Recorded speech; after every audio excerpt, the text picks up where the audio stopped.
Live from the Crescent City and coast to coast online, welcome to Road Gang Radio, your highway hub for stories, laughter, and the spirit of the road with the one and only, unpredictable, Jimmy Mack. I feel pretty predictable. I mean, every morning I show up here, whether it's with Dave or Lindsay at 9 in the center, 10 in the east, and do the same old thing. Oh, wait, that's not what I do at all. By the way, Brad Bentley of Fastport, who joins us here at the Fastport Studios. Let me make this really clear. I got a story, if I can fit it in this really busy schedule, about a 22-inch rat. Oh. Have you seen this thing?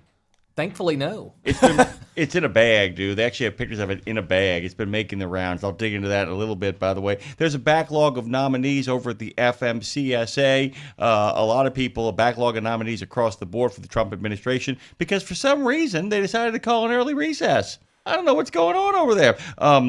We'll be talking about the effects of tariffs a little bit later on. And Illinois has issued a warning that we will dig into, all part of what is going on here at Road Gang Radio at the historic Degas House at the Fastport Studios. My good friend Brad Bentley, the president of Fastport, joins me this morning. We are rack-packed and stacked. Our friends from NACFE are going to be joining us immediately after the pledge and national anthem. If you are listening on the Odyssey, you've got Audacity. If, in fact, you are yakking it up on the YouTube, we are glad that you are tubing the U. And we're all glad that Paul is here, Bruce Almighty, our good friend, the Paranormal Pie Man. Everybody is in the house. Brad Bentley is here. Good morning to you, my friend. How you doing? Doing well. You got some big news, don't you? Yeah, it's a big day for us in a couple of ways. Well, we made the announcement a couple of days ago via press release that our top 12 for our Transition Trucking Driving for Excellence contest has been announced, and all of our partners for that are together today. You'll remember this last year, Jimmy Mack, Hiring Our Heroes, did some transportation-specific career fairs. There were 4 last year. They're down to 1 left this year. That's actually at Fort Campbell, Kentucky. Fastport is there with our Semper Forward brand. Big shout-out to Steve and the team who are going to be representing us there today. But the Kenworth T680 truck that we're giving away for that transition trucking contest is also at Fort Campbell. So it's a big day for us up in Kentucky. That truck is just seeing it's exciting. Must just get you stoked. Must get you pumped. That's a long time. How many years have you been doing it, by the way? This is our 10th year for the contest. Kenworth has been with us since day one, and the truck just gets better and better every year. It's always been a T680, but a lot of the new bells and whistles, digital mirrors, and leather seats, and a lot of those creature comforts, as people like to say. We have nominees, do we not? We do. Can you say who they are? Again, we have 12 this year. I think I'll cover it from a high level first. We had all branches of service, I think, except for the Navy represented this year. We have 3 female semifinalists, which we're excited about. That's the most we've ever had. We had some new trucking companies this year that are participating, and some of the, we'll call them our usual suspects, with the Werners and the Rails and the Meltons of the world. So a great rundown. Happy to highlight those people individually as time allows today. I know we got a big show coming up, and you got a lot of guests on the air this morning. We do, actually. It's a rack-packed and stacked lineup. Our friends from NACFE in the form of Rick Mihalik, actually, who's been working with Saya. That's who he's been embedded with. I call it being embedded. They're embedded with these companies and getting the chance to see what they're doing with alternative approaches and just fuel approaches in general, what the future of fuel is, in fact. We'll be talking, of course, with Robert Braswell. Actually, he'll be doing most of the talking. Dave Nemo will be dropping in, Brad. It is the 1,000th edition. The 1,000th edition of Tech Talk with TMC. Robert Braswell has been doing this for 1,000 episodes, and we are absolutely over the moon to talk about that as well. Missy Blair of Pima Community College will be here for Education Station. Great American. Great American. Know Missy very well. Great American. Air Force veteran. Doing great jobs training out there in Arizona. We always see her at the NAPF TDS conferences, and I'll look forward to seeing her at, I think they're maybe even hosting one this year. I'm not sure about that. But we're trying to get her to D.C. for our Vet Ready Summit and recognize her at the Military Women's Memorial this year. We talked to her about that at a conference a few months ago. Yeah, so. and all jokes aside, when we say Great American, we actually mean it. We assign that with humor and love, but we also assign that And by the way, Claire Marie caught that bug, didn't she? She did. She caught that bug, She didn't referenced, I think it was Chris Gonzalez recently.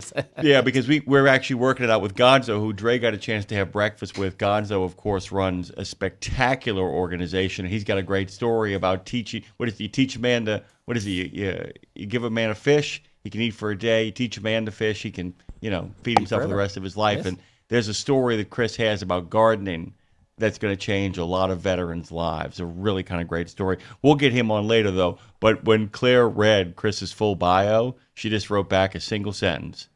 He's truly a great American. Yeah. And that's it right there. Everybody listening to this show, especially all of our folks that we're chatting with and talking with, you are all great Americans as well. The second half of the show, when Lindsay Lawler arrives from Franklin, Tennessee, we'll be talking with, dig this, Daniel Buxapan, who is an absolute expert on rock and roll, heavy metal, new wave. He actually wrote one of the definitive biographies of Ozzy Osbourne. He's going to be talking about Ozzy. Dude, I feel like my childhood is just slipping away. Do you have that feeling? And the one that actually hit me the most was Dave Parker, was the Cobra. Oh, yeah. As a baseball player growing up, I still remember a specific play he made, throwing somebody out from almost the warning track at a game. Oh, a five-tool player who didn't get in the Hall of Fame because he had a little problem with the little nose candy in the 80s and was kind of a surly character, although he became an amazing ambassador for the game. It's funny, he died less than a month before his induction ceremony into the Hall of Fame, but his wife was so gracious, rather than being bitter, what she said was, Dave got the call in December. He knew. Yeah. He was excited. He knew. As far as he was concerned, he was and is in the Hall of Fame. But yeah, Ozzy Osbourne is gone. The crazy train has actually come off the rails finally, and Daniel Buxapan is going to be here to talk about that. He's our first guest for the second half of Road Gang Radio. Yeah, you mentioned childhood slipping away. I know Lindsay has her show coming up today, We Should Write Right. She has Tiffany on there. Unbelievable. And I actually had the chance to meet her a few years ago with Lindsay in Nashville. And just last year, she was at the House of Blues here in New Orleans. I got to go up and talk to her after the show. But that brings back a lot of memories for me from years and years ago. So here's how I framed it. I said, former teen sensation and currently sensational pop artist, Tiffany. I think that's the best phraseology. Well done. Thank you very much. Thank you very much. We'll be here for at least the better part of 4 hours. If you want to get in on the conversation, I would suggest you call during the Truckers Against Trafficking stuff. We'd love to hear from you. Do we have anybody on the phone, Dre? Okay, fantastic. People actually, I love our guests, but I love our listeners, by the way, Brad. You'll give them a lineup and they're like, I'm not calling now. You know what I'm saying? They'll get a sense of like, yeah, that's not happening. I want everybody to keep Kevin Lindsay in their thoughts and prayers. And this is one of those places where thoughts and prayers do apply. If you guys didn't know this yesterday, we didn't make a big deal of it. Kevin's brother passed away day before yesterday. And Dre and I didn't get a list of what he wanted to talk about on the show. And it's reached out to him. He's a smart dude. He could pretty much, maneuver his way through anything. And I said, hey, brother, I said, you got anything for us? And he goes, I'm sorry, I was really thrown the week before. If you remember, he was a little bit out of his element. His brother passed away. His brother had a stroke about a week and a half ago and then passed away. And I wrote him immediately back, Dre and I wrote him immediately back and said, look, dude, if you don't want to come on the show, and you and I were talking about the exact thing that you had speculated on, Brad, he's like, the sense of normalcy and the sense of just being able to hang out with friends might be the best thing for me. Go back and listen to that when we repost it. It never comes up. It never gets mentioned. It is as warm a recollection of a life and what the Air Force did for him as a trainer and how important it is to have people early in your life spot your ability to teach and train. Because I think a lot of people, and we don't have time to do this today, Brad, whether it's the events that have led to what's happening right now with the mayor's race in New York, whether it is some rotten boroughs in the Deep South, whether it is some companies coming off the rails, founder syndrome, or the presidential election of last year, whatever you think about either side, it really came down to a bunch of geezers in golf pants and nobody willing to give up the goat. And by the time one did, it was too late and people felt like they didn't have any sort of choice. Now, look, the people on both sides who love their choices, but there's a lot of people who felt very cheated by that election, felt very cheated by a number of elections, felt very cheated about what happens in their companies, because a lot of people have not, as our friend Michelle Malsky encourages people to do, set up a succession plan. Set up a plan of grooming the next generation of leadership. That's so important. And Kevin did a lot of talking about that yesterday as well. Yeah, and sorry for his loss. And I need to say this too. Another friend of the show suffered a loss last week. Martin Garcia's mother passed away, and I actually should be talking to Martin later today. I know he's always listening out there and a great supporter of the industry, been around for a long time. Yeah, and a great friend to a lot of truckers. He's been a great friend to RadioNemo, and we know how much he cared about her. Speaking of moms, my mom was up this morning bright and early with my dad. Can we get you some breakfast? I'm like, take it easy. I mean, it's like, well, I washed your clothes. Please don't do that. I've got your dinner ready. Oh, my God. They never. And by the way, you never stop being a dad, do you? No, not at all. It never ends. We got to talk to our good friend Rick Mihalik, by the way, of NACFE. We're going to be talking about his experiences with Saya. That's going to be really fun. We got to take a moment of breath. Let's take a pause here, deep pause, to reflect upon our country, have a bracing cup of Java, and remember, at some point today, probably to horrify Lindsay, I'm going to talk about the 22-inch rat. I pledge allegiance to the flag of the United States of America and to the republic for which it stands, one nation, under God, indivisible, with liberty and justice for all. Oh, say, can you see by the dawn's early light what so proudly we hailed at the twilight's last gleaming, whose broad stripes and bright stars through the perilous fight o'er the ramparts we watched were so gallantly streaming, and the rockets rocked alive, the bombs bursting in air gave proof through the night that our flag was still there. Oh, say, does that star-spangled banner yet wave o'er the land of the free and the home of the brave?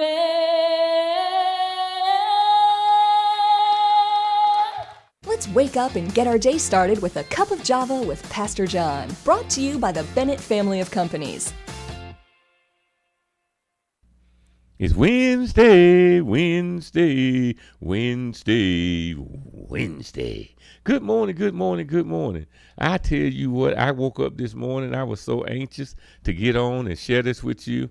And then Philippians chapter 4, verses 6 and 7 popped off the page. And this is what it says. This is, do not be anxious about anything, but in everything by prayer and supplication, with thanksgiving, let your requests be made known to God. And the peace of God, which surpasses all understanding, will guard your hearts and your minds in Christ Jesus. You know what Paul just said? Paul said, John, quit getting all giddy-ish and just relax and enjoy your life in Christ. I think that's one of the biggest problems that a lot of God's children have. We get anxious, nervous, and fearful about stuff, and we don't take and sit back and enjoy the ride. The ride that God is putting us on is a ride of faithfulness and a ride of love and a ride of what is joy. God is not going to forsake us. God's not going to let us go. God loves us so much. That's why he says, I will never leave you nor forsake you. So why are we so anxious? Why are we so nervous? And why are we so fretful? I tell you why, because we've outran God. You say, how can I outrun God? I'm not literally saying you can outrun him. I'm saying you're outrunning the relationship. You're making the relationship with God much more difficult than it needs to be. And all God wants to do is embrace you, love you, and encourage you, and help you to be all that you can be. God bless you, brothers and sisters, and enjoy your Wednesday. Java with Pastor John is brought to you by the Bennett family of companies, offering top competitive pay, industry-leading fuel discounts, and many more incentives. Visit drive4bme.com. And God bless you as well on this hump day. Back to you, Jimmy. Back to me, indeed. Sound like Dave there, by the way. Back to me, indeed. That's the great rejoinder of things when it's like, well, what do I do with that? I'll just say back to me. I'll just repeat what you said and add the word indeed at the end of it. Rick Mihalik, by the way, is the Director of Emerging Technologies. He's the lead on the BEV fleets for ROL. And, of course, guys, go to nacv.org. Find out about the messy middle. This fall, 13 fleets are going to be taking part in the North American Council of Freight Efficiency's Run on Less Messy Middle, a real-world demonstration to bring clarity to long-haul trucking. Our good friend Rick is here. It's good to have you. Good morning to you. How you doing? Hey, great. It's early morning here where I am. It's an hour before sunrise. Oh, my God. Are you on the West Coast? Yes, I am. Oh, sweet mother of pearl. You know, I'm actually in the central time here, but I spent the last 3 years and back and forth still over in Santa Clarita. So, my friend, I have nothing but deep, abiding sympathy, even if you're an early riser. Thank you so much for making the time. You actually got a chance to work with Saia. That company over there. Can you kind of give us an overview of what happened, what you saw, and what you're excited about coming? Yeah, back in June, I got to visit their facility in Stockton, California, and Saia, you see their trucks everywhere. They've been around over 100 years. They've had over 6,000 tractors and more than 26,000 trailers, 213 terminals. They operate in all 48 contiguous states. It's an amazingly capable company hauling LTL. We visited them in June. We got to see 2 Tesla semis that they're using in operations there as they get comfortable with the battery electric technology. It was really revealing seeing them in real world operations after 8 years of listening to the hype about the Tesla semi. It's really great seeing them in the field. It's interesting too because one of the things we've been talking about with NACV is the idea of charging, of how we go from one place to another and how we get there. So it's not so much a matter of how it handles on the road, but how do we make sure that it keeps handling on the road by staying powered up. And Saia seemed to be a really kind of great way to kind of figure this out because of their LTL approach, because of their stop and start. Anybody who grew up in the 50s or 60s actually was very well aware of the Saia trucks rolling all over the place, and they seem kind of uniquely positioned to kind of fulfill Dave's mandate of the future was yesterday. They are kind of the great test drive for this stuff, aren't they? Yeah, they've got a great operation. They're using these trucks both in LTL and pickup and delivery. So, they can slip seat these trucks and use them 2 different ways on the same day. It's a really interesting operation, and they've got access to some high-powered chargers from a Tesla facility that's right nearby. Let me ask you about that too, in regards to what you learn. I can only kind of go from what you've been told and what you saw up close and personal. In regards to onboarding stuff like these EVs, it really is important that you have a very close relationship with the people that are actually providing the equipment to you. Did you get a chance to see any of the Tesla people, and were they embedded there? Were they working with them? What was the training when it came to the drivers? Because so much of what we've talked about has been the efficiency and the idea of where the most cost-effective ways to approach stuff. But so much of this stuff, too, is making sure when you have as big of a workforce as Saia, it's going to require training people to understand what it is they're handling. These men and women, of course, can drive, but the other stuff is stuff they have to kind of get up to speed. What did you notice in regards to their, their workforce kind of getting up to speed to actually get on the road? Yeah, Tesla is doing an excellent job providing support to Saia. We actually had Dan Priestley. He's going to be on the video that was released this morning at runonless.com. It's critical that both the OEM and the fleet work closely together with these new technologies because there's a learning curve on both sides. And Tesla's doing an excellent job of onboarding the drivers and the support personnel, and making sure that they've got adequate uptime and all the support that they need.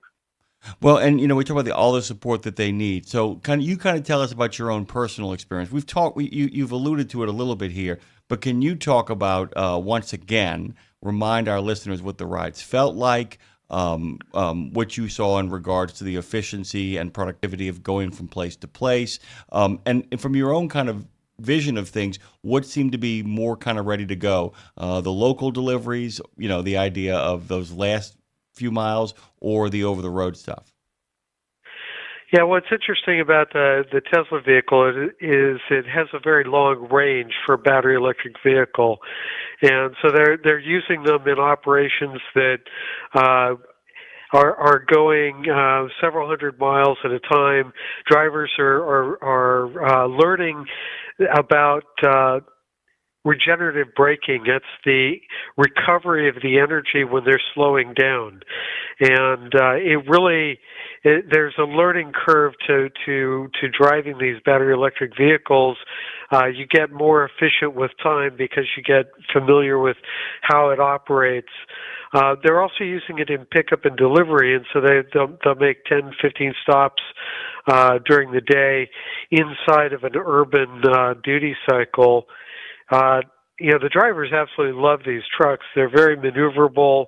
The sitting in the center of the vehicle is something new and different. People have to get used to that. Plus, they've got the electronic displays and all the sensors that you need for being safe in traffic. It's a really interesting truck. Yeah, and I've always made the joke about it, too, is that we're getting closer and closer to sitting actually in the captain's chair in the Starship Enterprise, is where a lot of this often feels to be headed. And I was kind of wondering how long that adjustment takes for the driver, too, because people always talk about distracted driving in regards to looking at things you shouldn't be looking at.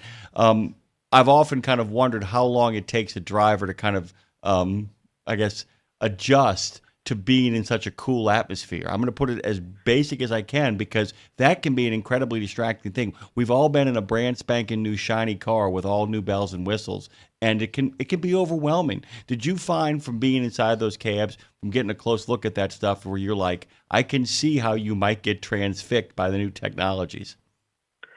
Yeah, well, it's exciting, right? So, in attracting new drivers, these new technologies are really interesting.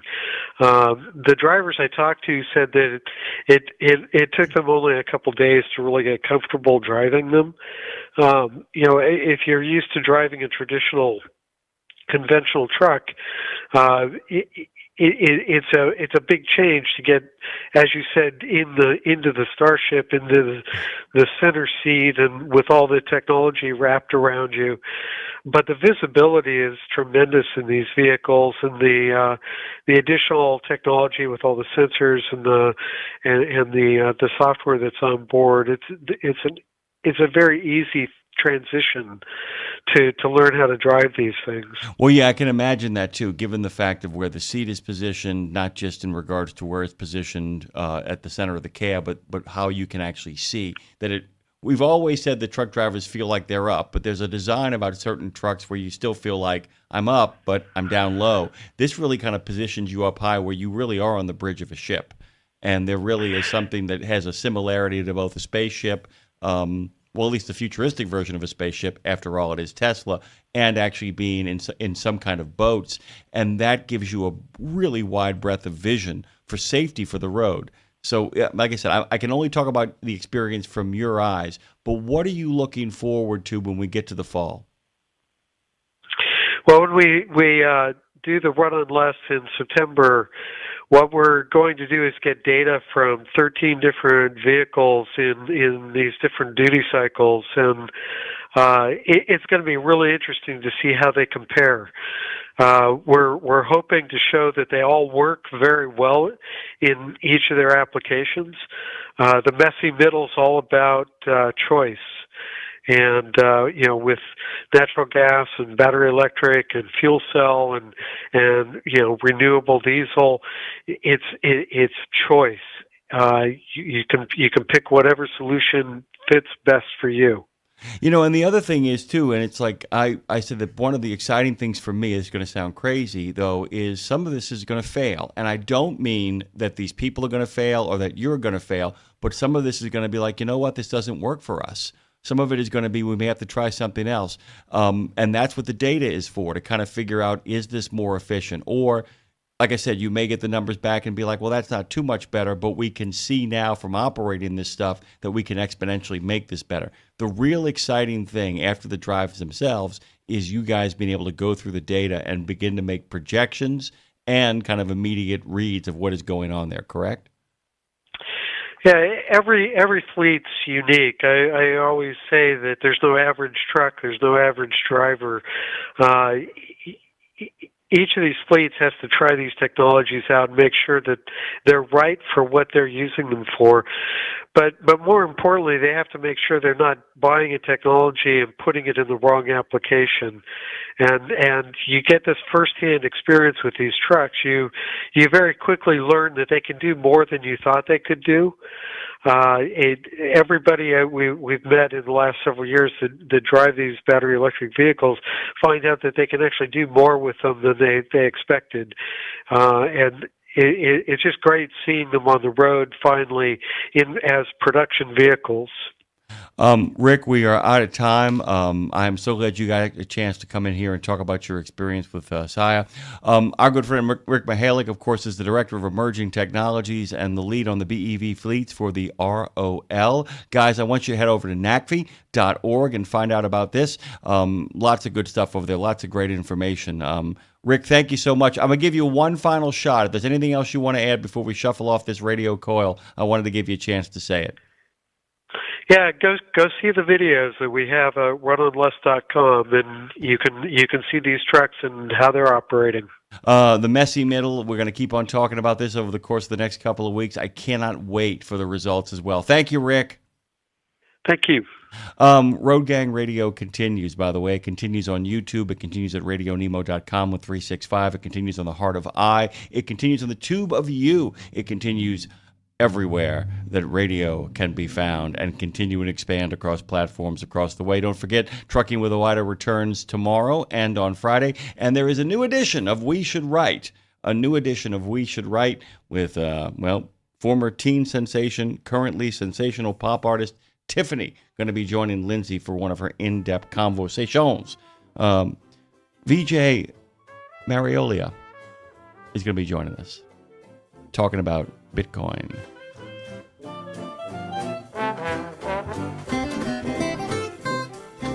In a video game, if you get enough experience, you level up. And when you level up, you gain more skill. And with enough skill, you beat the boss and win the game. Sounds a lot like trucking, doesn't it? Except in trucking, you don't beat the boss, you become the boss. And if you want to be the boss, you gotta meet the boss. And that boss? Carrier's Edge boss, Jane Jazrawi. Want your drivers to level up? Carrier's Edge has the training, comprehensive safety, compliance, and best practices on one website. It's a simple subscription with no contract and no commitment. Learn more. Try it out. Level up.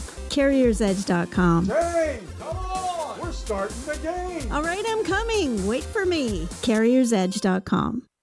The Joshua Chamberlain Society is unlike any other veterans organization. It's truly a family, and I know that firsthand from working with them myself. Their mission is to make wounded veterans and families of deceased veterans feel the support and appreciation of their community for life.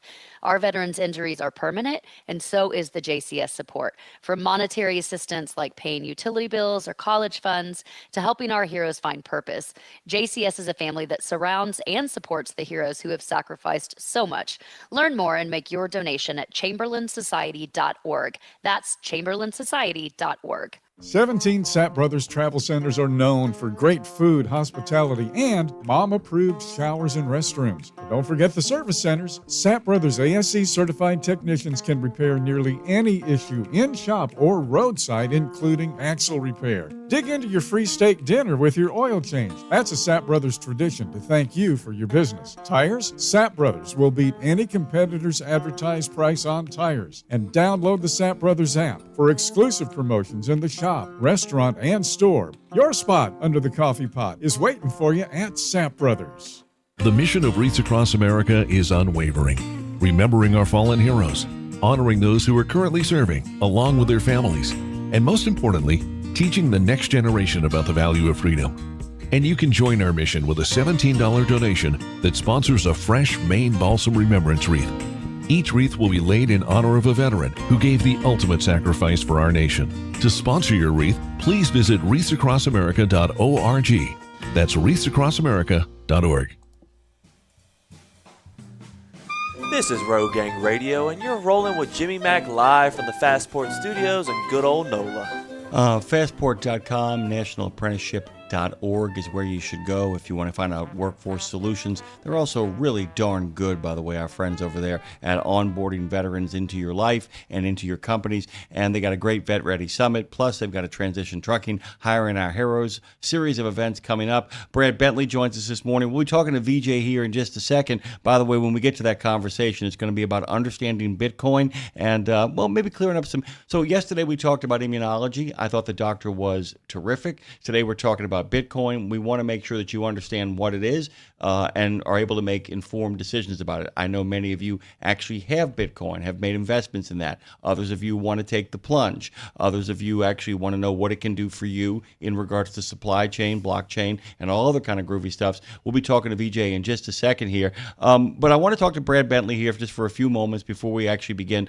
our 20 or so minute segment with VJ about Bitcoin to talk about that Transition Trucking, Hiring Our Heroes event. And it isn't an event unless there are nominees. And we have 12 of them, do we not? We do. I want to go back quickly, though, to the previous segment about Saya, just for a couple of things. You mentioned our work in the veteran space. One of our good friends who was here 2 weeks ago, Courtney George. Correct. Before she went to Reese Across America, she was actually working for Saya. She got our foot in the door. We helped them with some diversity, military recruiting programs. But what I liked about them is they were very forward-thinking. They also worked with us with a guest you had on last week, BJ Ganem. They were one of the sponsors of the Wounded Warrior amputee football team game that we had at Lambeau Field up in Wisconsin and turned around and did it the next year in Atlanta. And they were also looking to open up some freight lanes in the Northeast. And by doing that, that got them involved with Reese Across America, and Courtney, Sherry Hazlett, some other people were able to get the cemeteries up in Long Island, New York covered as a result of that. So great company. It's just like we were talking about during the break, the work that they're doing now with Tesla, but they've always been one of these companies that I think are always forward thinking. Yeah, and they actually fall into Raymond Loewy's great adage of if you want to do something new, make sure you actually package it in the nostalgia of the old. And if you want to do something that is old, make sure you figure out if it's forward thinking. That's a really delicate mix, and they're really good at it because, man, their logo, it's straight out of the 1950s and 60s. It's got a couple of tweaks, but it still feels like Saya, doesn't it? Yeah, a little retro. I love it. Yeah. But, the previous interview, it talked about the technology and how people are gravitating to that. That's one of the things that we see in the essays every year, because that is part of what we do with Transition Trucking. And a lot of times these guys are 88 mics if they're in the Army, or they're working some other type of heavy equipment, or even when they go to driver training school, it may not be brand new vehicles. So when they get the opportunity to be in something like a brand new Kenworth T680, they get all of those new innovations, things that he was talking about. You've got the Digivision mirrors they have, the adaptive cruise control, stop and auto go. You have lane keeping assist, torque assisted steering, all the latest technology from the engines, and again, the creature comforts with the work tables, the refrigerators, the leather seats. So that's the first thing that people like to talk about when they come into the industry is how different the equipment is. And we saw that reflected this year. And I would say more than half of our semifinalists talked about that specifically in their essays. And to your point, we do have 12 of them this year. We're excited to highlight them. Yeah, and let's kind of jump into that because actually, given the fact that we got VJ, and this is really kind of cool, we're going from Teslas to Bitcoin. So this feels very, very, very on the cutting edge of where the world is headed. VJ, just give us a moment here. We're going to actually drop you into the conversation. I want Brad to get through these nominees, and this is a really amazing program. VJ, if you don't know, what happens is that 12 veterans who have been in the trucking space less than a year and a half are nominated either by their companies, the schools that train them, or sometimes even themselves. And at the end of the day, they one lucky one out of these 12 will be the recipient. Well, honorable one too will be the recipient of a new Kenworth T680. I mean, right? I love it. It's kind of amazing what's happening here. So, good morning to you, VJ. But Brad, why don't you unpack who these nominees are for us? Yeah, I'll run through them quickly. Kat Coretta, Army National Guard, representing rail transports, our first semifinalist. Bradley Leckie, also Army with Crawford Electric, which is a Sonopar company, trained at Troops into Transportation.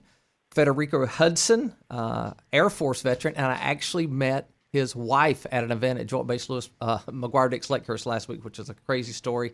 Galen Hensley is the first of two from Melton Truck Lines, trained at Central Tech. Army veteran Daniel Hemphill, who trained at Del Mar College down in Texas. Mark Scriven with Stevens Transport. Always have some strong nominees. Joseph Barata is the first of two from Werner Enterprises, along with Nicholas Bond, who represents not only the Army, but Army Reserve, also trained at Troops into Transportation. Macy Maddox, second of female nominee or semifinalist we have with Melton Truck Lines. Ryan Gordon, representing Prime, Army veteran, trained at Phoenix Truck Driving School. Precious Cannon Scott, Air National Guard, also with Prime, trained by a good friend of the show, Donnie Tulk, and his folks at Tulsa Technology. Oh, I'm so thrilled for them, by the way. And the 12th one is Charles Jones, Army veteran from Rail Transport, who trained at Georgia Driving Academy. So great lineup of semifinalists this year. Congratulations to all the schools, all the fleets, all the nominees, and we're looking forward to promoting them going forward. Yeah, and the really kind of cool thing is I'll get a chance to meet all of them, as will Lindsay, when we make our way over to Columbus. This whole thing begins, VJ, do me a favor, by the way. I listened to about 3 or 4 different videos with you kind of in the action.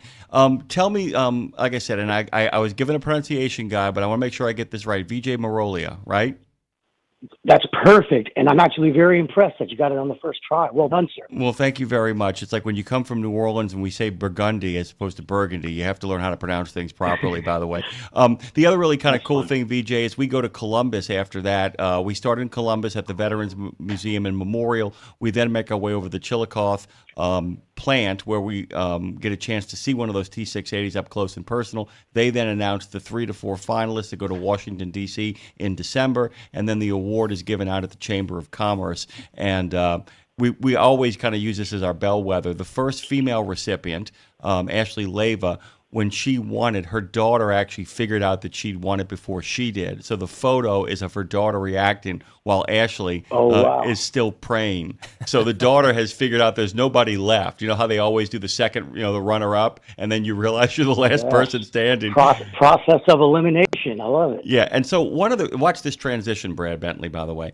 One of the things that they really have strived to do with this transition trucking is they want to make sure that these guys don't just get a truck, these guys and gals don't get a truck, but that they get owner-operator training, they get financial advice, they get financial training. So with these 12 people, many of whom are listening this morning, many of them might be considering, hey, I've got a big future ahead of me in the trucking industry. I want to make some investments. I want to make some choices. I want to do some business.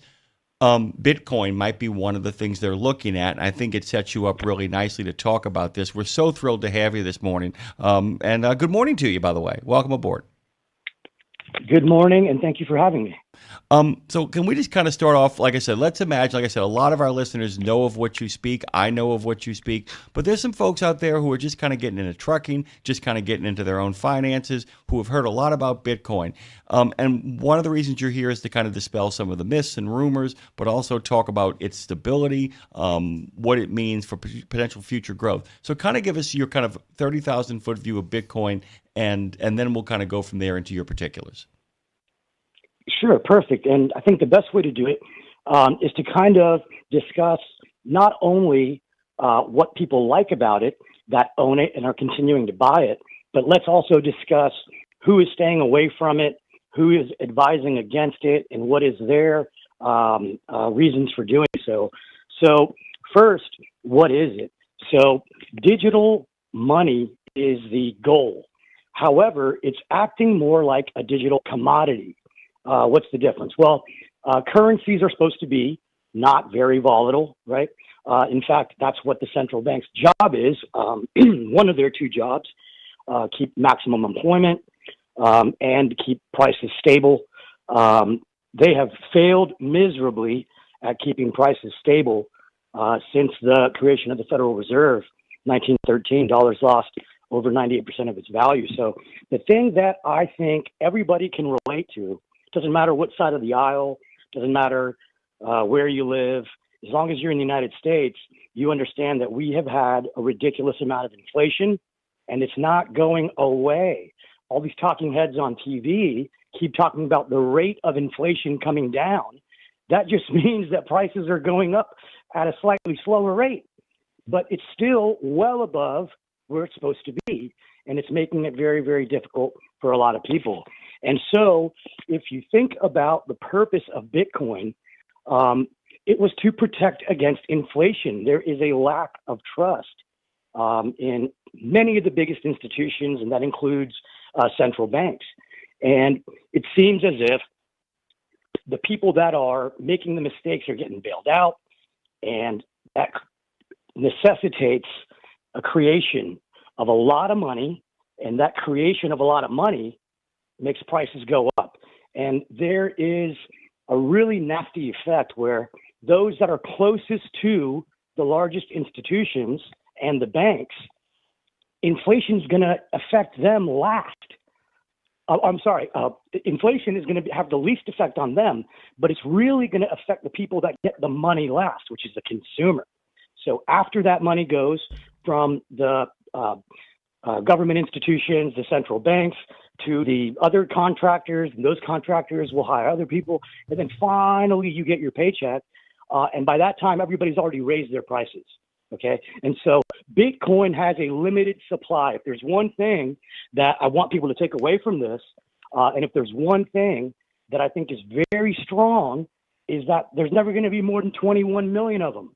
And you can't say that about any other currency, because central banks can just create as much as they want, right? So we got off the gold standard in August 15, 1971. And that basically took away any limit, any discipline that the central bank should have had. Well, you know, That's a lot that I just said there. I'm going to push back on a couple of things, not by way of having an argument, because there's so much you said that's so important, and like it's all about understanding this. And one of the reasons we actually got off the gold standard was because the Saudis were attempting to choke us on gold, and the Venezuelans were attempting to choke us on gold. Well, go ahead. they were withdrawing it, and the reason why they were withdrawing it is because we were spending money like drunk congressmen, which is something that we've kind of continued to do up until that point. But no, it was right. We were going to run out of gold. That was going to cause a crisis, and so we decided to cheat. Yeah. By the way, I want to tell people. By the way, that is the great American tradition. Remember, Japan incorporated in the late '80s and early '90s. They're going to take over the world, and then the Americans did the greatest thing in the world, which is basically, buy it all up. Oh wait, you have no more use for it? We'll take it back on pennies on the dollar. That's the American way to some degree. But the really cool thing about the cool thing about Bitcoin, in the sense that it is like gold in one way, is that it really is inflationary proof. And I just want to kind of remind folks, if you think inflation here is bad, Jerome Powell looks like a genius compared to the people who run the equivalent of the feds around the world. There's a lot of inflationary problems, which is why you guys actually think that Bitcoin is a really kind of great universal solution for a lot of folks, because as you well pointed out, I think brilliantly, it affects the people who do this stuff last, but the people who get the money last get hurt first, is kind of the way to think about it. Right? That's kind of it. Yeah, absolutely. Yep, absolutely. And here's the thing. It would be one thing, and this is the reason why financial literacy is so important to us. It would be one thing if we learned about it in grade school. Then we would understand how to protect ourselves. We would understand that we need to own hard assets, income-producing assets, equities, but we don't.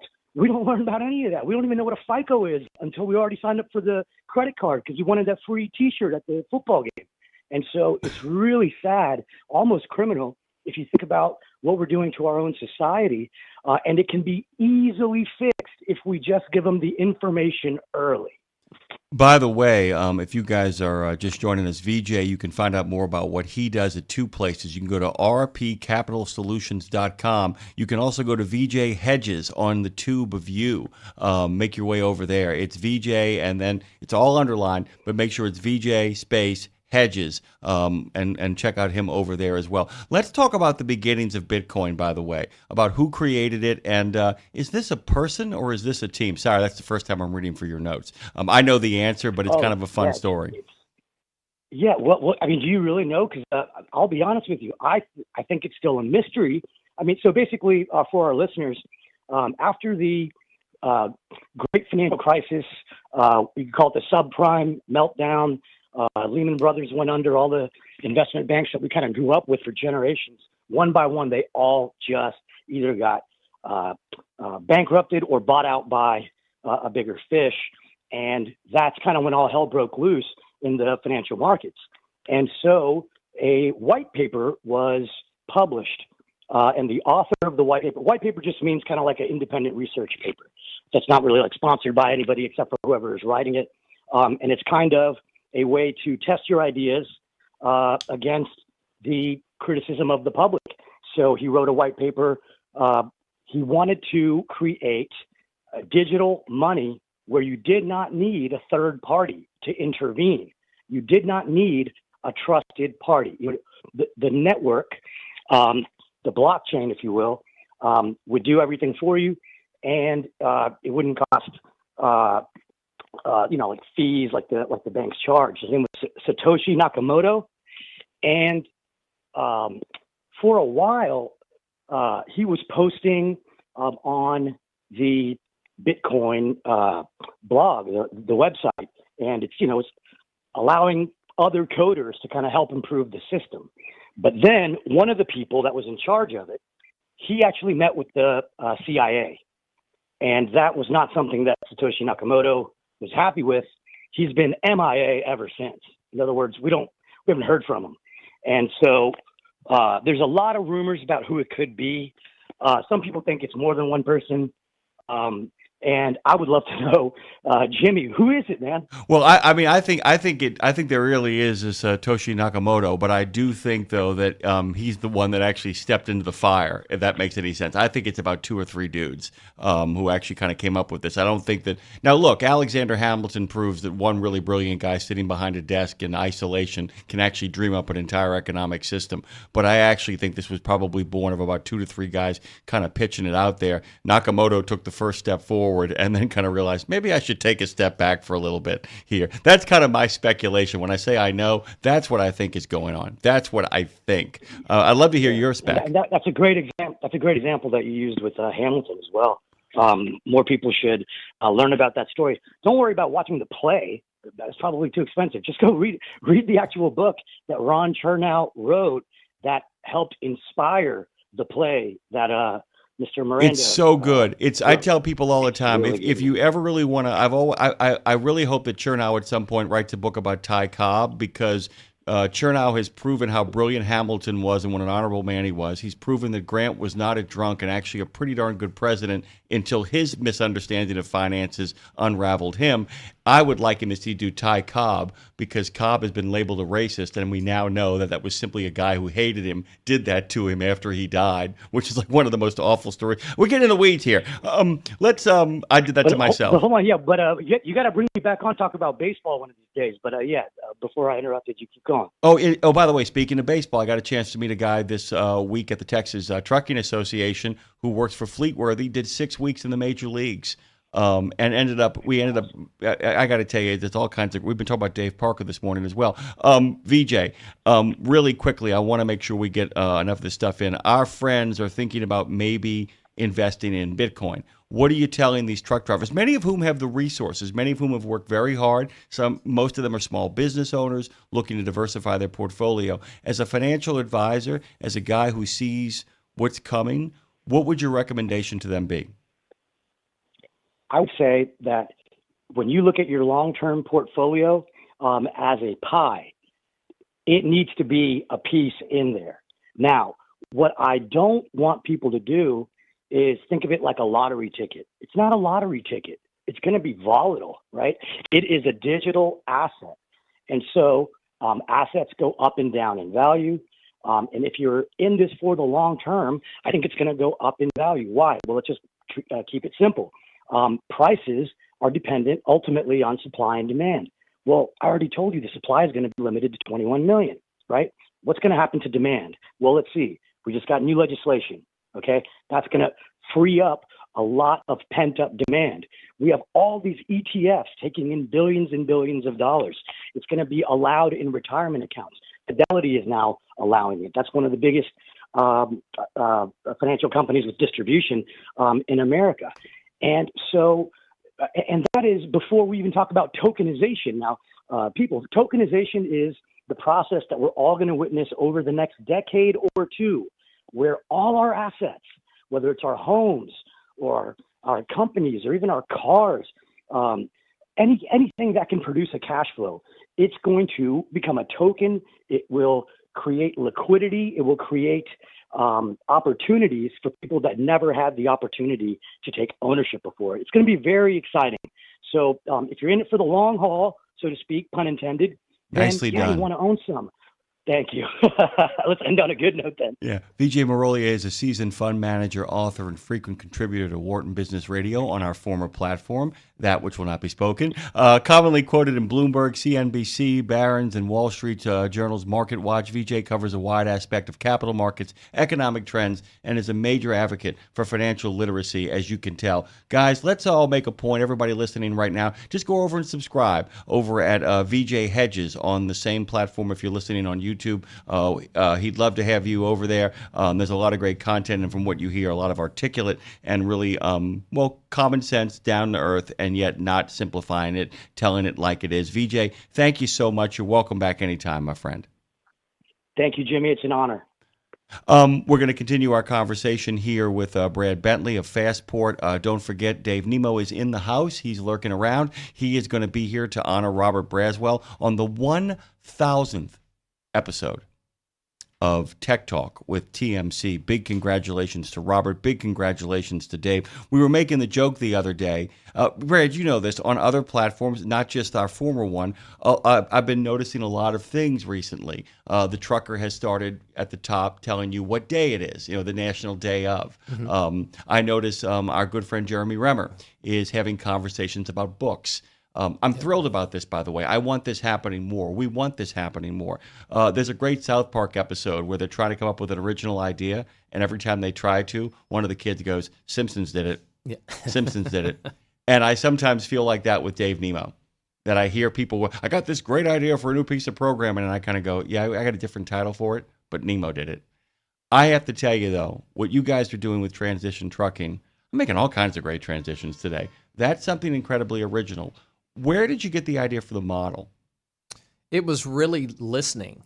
We were starting to go to Hiring Our Heroes events, what we call left of transition. So we're physically on the installations. We're doing workshops highlighting all the career pathways that are available in the trucking industry. And one of the things that we're noticing is a lot of people, because they do other sessions there too. They do LinkedIn Learning. They talk to them about all the different resources that are available to them coming out. And there was a fair percentage of transitioning service members who said, I want to be an entrepreneur. I want to be a business owner one day.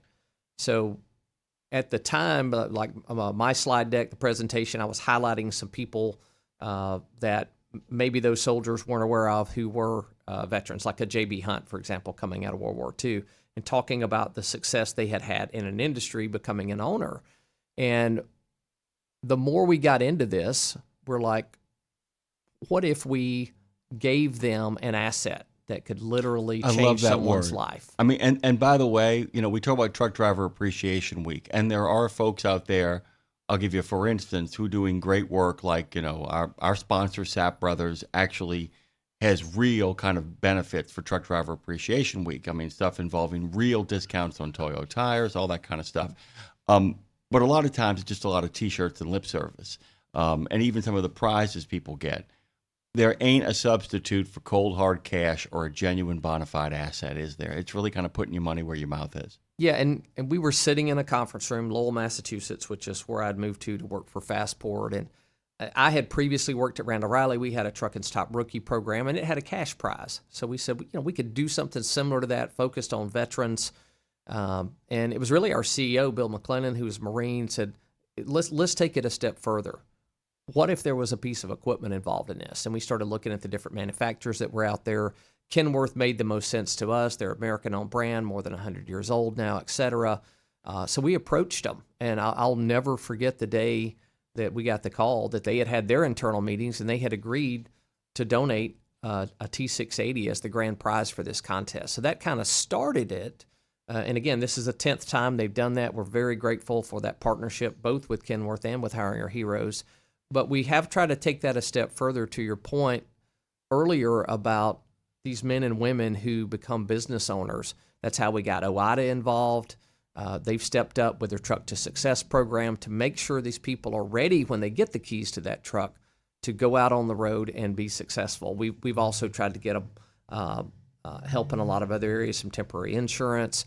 We pay the federal excise tax, a lot of different things. So they really have a clean slate when they start out, because we want to give them every opportunity to succeed. That's the thing, too. It ain't just like the prize, and suddenly you get the prize and you got to pay taxes on it. There's a lot of mechanisms that are kind of contained inside of that is so important. I've always said that it's not a giveaway if you've got to sign something in regards to, like, you have to, like, pay for something or get something. My mom and dad one time won this cruise, and my mom kept saying, no, there's a catch. And they walked down to the bank and had to sit down with the bank manager, who said, no, there was a raffle drawing and you won. And it took them forever to actually believe. She's like, no, what do we have to pay for? They're like, nothing. We're going to pick you up in a cab at the time and bring you down there. But it literally was a prize. And this is a prize that is being given to you with all the consideration of, like, taxes taken care of, financial literacy is actually being amped up. All of that kind of stuff plays its way through. 12 great Americans. Absolutely. 12 great Americans, and another one sitting across from me, our good friend Brad Bentley. I want to make sure we, speaking of sponsors, Fastport is the sponsor of this studio at the historic Degas House. I think it's working out okay so far. I think we're doing okay. It's been a lot of fun the last couple of months, I can tell you that. It's been busy. It's been busy. A lot of action. People are still going to be coming in, dropping in. We had Chris Orban drop in, ended up staying for a good full hour and a half and being a really great addition. It was kind of neat to see when we were posting all that content to see his name keep popping up. Chris Orban joins Dave and Jim and talking to so-and-so, and it just kept on popping up. We got about a minute left here. Go ahead, Brad. We got a lot of people in the veteran space, too, that I know have already been in studio. Miguel Howell co-hosted with you a while back. He was terrific, by the way. Another great American. Who I hope I will see come the start of college football season, but that's another story. I know the guys from Next Stop who were here a couple of weeks ago for the event. I think Patrick McManus is probably going to be dropping in. They're doing some awesome work out there in conjunction with the Maritime Industrial Base. The guys from The Boot, looking for them to come in as well, whether that's going to be Ben or maybe a couple of their other guys. They were with us last week at Joint Base McGuire-Dix Lakehurst. It was great to be next to them, side by side, with two tables for companies who are based down here in Louisiana, recruiting people from other states coming here. And I know that they look forward to dropping in studio as well to talk about all the great work they're doing with a new state-funded initiative down here to keep people that have transitioned out of the military in the state of Louisiana living and working here. We got to wrap this up, guys. Go to truckdown.com. They have been doing it for 50 states and 8 provinces since 1997. Get your truck out of the ditch and back on the road with truckdown.com. Thank you, Brad. Thank you, Jimmy. And Dre. Woo!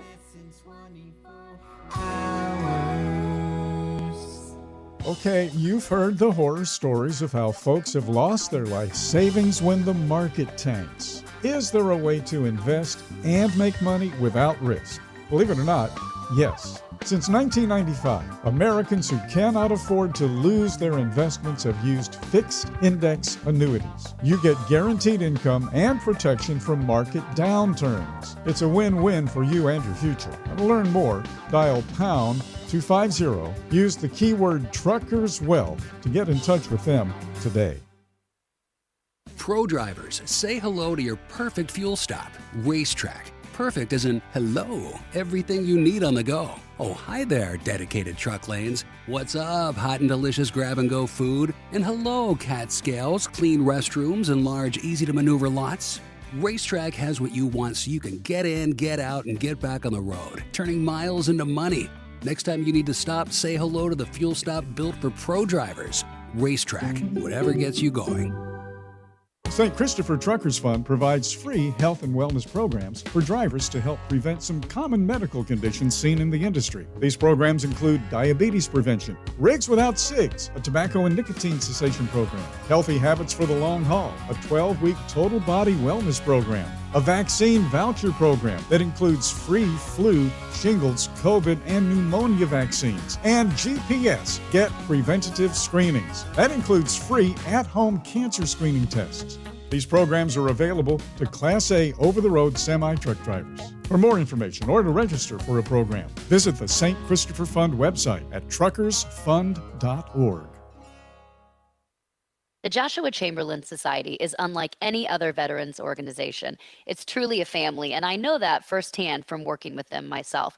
Their mission is to make wounded veterans and families of deceased veterans feel the support and appreciation of their community for life. Our veterans' injuries are permanent, and so is the JCS support. From monetary assistance like paying utility bills or college funds to helping our heroes find purpose, JCS is a family that surrounds and supports the heroes who have sacrificed so much.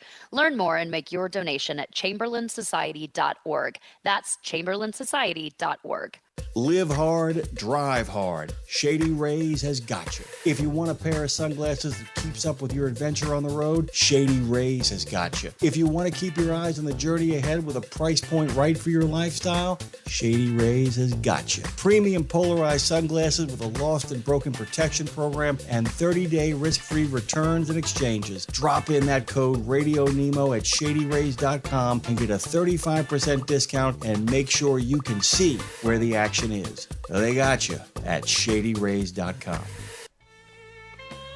Live and rolling, and once again, we are on Road Gang Radio. But this host is Dave Nemo coming at you from the heart of NOLA. Good morning, everybody. Here live in the Fastport Studios in the historic Degas House and the birthplace of a lot of stuff like gumbo and also jazz and also trucking radio. Now, most of you guys understand by now that I'm kind of semi-retired, and that's going to take a long time to roll down the road. But part of my deal is that I show up for the occasional auspicious occasion. And this morning, ladies and gentlemen, on the road, off the road, on the side of the road, in this industry, outside of this industry, this is truly an auspicious occasion. We started talking about this maybe a year and a half ago, saying, hey, this number's coming up, this number's coming up. Well, it is today. This is our 1,000th episode of Tech Talk with TMC, the Technology and Maintenance Council. And the guy who started it all with me way back when, he's got the date. I never have dates. Well, I've been on a few dates and then I got married. But, but Robert Braswell, the executive director.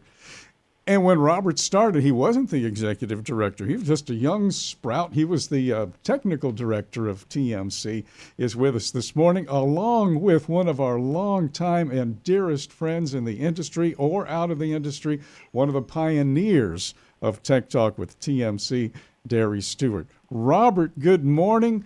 Welcome. Thank you. Congratulations and all that stuff that you say on an auspicious occasion. Good morning.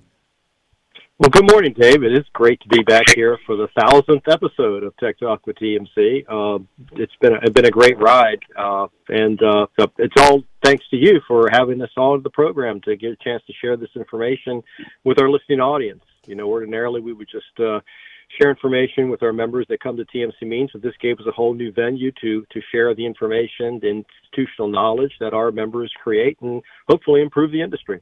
Yeah, you know, and one of the things, too, is that there are different I won't say levels, but there are different sections of trucking. You have the corporate section, you have the fleet section, you have the technology section, of course, the folks who make the trucks roll so that the guys who roll them can keep rolling and all of that stuff.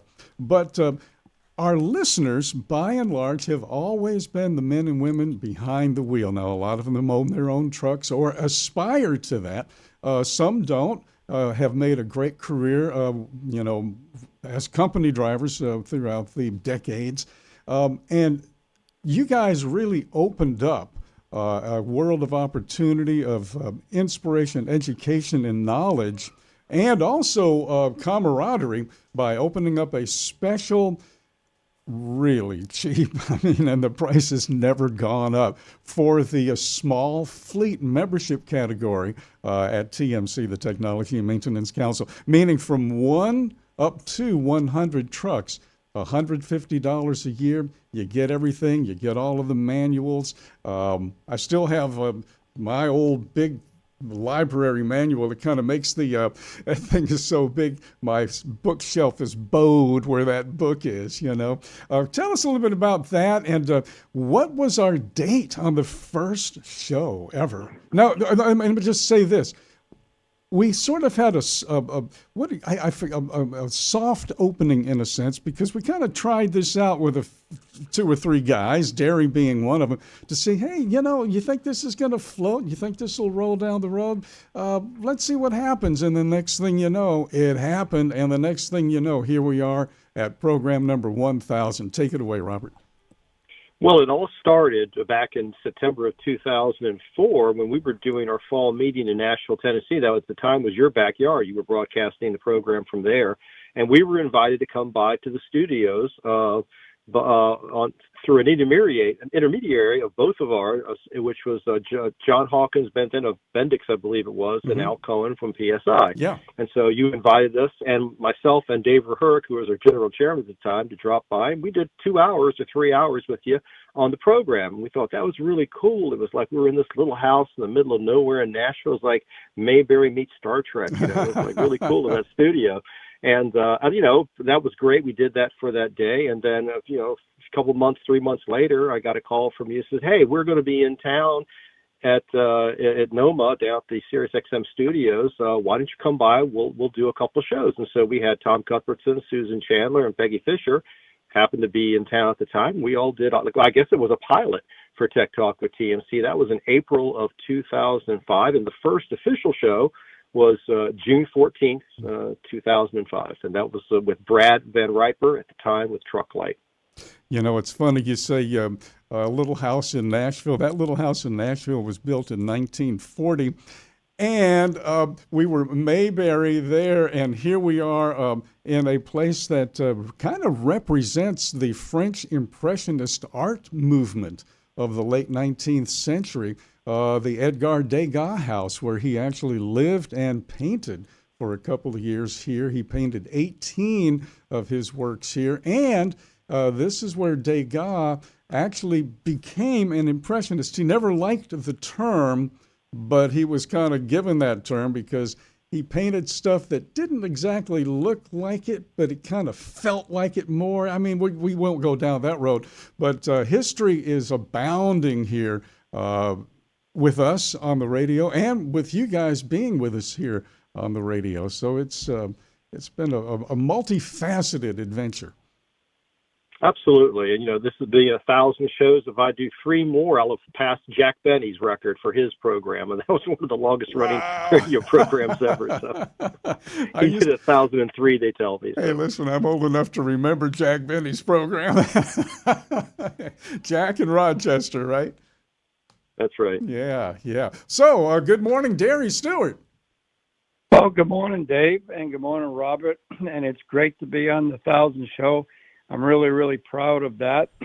And I'll be embarking on my 50th year of involvement with TMC. Wow. And so this is just a great event. And Dave, from the first show that I got involved and met you, it's been great to know you. And it's been a lot of fun with this to share especially in the early days of muffler bearings, if you remember that show.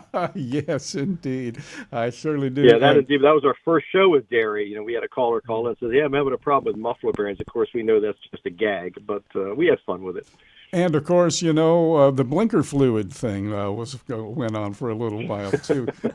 That's only in Pittsburgh, Pennsylvania.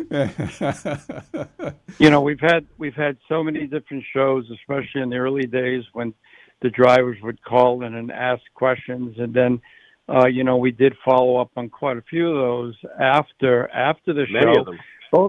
Many of them, both for curiosity and to help the whoever was calling in, and it was really exciting because we get to learn from it. And one of the ones that I remember very distinctly is, you know, there's always an issue about fuel in the beginning of winter.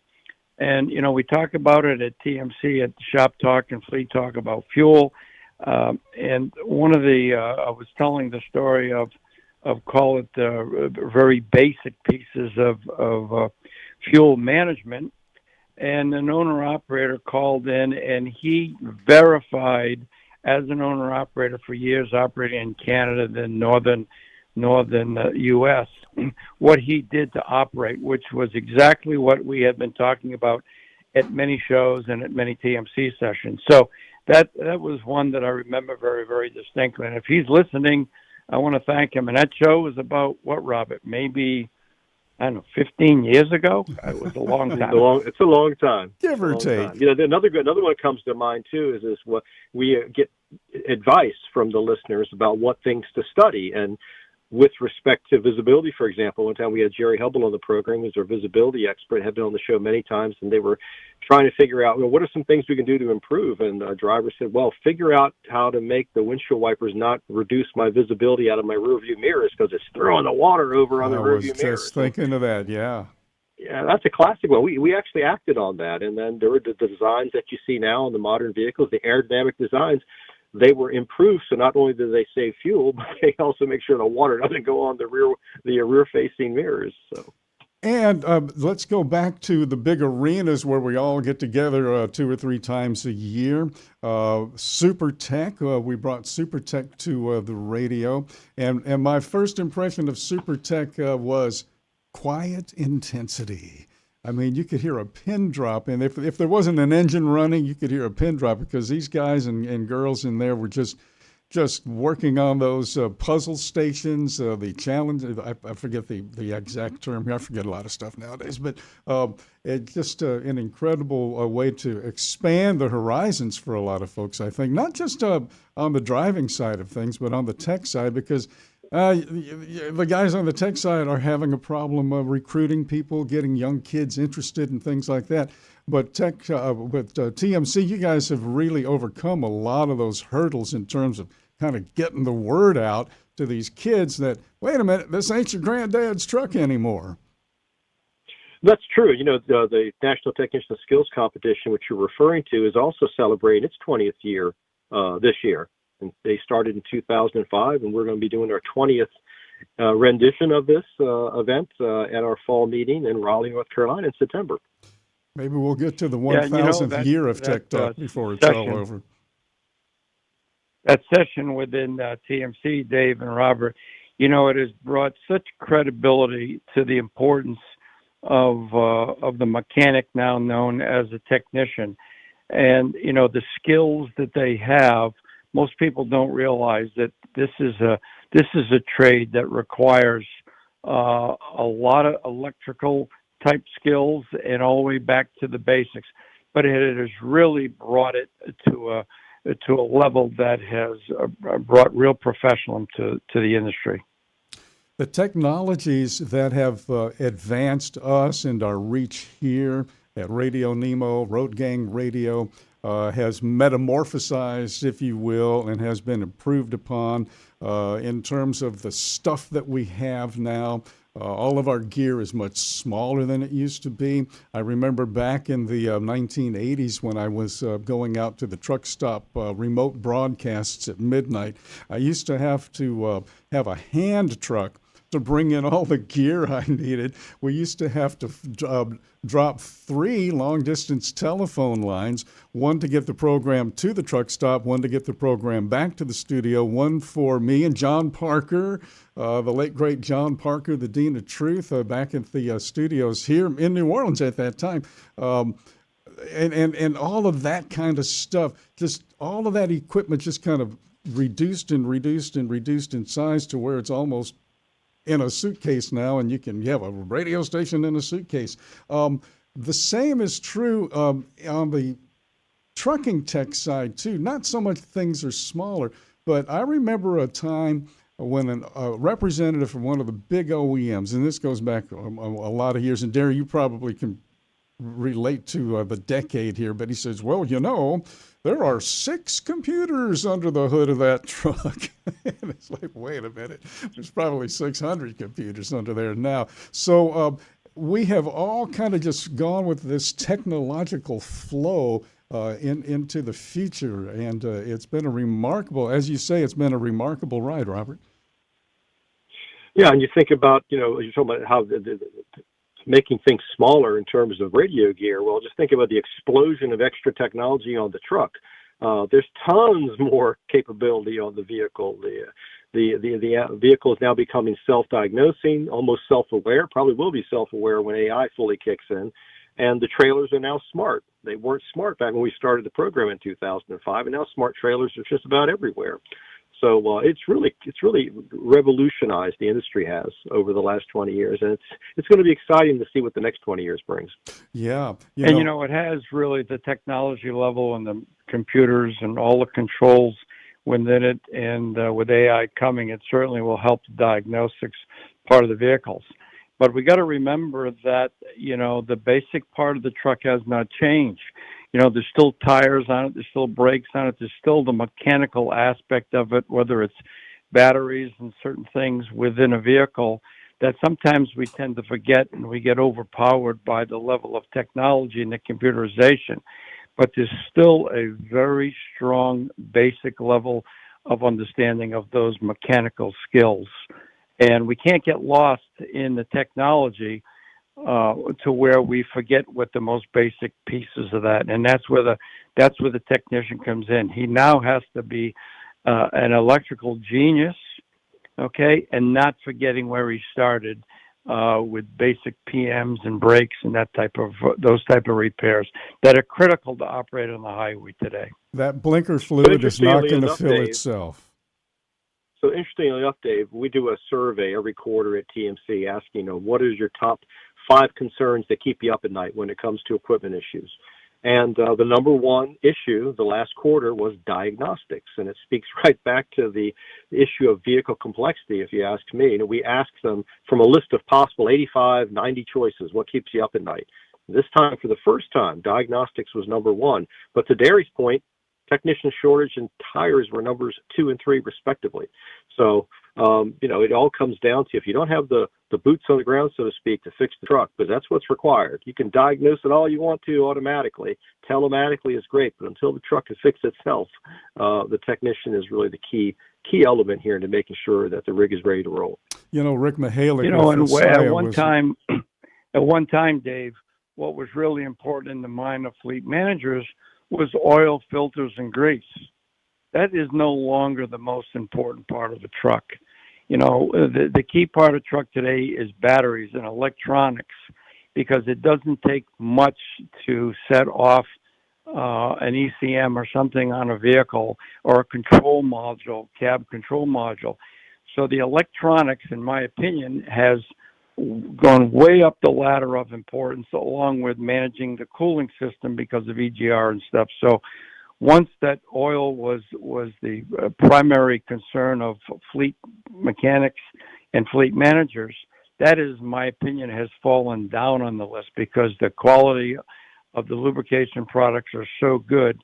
But the real issue comes with the basic principles of battery maintenance. It's interesting. I'm thinking of a box of Crayolas right now, especially when you speak about coolants. It's like, what color is antifreeze? Well, it's green, of course. Well, what shade of green? And wait, there's the pink and the blue and the yellow and the gray and all of that stuff. We have an array of colors in the world of hydrogen now. They're talking about green hydrogen and blue hydrogen, gray hydrogen, black hydrogen, yellow hydrogen, all of these things. And then when it comes down to the oil itself, how many oil standards have been changed and moved up the ladder, Robert, since Tech Talk started going back to 2004? I think 4 actually, and Yeah. there's a new one coming out. I think in 2027. There Whatever you the go. new PC is, PC 13, 14, whichever one it is. I can't remember the number. But Yeah. there's been a number of changes, mainly to deal with soot and the effects of the increasing after-treatment systems, which are also something that's high on the list of what keeps fleet managers up at night. And that was really an issue back in 2005. So in some ways, it's gotten a little better. In some ways, it's the same thing. We were still worried about it. Yeah, well, certainly, Robert, the emissions part of the vehicle in the early days, when it really started hitting us, there was a lack of acceptance that we were going to have to spend money to manage emissions. And, I was deeply involved in a lot of those early days of controversy on the electronic engines and emissions and DPFs and the DOCs. And a lot of that came down to a lack of understanding, but it was also the acceptance that it was something we were going to have to maintain. And where oil and grease was the important factor for many, many, many years in our careers, it was difficult to understand and switch to that we were going to have to spend money and work on emissions and understand it. And the technology level and the issues that created the engine lights, so to say, became very confusing. And the diagnostics of today have made it much easier. So it's a better understanding and easier. But that was very hard for the industry to accept, that we were going to have to spend money on emissions like tires, oil, and brakes. I remember. Well, it's also important to note. Go ahead, Dave. Oh, no, I was just going to say very quickly, I remember when the diesel particulate filter was introduced, the DPF, and we went out to do a broadcast with one of the OEMs, I won't mention names, and the guy says, here's the DPF, this is what it looks like, you just strap it onto the side of the frame and you're good to go. And I'm going to take it off and put it back on. And he did in about 20 minutes. Then we all got on ladders with our handkerchiefs. I still have my handkerchief in an old King Edward cigar box in the closet.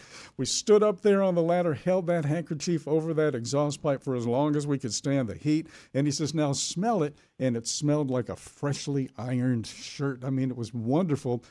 And it was like, there it is, and that's all you got to worry about. And then I'll use this term advisedly. An entire cottage industry was then born on how to clean and maintain the DPF and how to get all of that impacted stuff out of there. And wow, you never know until you've walked through that door what's on the other side, do you? And part of the Dave, you're problem was the consent decree, when it happened at the time when Tech Talk started, the industry wasn't really ready for the technology. It was being pulled ahead by 18 to 24 months before it was supposed to.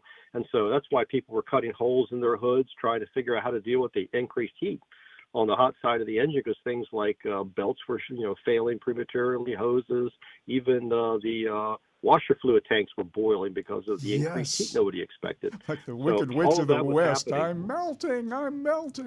Yeah. It's gotten much better. Yeah. At the Nashville, I can't remember the exact year, but at the National TMC meeting, after that meeting, there was one of the suppliers of fan drives, and I had a client in Nashville, and we went down and we literally did dyno tests for under hood temperatures, took a skill saw and put a hood scoop on it to help cool it down, and on a drive actually hung a hot dog on the side of the hood. We raised the hood up with some spacers, And within 100-mile ride, we cooked a hot dog. It was so hot. But there was those basic things that came from TMC and trying to understand what we were up against. Yeah. And so it's, as much as things have changed since that time, a lot of those things are still the same. We're still managing the basic pieces of tires and brakes and good PMs. One of the things that you guys do on Tech Talk, everybody through the years and through the segments, is to point up some specific things that are going on in terms of here's maybe a problem or here's what's happening next. And today's program is supposed to be about discussing the latest maintenance and repair trends. We haven't really done that very much, but we got a couple of minutes here. Is there anything that is at the top of your list, Derry? And then Robert, of course, you guys talk for a bit here. Yeah, I well, think Derry, one let's of talk a little bit about disc brakes. Yeah, that's the current subject. Robert and I have had some discussion, and although disc brakes have done a phenomenal job, it's one of those additions to a vehicle that after a number of years, being so good that they are and so used to those on automotive vehicles, it almost tends to be something that is not looked at as close as it should. And it is currently rearing its ugly head on trailers, and more so from corrosion and the fact of not looking at trailers as much so in a low mileage application. The corrosion is creeping in and creating more problems than we would like to see, because if a trailer only does 30,000 miles a year, so to say, and sits a lot, it doesn't get the advantage of pressure washing by driving in a rainstorm. So that is rearing its ugly head, and quite honestly, it's really kind of fresh, because trailers now are 7 or 8 years with disc brakes on trailers. They work phenomenal, but they need a little more attention than we realize in the industry. You want to add to that, Robert?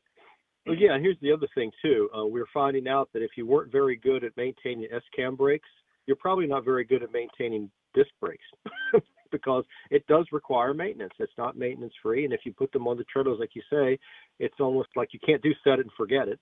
You have to maintain these. And add to that, if you're in an operation where you're in a lot of aggregate, on off-road or whatever, it's going to make it even worse, because maybe the disc brakes aren't suited for that particular application. So, you really have to pay attention to the maintenance requirements on disc brakes. They're not as maintenance sensitive, let's say, as an S-cam. But if you don't pay attention to it, you're going to end up with increased costs. And the advantages that you thought you're going to see from the disc brakes may evaporate.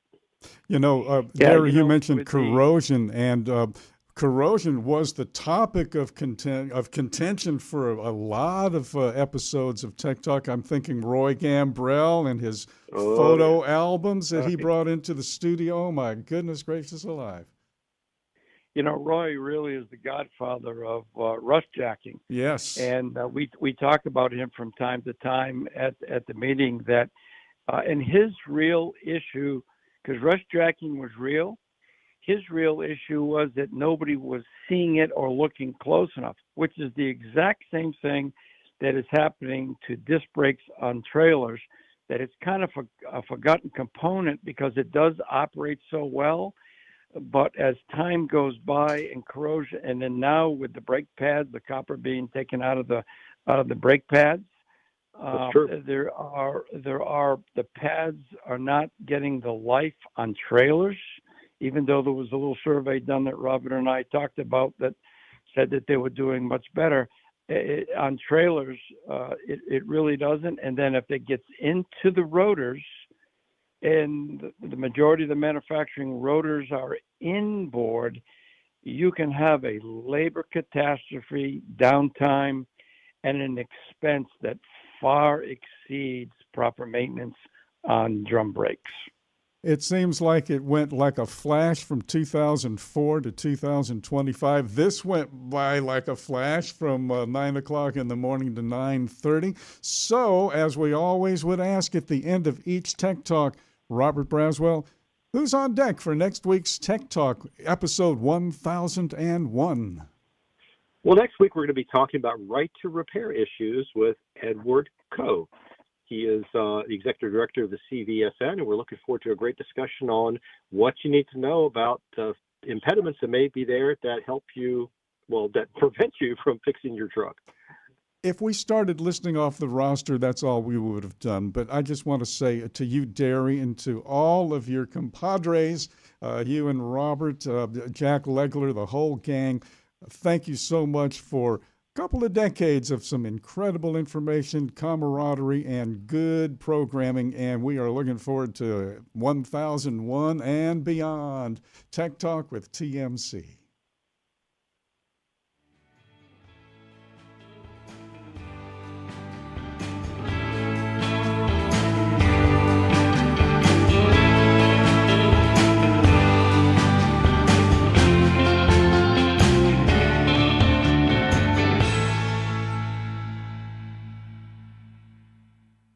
Exceptional value and exceptional values. That's Bennett Trucking. A core commitment of faith, family, and freedom has driven Bennett to being the leading provider of innovative, integrated transportation solutions, both at home and abroad. Bennett's values are not just compatible with providing high-paying jobs and unmatched customer service. They're inseparable. If you're looking for an employer or a partner who believes the best business model is being a model citizen, then Bennett Trucking is the place for you. Go to BennettIG.com and find the folks who share your values. Did you know it's extremely easy to join the Wreaths Across America mission to remember our fallen heroes, while at the same time honoring those who are currently serving our country and their families? Plus, you're helping to teach our younger generation about the value of freedom. With just one $17 donation to Wreaths Across America, you're sponsoring a fresh Maine Balsam Remembrance Wreath. They've really become a symbol of America's respect for those who bravely served and are no longer with us. To sponsor your wreath, just visit wreathsacrossamerica.org. That's wreathsacrossamerica.org. Okay, you've heard the horror stories of how folks have lost their life savings when the market tanks. Is there a way to invest and make money without risk? Believe it or not, yes. Since 1995, Americans who cannot afford to lose their investments have used fixed index annuities. You get guaranteed income and protection from market downturns. It's a win-win for you and your future. And to learn more, dial pound 250. Use the keyword Truckers Wealth to get in touch with them today. And we are back with more Road Gang Radio, and you're riding shotgun once again with Jimmy Mack and, surprisingly, Dave Nemo as well, even though it's not Monday. Hey, it's not Monday, Nemo. How you doing? Fantastic. That was a lot of fun talking to those guys here, kind of ruminating and reminiscing for a little bit. Yeah, really kind of terrific to get a chance to kind of catch up. Big congratulations to Robert Braswell. People don't really understand what that means to actually get 1,000 episodes in. Now, they're podcasters, who get to those 1,000, 2,000, 3,000, but that's them doing only that every week. Yeah. You know what I'm saying? Yeah. I mean, there's a lot of other program. That's one, that's a big deal. And, and schedule changes and trips and travel and events and things like that, you kind of move it around a little bit. And Robert has always been so gracious in terms of... particularly last week when we had... we were struggling. Not struggling is a bad word to put it, because I thought that Madison with the T acquitted herself rather well at the TXTA event. It's just we had a whole bunch of kind of multiple moving pieces. And, by the way, Madison, it's your first time alone producing. You get to do it in a remote with nobody here over in the building to help you. So well done on that. He's always been a really good sport, been a really good guy, always been incredibly gracious to us when we actually make the trips to their conferences as well. Really great dude. And by the way, speaking of that gold standard of, Tech Talk with TMC, a couple of years ago, I had this crazy idea. I went to the National Association of Publicly Funded Truck Driving Schools, and we had 2 full days of talking with educators in the public sector. And I mean, it was a stream. It got to the point where we actually, part of the way Nemo Nation, I realized we could do it was there was a couple of moments during that that conference out in Arizona where we had 3 guests on, to the point where there were times that I had to bring multiple guests on at the same time to have an ongoing conversation. the breadth of the conversation about training the next generation of trainers and the strategies that people were trying and experimenting with, and the move towards training as a non-proprietary, just like safety, because it's so interconnected with safety. The move towards that with the associations, not only our friends at the National Association of Publicly Funded Truck Driving Schools, but also our friend Andy Polikoff at CVTA, all of that stuff kind of got me to thinking we should have an education segment. That we should have an education. And I'm pretty proud of that, too, because I went to and asked you point blank, had you ever had one before? And I was surprised that my old adage of Nemo didn't apply. Yeah. Now, you've talked about recruiter roundtables and other kind of stuff like that, and that has a deep connection to that as well. But this was something new. And, you know, when the woman in charge of programming at the time, Meredith, said, do we have enough people? I said, I bet if you get on the phone with Andy and Martin Garcia, who, by the way, we send our dearest wishes to. His mother passed away. Oh, did not know that. You know, and we'll be seeing him in October, by the way. He's going to be showing up down here just around the same time that Claire and I are celebrating our anniversary. Yes. What's really cool is that I said, just give those guys a call, Meredith. And we actually had 14 segments booked before we ever got started. By the way, in case you guys don't know, Education Station is brought to you by our friends at Carrier's Edge. Speaking of them, those groovy folks, Jane Jezraoui, who is going to be joining us sooner rather than later. As a matter of fact, I think that Jane is going to be here in the next couple of weeks, either for Education Station or for The Future Was Yesterday. We'll be talking to her sooner rather than later, and we're very grateful for the perspective that Jane brings as well. I wanted to make a comment about TA Petro and Carrier's Edge. They're both sponsors, not to push or promote what they're up to, but to remind you guys that they are the gold standard in regards to guests, because they don't. It isn't a bait and switch. It isn't a half answer that then says, if you call me at, I'll give you the rest of the answer, which drives me crazy. That's a surefire way to lose your segment on this show. I'll tell you that right now. Anybody that plays games with our callers, anybody that plays games with advice where they only give you half the story. But Education Station has been a point of incredible pride for me as we've kind of put this together. We learn on this segment how industry leaders are training the next generation of drivers on Education Station. Missy Blair, as Brad said earlier before he had to shuffle off. And Missy, by the way, our good friend Brad Bentley says good morning. He had to go to a meeting, but he wanted to give you a shout out. Missy Blair, great American, academic director at Pima Community College, Center for Transportation and Logistics, joins us. Dave's going to hang around, but I'm going to be taking you through the segment, Missy. Good morning to you and welcome to Education Station. Thank you. I appreciate it, and good morning to you all. It's early here, so but it's already 80 degrees, so I'm glad to be talking with you all and not outside doing something right now. So. Oh, I can tell you right now, it's funny because you know we're at the Fastport Studios over here, Missy, and school has now gotten back into session. There is literally a grammar middle school right down the block from us. And when I tell you, when we were here in the summertime, it was all quiet. And since it has now become August, I'm telling you, it is like a nonstop flow of traffic for the first hour and a half of this show. It's hysterical. I'm glad we start at 7 and have to get here at 5:30, because if that wasn't the case, man, when school gets back into session, it's back into session. When do you guys start back up? I know you're always around the clock with a community college, but when do you start really seeing people show up in big numbers over there at Pima? Yeah, so you know the truck driver training is year round, as is our logistics program. I mean, all the programs are year round, but the summer does get a little bit lighter, especially with the traditional programs. So we start again a week from this Monday. So we have a big all college day a week from Friday where we all get together and network a bit and hear from our chancellor. We have a new chancellor since I last spoke with you all, Dr. Nassi. He came to us from Florida. He's been with us for about a year, so it's been a really smooth transition, and we're really excited to have him at our helm now. So it'll start picking up in a couple weeks here, but you know, enrollment, especially for the traditional programs, is in high gear now as people as it approaches quickly. So, which is great. Yeah, and by the way, I got to tell you, going back to the idea of going back to the first day of high school fills me with dread and fear. The idea of going back to the first day of first grade makes me think about cookies and snacks.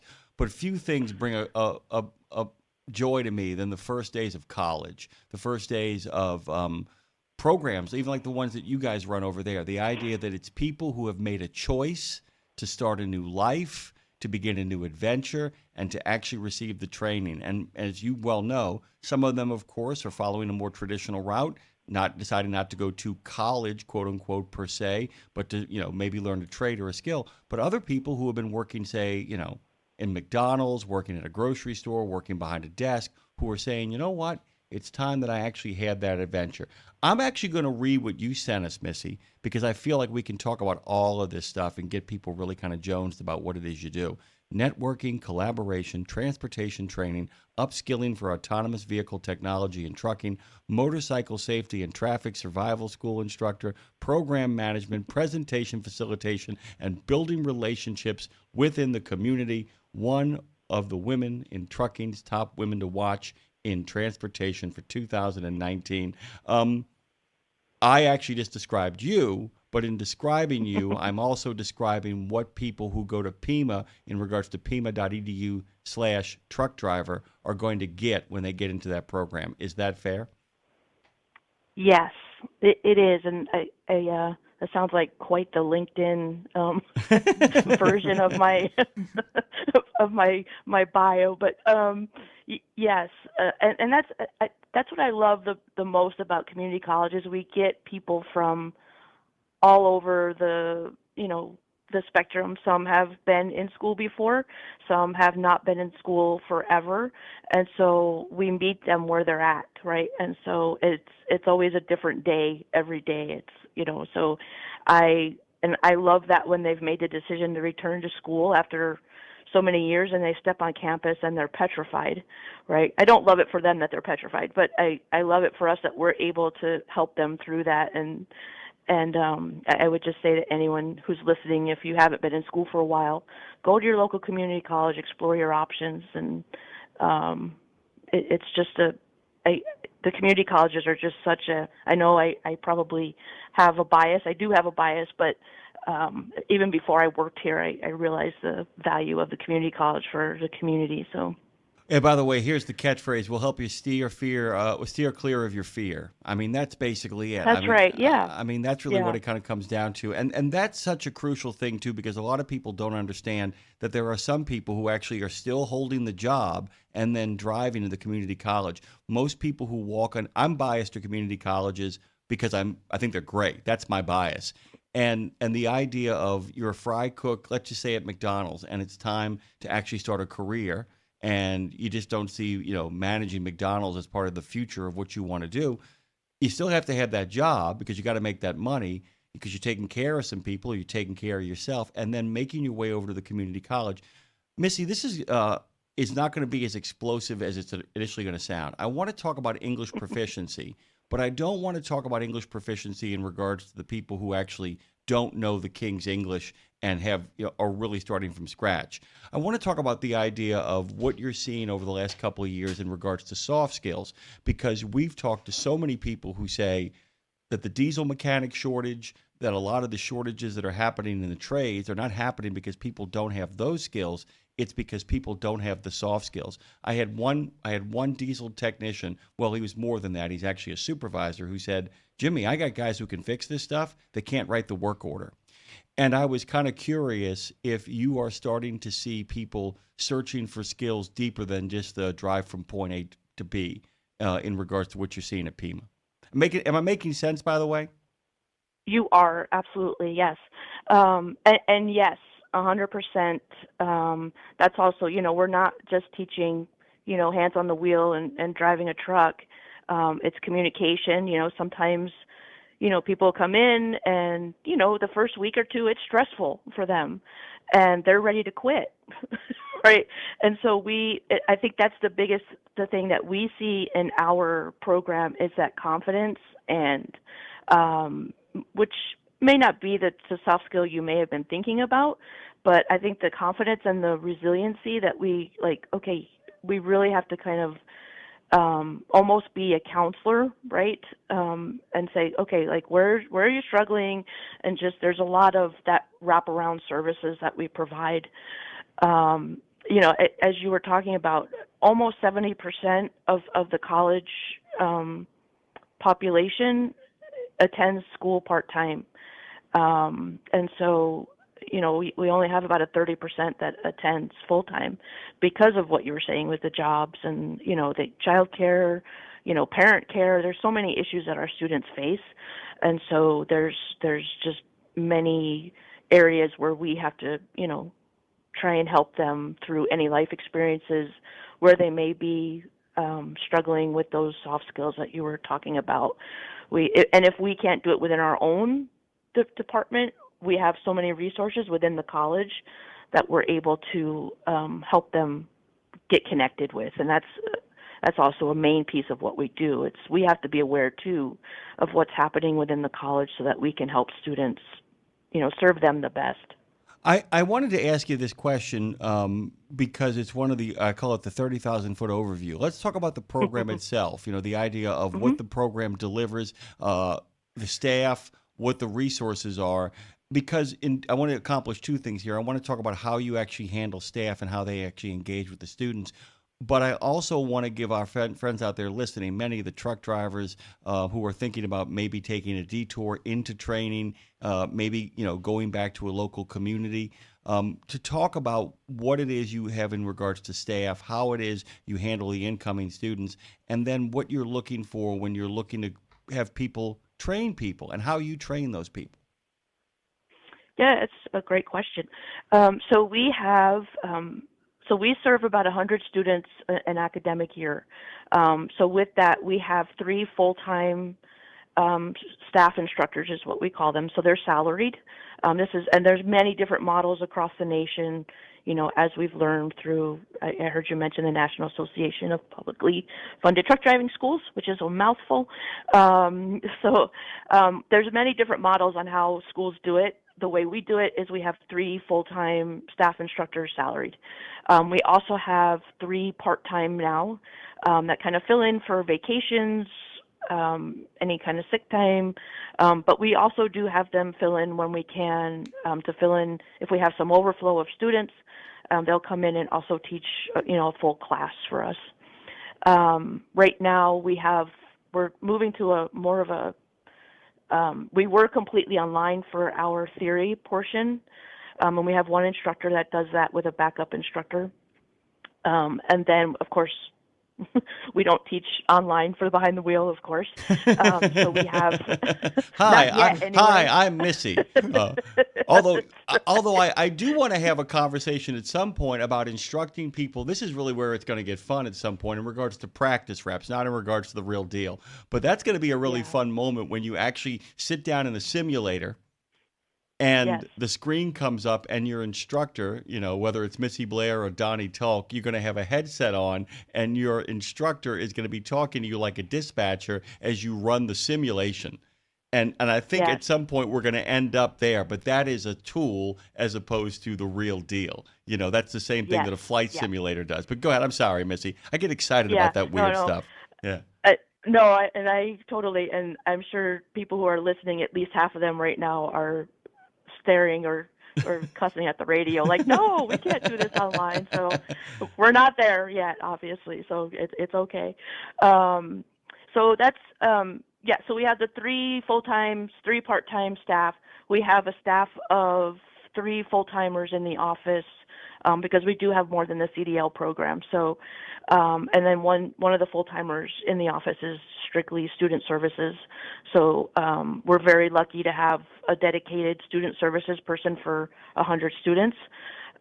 Usually the caseloads for the advisors within the college is more than that, I think. So they get to know her very well, and that's part of that wraparound services, right? They get to trust her, and so if there are things happening in their lives, they're going to tell her or their instructors about it, which is great to have that relationship before they come in. Let me tell you something, guys, by the way. If you decide to ever go back to college, whether it's a community college, whether it's a full-time university, irregardless, there are a couple of people you want to get to know. If there is a main office for the department or program, there is a lady or a gentleman that sits behind the desk and basically points you in which direction to go. Make a friend with them immediately. It's literally everybody's got a Sue, everybody's got a Steve who sits behind that desk and goes, okay, so here's how you deal with the following faculty members. Okay, so here's how the building works. Okay, so here's where the food is. You got to it's like making a friend with you'd rather be friends with the attorney's secretary than the attorney themselves. I'm sorry, Missy. I'm just getting excited about going back to school. That's right. That's awesome. So did I answer your question? I think there were other parts to that question. The staffing and then what? Actually, that's a great kind of point to pivot. And as Lindsay would say, we're going to pivot for a second and go into deeper side of the question, which is, so now we know the kind of setup of how your system works, how your onboarding works and all that stuff. Let's talk about what you look for in a trainer. Because like I said, we have a lot of friends out there we have friends, by the way, who are saying good morning. Marshall Platter on YouTube says good morning. Chris Yount says good morning. He's in Minnesota heading for South Dakota. He's going to go from flat and cold to further flat and cold. And our friend Trucker Boson says, I tell everyone I'm like Jack Benny, forever 39. That's a reference to an earlier joke that was made. Right. So go on, please. So tell us about how you go about finding trainers. Yeah, so we, of course, the college has a recruiting, a careers page, et cetera, and then they do send it out to, websites that do those recruiting things. So when we screen, et cetera, it's about the experience, of course. We're required by ELDT to have certain requirements. And then from there in the interview process, that's where we're really looking for a couple things. For us, we look for, and honestly, I don't necessarily need someone who's had training experience. It's more about how they communicate with us and their attitude towards a team environment. We've had people come in interviews and say basically it's, my way or the highway. They're not going to be someone that we hire. Oh, yeah, that's terrific. That's a hiring on the spot candidate right there. Right. Dave, by the way, Dave Nemo's here with me, and he loves that when people walk in and say, I know you've been doing this for 50 years, Dave, but here's how we're going to do it. Dave, you love that, don't you? I absolutely love it. I'm a glutton for punishment. Yes, yeah. So it's really about how, just having a conversation with them and just kind of getting a feel if they're, going to work well with students, as well as the team. And then from there, we can train that. And I think the NAPFTDS has a nicely great done. initiative. Nicely Thank done. you. It was too long to say it again. I know. The National Association of Publicly Funded Truck Driving Schools. I can do it really fast, but I'm paid to do that, by the way. But go on, please. So they have a really great initiative in process right now where we're trying to put together, John Thorpe is trying to put together a manual or a guide for schools on how to train, best practices to train new instructors. And I think that's going to be really helpful to schools moving forward once that's put together. They're in the surveying process right now in terms of what schools are doing. But in terms of, it's a lot about flexibility, being able to, really meet students where they're at. And you can get a sense of that typically when you're talking with someone, in an interview process. It's not so much about qualifications because we already see that on the resume. For me, it's more about having that conversation and just making sure, that matches how they're going to interact with folks who come onto the campus for the first time, right? Anytime, by the way, whether you're actually walking a loading dock, walking a shipyard, walking a rail, walking a yard with the yard master, walking a campus with a dean or a fellow professor, I always tell people one of the things you really want to do is you really, as a teacher, want to watch and listen as long as you possibly can because you get a sense of the human beings that are actually wandering across that campus and kind of making the miracle happen. I'm going to go, Missy, by the way, I'm going to go off here on a bit of a fun little discussion. I have told a number of people in my life who are younger people who are thinking about either going in the military or going to trade school. I will not advise them on which direction to go. and people who say at some point I want to go to college, 4-year accredited university. And what I tell them is, I really have told a lot of parents it would not be a bad idea to apply for delayed acceptance to a 4-year college, go to a community college for 2 years, learn a skill like becoming an electrician, becoming a truck driver, becoming some sort of trade savvy person. And I also tell them, don't go learn a foreign language at the college first. Spend about 2 years, take advantage of everything it has to have there. Become proficient in Spanish, proficient in French, proficient in Chinese, while at the same time learning that trade. So if you decide then to go to college, you have a series of back-end skills. And I really think that's the future of where we're headed in education, even in regards to people freshly minted from high school. And I'm wondering if you're seeing, along with some of the non-traditional students, if you are in fact seeing 18 and 19-year-old folks fresh out of high school showing up on your campuses to kind of get this skill set, despite the fact that they can't leave the state in a truck until they're 21. We actually are, and it's been an interesting. We were talking about this recently. How, we've always, when students come in and we're offering them some career, the same kind of questions you're talking about. And we typically say, you're going to want to go out on the road and get some experience, and still believe that. But there's so many of the younger, but the college is about 58% overall, 18 to 24. So we have a lot of, it's a majority of the population. For us, of course, because of what you've talked about, we don't have that much of a percentage of 18 to 24, but we're seeing that when they're coming in, the entrepreneurship aspect of it, again, it's not, your listeners are freaking out right now about, just learning to drive a truck and then wanting to go out on the road by themselves as an owner operator. We try to discourage that. But that being said, a community college does offer people the opportunity while they are getting their CDL, even at 19 years old, to take business classes, to actually be embedded in the long term. Missy, we've only got about a minute left here. I did want to make sure I get this right. I think you are our second Air Force veteran in a row. We had Kevin Lindsay on yesterday from TA Petro, who of course is over there, does the maintenance for them and does Maintenance Matters here. You were in the Air Force. I got that right? I was, yes. Well, thank you for your service very much. I want to ask you one really quick question. Do you feel like anything you learned in the Air Force has helped you get where you are and have a better understanding of how to do your job today? Oh, gosh, yes. And, people thank me all the time, but the Air Force gave me far more than I gave it as a young snot-nosed kid, right? So I went directly into the Air Force 2 weeks out of high school. I was a child of divorce and had a chip on my shoulder, and they definitely gave me those soft skills that we talked about earlier, right? How to communicate a little bit better, how to handle things a little bit better than I may have been handling them at 18 years old. So definitely, I was in for about 5 years, and I think it was the best thing for me to do right out of high school, honestly.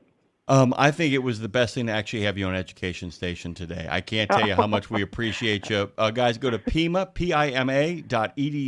/truck driver. Thank you so much. You're the best, and we hope to get you on once again pretty darn soon. Thank you, Missy. I always. Oh, we lost her. Sorry about that. That's what happens. We love Missy. By the way, go to pima.edu /truck driver. Find out all about that program. I'm going to let you shuffle off this radio coil, Dave. I just wanted you to, get a chance to talk to you on the 1000th edition of Tech Talk with TMC. And by the way, we're always coming up with new programming, aren't we?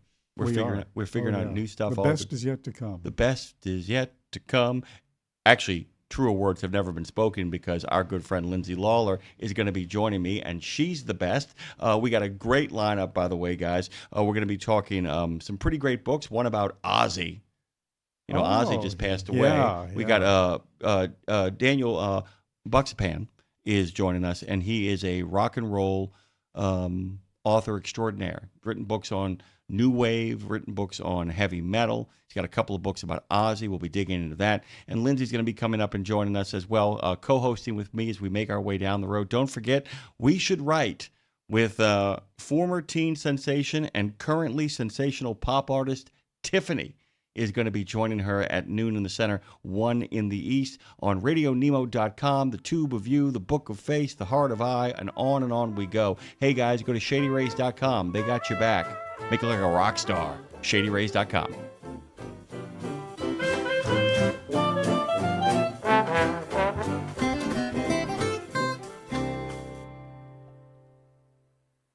Check out the new over-the-top lineup at participating Country Pride and Iron Skillet restaurants. 3 gigantic sandwiches loaded with flavor. Try the chicken parm stack, the big country combo, or the ultimate smash melt. The ultimate smash melt. 2 delicious smash burger patties, surrounded by 2 grilled cheese sandwiches. 2 sandwiches in 1. Visit your favorite Country Pride or Iron Skillet restaurant and come hungry. Available for dine-in only at participating Country Pride and Iron Skillet restaurants inside TA or Petro Travel Centers. The Joshua Chamberlain Society is unlike any other veterans organization. It's truly a family, and I know that firsthand from working with them myself.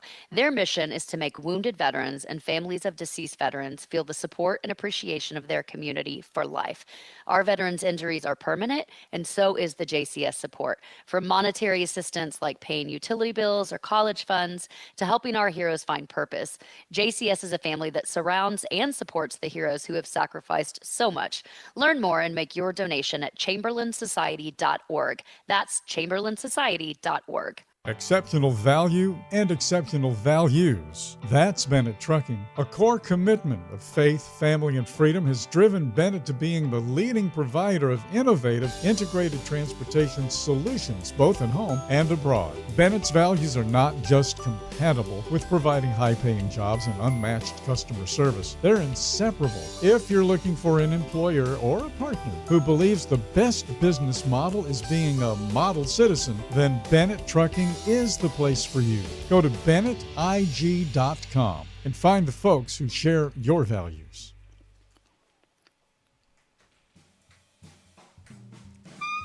From the Big Easy to Music City and out to the open road, welcome to Road Gang Radio, broadcasting live from the Fastport Studios in New Orleans, and joining us from Nashville, the one, the only, Lindsay Lawler. Hey, girl. Hey, girl, hey. Lindsay, Hey, girl, I hey. want you to wiggle your toes, have a root beer, and, enjoy the day as you watch balloons ascend to heaven. That's what I want for you. Wow. I want that for me, too. That sounds very childlike. Was it National what day? Actually, it's all of them. It's Wiggle Your Toes Day, it's Root Beer Float Day, and it's Balloons Ascend to Heaven Day. Those are all real things. So you're saying it's root beer float away day. Exactly. I like it. While you wiggle like your it. toes. So even if you're going airborne with it, even if the root beer floats you, even if it floats you, it's important to point out that you should be wiggling your toes. You should be making. I got to be honest. I wiggle my toes quite a bit, Jim, because I've had a pretty. If we're being real here, is this a safe space? It's a safe space. It's a I've had safe a space. pretty I got a bad lot of case- movement. I got a lot of movement to my left, but it's a safe space. Okay. I got a pretty wiggle my toes a lot because I've had a pretty bad case of athlete's foot on my left foot for a long time. My toes itch all the time. Listen, I know that's gross, but I know that I'm loved around here and I can say it and you'll still find me to be somewhat attractive. But if anyone's got a good method for my toes to stop itching between the cracks, give us a call. What's the number? 615-292-6366. That's 615-292-NEMO. Also, Jim, good morning. Good morning to you. As Love always. love listening this morning. Love hearing BB the King. Love hearing the 1000th episode with the Braz. Love hearing Nemo pop in. It's just like all are welcome here. I'm here for it. Well, and by the way, I love that. I love that about the format. I just love the fact that people can stop in. I love the fact that people come in for 10 minutes and then they're gone. Some people stay around for an hour and a half like Chris Orban did. I love the fact that it's very loosey-goosey, and at the same time, we got a lot going on and a lot scheduled. Sorry. It's like loosey-goosey, but we planned that. You know what it reminds me of, actually? Like the quote-unquote good old days of radio when it was like, before it got corporate, when it was like, hey, so and so just popped by and they're going to play their new single, like this new artist just, but that was my fault. That was my fault. Okay, guys. okay. Nick and I actually fixed my audio last night, so now things pop up. It's good news, bad news. Anyway, it's like the old days of radio when it was like, so and so just stopped by and we're going to play their new single now. Now you can't necessarily do that, but it is that vibe of old school radio where it's like we're live, things are happening, people are popping in. It's not so corporate and produced and manufactured, as it were. So I like that about us very much. Okay, I have a question to pose, Jim, and I'm posing it to you and everyone listening, although I don't want you to answer yet, if that's okay, Jim. I would like somebody to answer this on the Google Meets, on the YouTube live stream over there, or on Facebook, wherever you're listening, or please give us a call and answer this. And this is going to sound, well, this is my dumb question, Jim. Dumb question of the day, number 1. So I'm wondering, I'm curious. Somebody asked me this last weekend and I realized I don't really know the answer and it's going to make me sound stupid as the girl on trucking radio, but I'm so curious. Do truckers still use the CBs? Don't answer it, Jim. Are truckers really still using their CBs? Because we always make the joke that the CB is like the original, like the OG social media. Like the truckers are the people that got messaging on across all parts of the country or the world going originally, and having your handle and having your alter ego, all those things. And so, but I realize I don't know if it's still really a thing. I know they still sell them at the truck stops. I bought one. We used it on the truck stop tour, and I know some people use them. But like, is it an overall thing that people still do? Can I make a Yes. comment that isn't actually answering your question, but does Sure. give a sense of how much the world has changed? Yes. We actually entered into a discussion with some folks. They actually came on the show about the possibility of coming on and being sponsors of the show. And one of the things they sold was, I'm not going to say their name because they didn't sign on. I'm not going to give them the free advertising. Rude. Yeah. But what I know what they wanted to sell was CBs, and look, the world has changed so much. I mean, we're on multiple platforms. People can consume content almost any time. Dave has pointed out, he had this epiphany while we were working on the show. He said, I suddenly realized, you're being not hard on him, but he said you're being really meticulous about how we do this stuff. He said, I'm like, what is he talking about? It's radio. It's here, it's gone, and that's it. And then he said, oh my God, it's everywhere in perpetuity throughout the universe. And one of the things that he was always trained in, and many old radio people were trained in, was don't let those CBs get widespread. They could kill our jobs. There was always that fear, that they could kill our jobs. But me having to tell him point blank, it has no effect on us. If our content is good, it doesn't matter. That's the thing about the 1,000th episode of Tech Talk, is the fact it doesn't matter. You can get to 1,000 episodes if you want to get to 1,000 episodes, and if you do your job and keep your content. I have an answer for you, but I will not answer it. I'll let our friends answer it by giving us a call, and I'll let our friends answer it by being on the discussion in the chat as well. Fair enough? And speaking of, fair enough. No, I appreciate that. That was equal parts. That's where I was going. So Joe J says on the chat, and this is what I thought, but I didn't. So it makes me feel like I'm not that stupid. So Joe J said, CB use is nowhere near where it used to be. Most drivers don't have one anymore, or have it on, or they don't have it on if they do have one. And that's what I thought. But I was like, I don't know. Is it even a thing? So has it gone away, Jim, would you say, because there's just too much noise and that's one additional distraction? Or what do you think made the, and feel free to answer on the chat as well, guys, or call, guys and girls. But like, is there too much noise and it's one more distraction? That's why it's gone away? Because we're connecting in other ways on your 34 or on your cell phone or whatever. Nothing happens for only one reason. Nothing happens for only one reason. That's the absolute truth of the matter. Fair. Gotcha. But I think that is one of the reasons. The other reason, and like I said, I think we got a phone call coming in. Do we not, Madison? We sure do. Mr. Marshall, calling from Nevada, wants to tell you his cure for athlete's foot. Oh, good. Okay. So hold the phone. So hold the thought for a second, Marshall, because I didn't want to say my second thing until we figured out what Marshall was going to talk about. I think the other reason why is just like the internet's comment section. I think at some point, Lindsay, the talk on CB radios became so nasty and so ugly, so gatekeepy, so filthy, so nasty that a lot of people said, you know what, I don't want to be a part of this. Oh, well, then good. I mean, I think that's part of it, and I think it is readjusted. I do think that. It's always that one guy that ruins it for everybody. Yeah, it's not one guy. It's always that one every guy that ruins it for everybody. You know who doesn't ruin it for everybody? Marshall. Marshall. Good morning to you, Marshall. Breaker 19, how about that CB friend of mine? Hello? Hey. See. So, Marshall, do you have a CB in your truck? I haven't had one in years. Originally, I took it out as part of my drug rehab, but since then, they're useless, for the most point, because it's just noise. So okay. You're hearing base stations that are in Miami, Florida, and you're up in South Dakota. Who wants to talk to them anyhow? What do they got for you? So it's useless for the most point. So it served its purpose and it was groundbreaking, so to speak, before we had.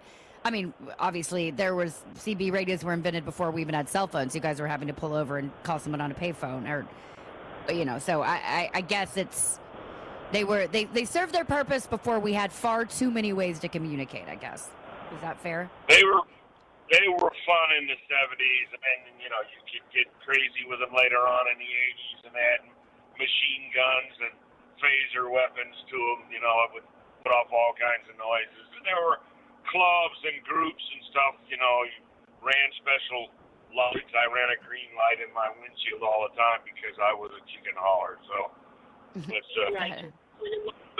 those were the days, my friend. We thought they'd never end. We'd sing and dance forever and a day. Now, for your Now to a more disgusting topic. My itchy toes. Yes. Well, my itchy toes. I don't know what the movie was, but there was a female soldier involved in the movie, and I cannot remember who she was, an attractive blonde lady. But anyhow, she's in the military, and she's over in the sand deserts, and she's having athletics problems, and someone tells her that she needs to pee on her feet, and that will make it go away. And okay. Well, so it's got to be your morning pee. You got to collect it. You're not gonna have a good enough aim like a guy, but you're gonna need to collect it in a bowl and soak your feet in it for a few days, fresh every day. And are you being serious? Are you trying to make me pee on my feet for me to look stupid? I am telling you the truth. There's a certain acidic level in your body that only occurs early in the morning with your morning pee, and that morning pee will kill athletes. Wow. I don't know if I can. I believe you. Jimmy has the fastest fingers in the world over there on the Google world, and he can Google it, and it is a true story. I kid you not. Jim, do you think this is true? By the way, I've heard this, and I've heard people actually make this claim. I've actually looked up things that have said both ways, both kinds in regards to the pee approach. I don't know the veracity, but let's find off. Let's find out, shall we? Find off? Let's find off. Let's get turned off. Hold on. Is peeing on your feet good? Let me see what they say. No, there is no scientific evidence to support the claim that peeing on your feet is beneficial. Some people believe that urine contains antifungal properties that can help treat athletes' foot. However, studies have shown that the concentration of urea, the antifungal component in urine, is too low to be effective. Moreover, urine can contain bacteria and other microorganisms that may cause infections. Peeing on your feet can increase the risk of developing skin infections, especially if you have open wounds or cuts. But then again, that's AI that wrote that. I will have to dig deeper because there may, in fact, if some people maybe have, a great deal of urea in their urine. And speaking of that, urine, just to kind of give you an example, we'll be talking about Words with Friends later on. All kinds of great examples like that. Friends with Words. Well, yeah, Friends with Words too. The actual name of the thing. But yeah, so I'm gonna dig deeper though. I'm not gonna take AI's word for it. Here's one for you, Lindsay. Back 'em down, buddy. You got a city kitty from Circle City on your tail. That is a little bit of that old CB lingo for you. A little bit of the lingo. You know what that means, right? Do you know what that means, Marshall? Got a Mountie coming up on your back door there, brother. Better slow it down. Aw, see, we don't have to bring the CBs back, but I do want to bring the lingo, put back into the foreground, as it were. I'm making time in the $50 lane. Song, by the way, I sent you a song, Lindsay. You need to check that one out. That one there, it's The House That Made Me, and I don't know if she wrote it or not herself, but it's a really good song. And the irony of it is, I have the Lindsay Lawler station on my Pandora, and thank you. It comes up along with your music. Then it interjects other music that it thinks is of the same genre, Right, or whatever. right. So wait, so who sings "House That Made Me"? The House That Made Me. I sent it to you on the Book of Faith. So You're not talking about Miranda Lambert, "The House That Built Me," are you? Different song?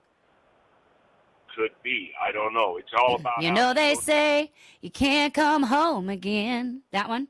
I just had to come back one last time. That's the one.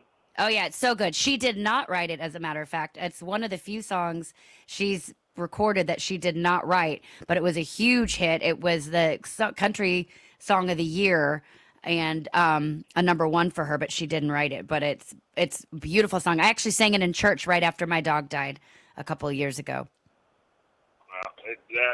That was the one that I really liked. I did not know it was current.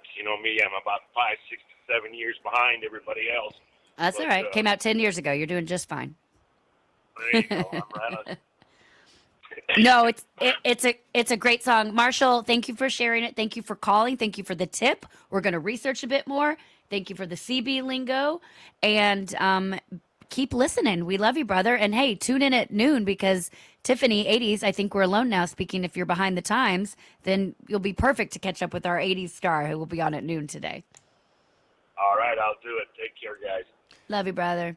We should write, by the way, with former teen sensation and currently sensational pop artist Tiffany. I love that. I love that. It's great. I thought long and hard about that one, dude, to prevent any misunderstanding about what I think of her or where she is in her career. It's a remarkable career, isn't it, Lindsay? It's a remarkable career, yes. And what's so funny is I totally laughed about the fact that Jim, I was laughing thinking about like Brad Bentley, talking this morning saying he saw her at House of Blues, and because when he found out I was and several people, Dave Heller over at TCA, when he found out I was friends with Tiffany, they kind of nerdily lost their minds. And it was really cute, Jimmy, because last night Nick DeMeo and I, our general manager, he and I were up late and up early trying to figure out how we can make this audio work well today for the show. And so Nick had to send Tiffany an email and copied me, and he snuck in on it. He was like, I totally wore out your tape when I was a little kid, and he was sort of nerding out. But I love the idea, Jim, of grown men being nostalgic about a woman's music they listened to when they were young, especially something that is Tiffany. It is, we had Tiffany spent one Thanksgiving with me and years ago, and I was sorry. She spent a Thanksgiving with me years ago, and my friend Don was over there, and he didn't realize that that's who it was. And about an hour into the dinner, he realized who it was and realized that he had looked at her Playboy when he was younger. And Oh, he's like, wow. I can't sit next to her and eat turkey. I can't do it. I saw her in Playboy. I can't do it. Wow. And he totally got rid of the face all about it, and they had a good laugh about it. By the way, I actually went out on a date with another big teen pop star from the 80s, who actually is 1 year younger than me. I will leave it up to you to guess and figure out who that is. Lindsay Lawler, Jimmy Mack, making our way down the road here. Give us a call at 615-292-6366. Someone did call us at 615-292-NEMO. We said the number. They called in. Who we got on the phone? We got a Chris. All right, good morning, Chris. Hey, good morning, guys. How's everything going? Pretty darn good. Going good, brother. 10-100 on your toes. Is 100 a peen? Is that a term for peeing? Yep. Yes, exactly what it is. That's funny. By the way, I'm not going to get into the details of this, but people should really avoid using the term good buddy and just simply say buddy. At least according to Dave. I don't know the veracity of that particular reality, but according to Dave, Good Buddy turned into something else. Do you know what I'm talking about, Chris? I do understand very well. Lindsay, I can guess. I have a good guess. Like he's my We're not good going buddy? into details. Is that like he's my good buddy? Is it kind of like that? Yep, you got it. That's really kind of the core of the action right there. That's it in a nutshell. How you doing, Chris? Man, we're doing everything every which way we can. Fair enough. It's better than no way. Where are you headed? Absolutely. I'm headed over to South Dakota. I got a couple of stops there in Sioux Falls and then on over to Rapid City. Sioux Falls. Dre was just up near that area. It was Sturgis. Any chance you have or ever have checked out Sturgis? I have been through Sturgis, not during the thing, and I was over there last week, and I wasn't able to get a hold of him so that we could meet up. Oh, man. I don't have his phone number. Oh, I'll give it to you. It's 615. Oh, sorry. Oh, wait. No? Is this on? Is it not just? Oh, by the way, since Chris is here, Lindsay, I wanted to kind of tell this story. I've been itching. It's not a trucking story, but it is a story that I'm glad Chris is here, because if I told this to you with just you and me on the air together, you might get really aggravated at me. So local officials in... Is this about the rat? Yeah. Oh, good God. Okay. All right. So local officials in North Yorkshire, England, shared a photo of a massive rat found inside of a local home that measured more than 22 inches from nose to tail. No, now I got to look it up. Jiminy Christmas. David Taylor and Stephen Martin, Eston Ward councillors, posted a photo to social media showing the enormous rat removed from an Eston home by pest control workers. Let that sink in for a second. Oh my God, I see it. Oh my God. Oh my God. It's almost the size of a small cat. The councilors wrote of the rat, which they said was more than 22 inches long. That's just short of 2 feet, guys, in case you don't know how to do math. The officials wrote the discovery highlights the worsening problem of rodent infestation in the area. The problem isn't rodent infestation. The problem is a 2-foot rat. Okay. As your local... I also love, by the way, that it comes up as breaking news. It looks like a giant... If you thought it was a groundhog or something, it wouldn't be gross. But when you know it's a rat, it's immediately the worst. It's amazing, isn't it? It's just amazing. Once you know something is a rat, you're like, ah! Okay. How did rats get such a bad rap? They're just... Why? Bubonic plague. Oh, yeah, that'll do it. Yeah, fair. That has a lot to do with it. Oh, yeah. Okay. You're always bringing up the bubonic plague. As your local counselors were calling on this council administration to take this seriously. You think? The people on the ground who do work extremely hard, but we need this all around the borough. The counselors said they're calling for a full vermin survey, which, by the way, is a great name for a band. Great band name. Vermin Survey is a great band name. And vermin survey and treatment plan, increasing funding for rodent Treatment plan opens up for vermin survey. Exactly. Ladies and gentlemen, treatment plan from Yorkshire.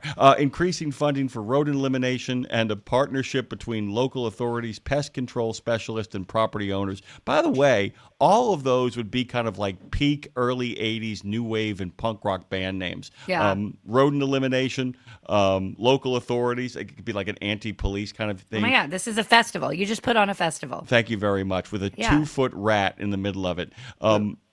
The longer this is ignored, the worse it will get, the Post said. We need action, not just advice. Well, what they need is more people on the air talking about the 2-foot rat. Yeah.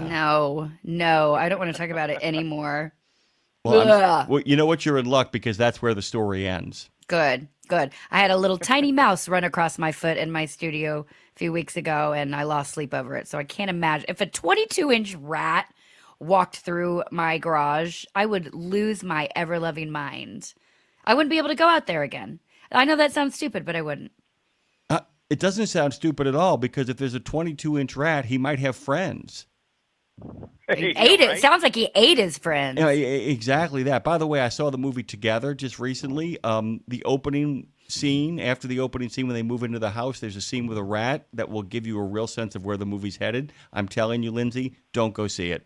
I know you. Don't go see it. Don't worry. Don't worry. All set.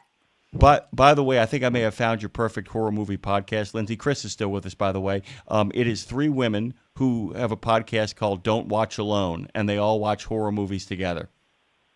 And then That's cute. And then they comment. It sounded like right up your alley, like your kind of people, your kind of folks. Chris, last question. Yes, sir. What is the biggest infestation you've ever dealt with?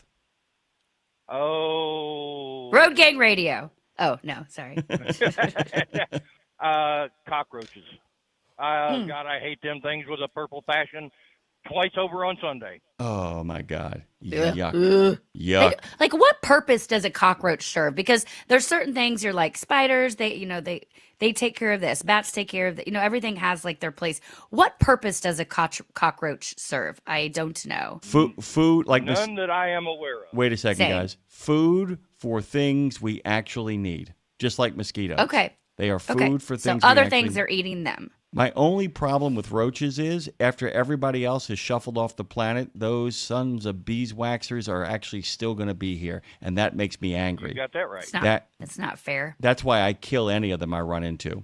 I'm a Buddhist, except when it comes Yep. to cockroaches and guys named Marv. But that's Cockroach Buddhist. Cockroach Buddhist. Good band name. it. Good band name. Also, is that why they in Men in Black? That they turn into like the aliens turn into cockroaches.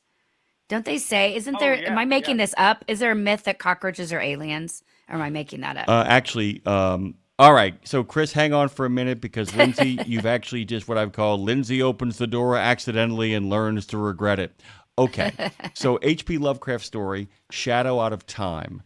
Here we go. Yeah, exactly. Tell me about the good old days, old Yeah, man. Yeah, exactly. So there is a story called Shadow Out of Time, and there is a guy who ends up getting possessed by an alien entity so that his consciousness is sent back to their planet, and that consciousness inhabits his. What we learn is that he's inhabited by a group of aliens called the Great Race of Yith. And what they do is they look for the most resilient entities in the universe, and when their planet is in trouble, they simply leap out of one body and into another and leave the other people on the other planet to die. We do know that the last destination they will have, their last route of escape, will be to the roaches on Earth. So you're saying yes. So the answer is yes. Cockroaches are aliens. I'm saying yes, or maybe possessed by the spirits of the Great Race of Yith. Chris, get out of here. Love you, buddy. Chris is like, I've been trying. Bye, buddy. We got speaking of my childhood. Speaking of crazy. Nicely done. Thank you. You want to tell people who's coming up next? Because this is really cool. Sure. Do you say Buxapan or Buckspan? I say Buckspan. Buckspan. Okay.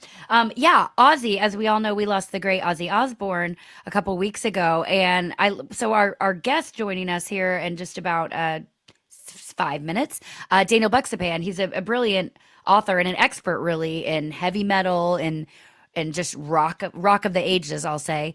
And he wrote a book a couple years back called Ozzy at 75. So he's an Ozzy expert. And he said on his webpage to me that he was like, he wasn't even really ready to talk. I'm curious if this is one of his first interviews, because I know if you've made a real career off something, and Ozzy is a big part of his life, he was grieving and probably still is. And that's not silly to say. I mean that and earnestly, but he's an amazing author, longtime music journalist. He's written books like the Encyclopedia of Heavy Metal, Rush at 50, and New Wave. So he's got range, but he's really, like I said, an expert on Ozzy Osbourne's life. And Ozzy would have been like Crazy Train. Of course, I know that was like a walkout song for us at football and that kind of thing. And my band in college, we would play Crazy Train. A lot of people on downtown Broadway, Jimmy, it's funny. They'll play that da da da da da, the beginning of it. and the crowd will get real excited, and then they'll go into like a Jason Aldean song. People are like, oh man, Come like, on. because they don't really play the full thing down there. They'll just like lead into a country song, which is very anticlimactic, but gets the crowd going anyway. But you probably grew up on Ozzy, I guess. Oh, well, would I guess. mean, and one of the great unescapables, even as a New Wave fan, and by the way, I have a great deal of appreciation for Daniel for actually being able to kind of cover that stuff too. Ozzy was inescapable, and Ozzy was always considered like the extreme. You know, he bit the head off of a bat. That was a big high school and late grammar school kind of thing to talk about in the back of the schoolyard. You like Ozzy? You like a bat biter? Yeah. We got to take a break here. Come back with Daniel on the other side. Guys, make your way over to truckdown.com. They've been serving 50 states and 8 provinces since 1997. Woo! If you find yourself in a pinch, download truckdown.com. Get that app and get yourself back on the road. You got to what? Gotta get up and truck down. Gotta get up and truck down.com.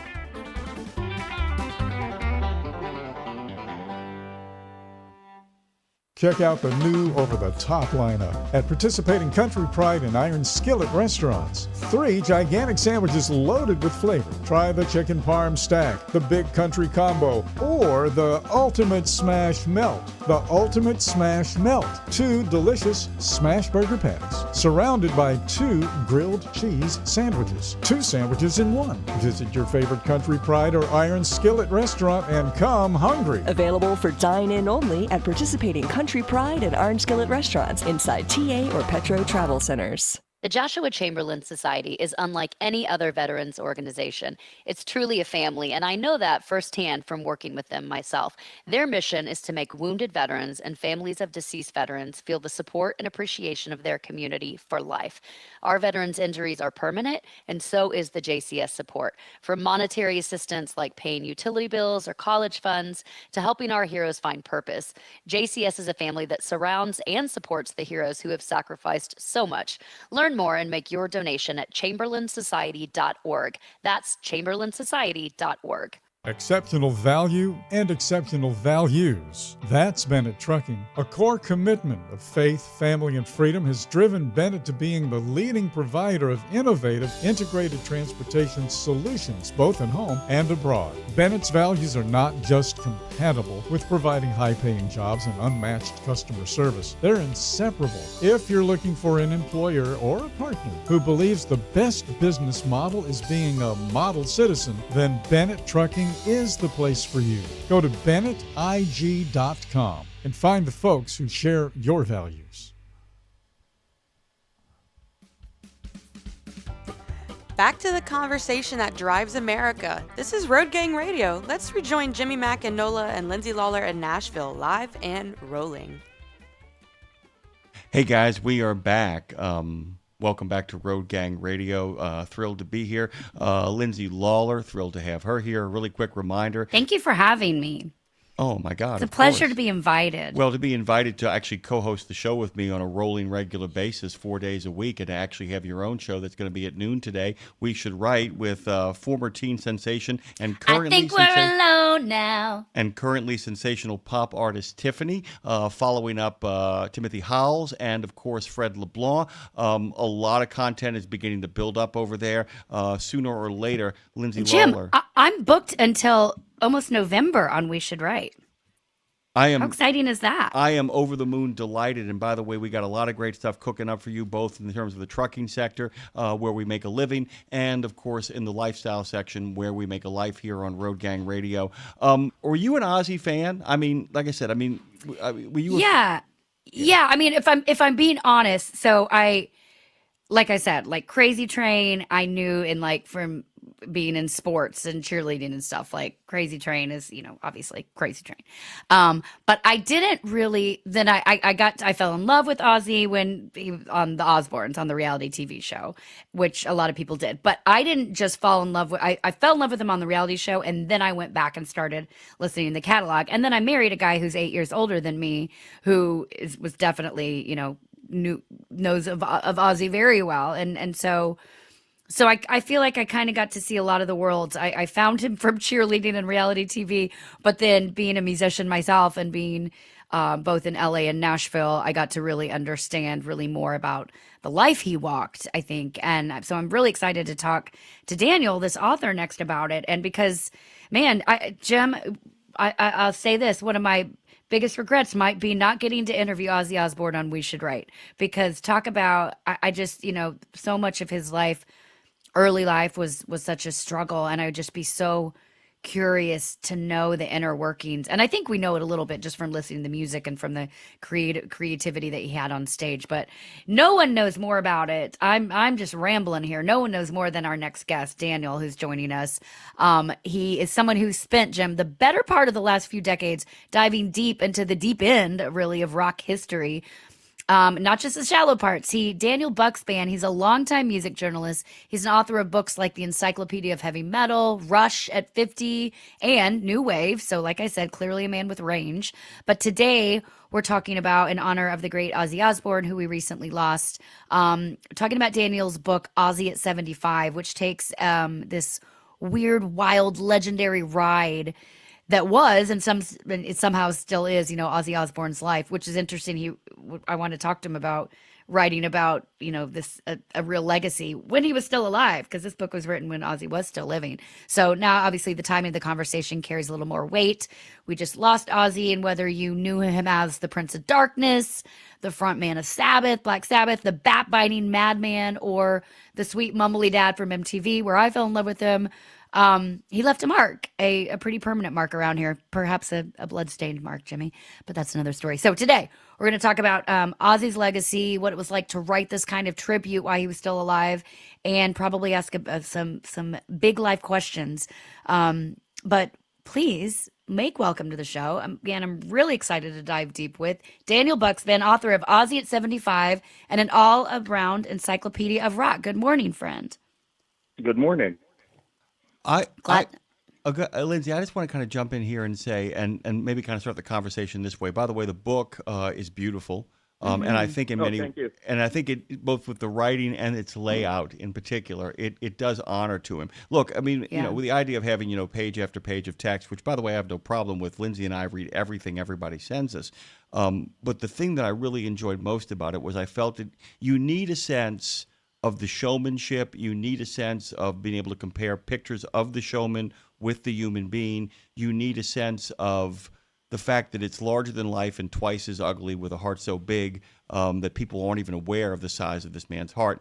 I wanted to ask you, though, as somebody who is actually still in the process of kind of grieving over this, and by the way, I understand that grief. There's been a lot of deaths for those of us who grew up in the 70s and 80s that have come one after another in terms of cultural touchstones. And I was kind of curious if you think that people have really come to appreciate in his music, beyond just the kind of wild man songs, the sadness and the sense of the outsider that plays through a lot of Ozzy's music.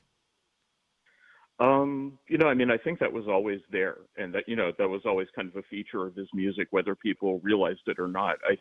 Now that he's gone, and we've seen this, to me, unprecedented outpouring of love from the entire world over this guy. It's when you go back now and listen to his music, it's more poignant, I think. And you can kind of hear that sadness, alienation that you're talking about. I feel like before he was dead, a lot of people maybe thought the music was not that deep. But now that he's gone and we're all feeling that absence, it all hits differently. And, it kind of puts a new frame on the painting, so to speak. Well, and then just, I guess, to go in there, because, Ozzy openly talked about how he was sexually abused, how he was bullied, like all these really tough things that he went through. And, and then, so to say, like, how much did you find out, Daniel, or how much did you make a connection for, I guess I would say, his quote unquote performance art? Like, do you think that it was inevitable that Ozzy ended up having to be this sort of character that is Ozzy? I mean, the character is Ozzy, but did that did you see any through line that really came from these deeply traumatic and personal things that he went through as a child? Like, does that to you show up knowing that in his music and his, I mean, down to the bat bite and all those things? Is that, do you have a through line to that from what he went through as a child? What I've noticed is that this was always the same guy, no matter the context, no matter how we saw him.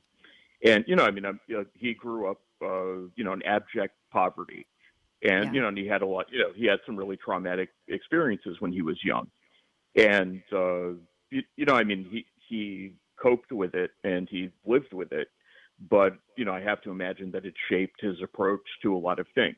And, there's this famous quote going around that he said, where, when Black Sabbath was formed, it was flower power at the time. And, for him and the other bandmates who grew up poor and, in just kind of not a great environment, it just didn't connect with them. And I have to imagine, a lot of the unpleasant stuff that Ozzy went through kind of contributed to that, that by the time, all that had happened and he grew up poor and all that, by the time he was ready to start Black Sabbath, I think just, his own experience growing up was too dark to sing a song like "If You're Going to San Francisco." I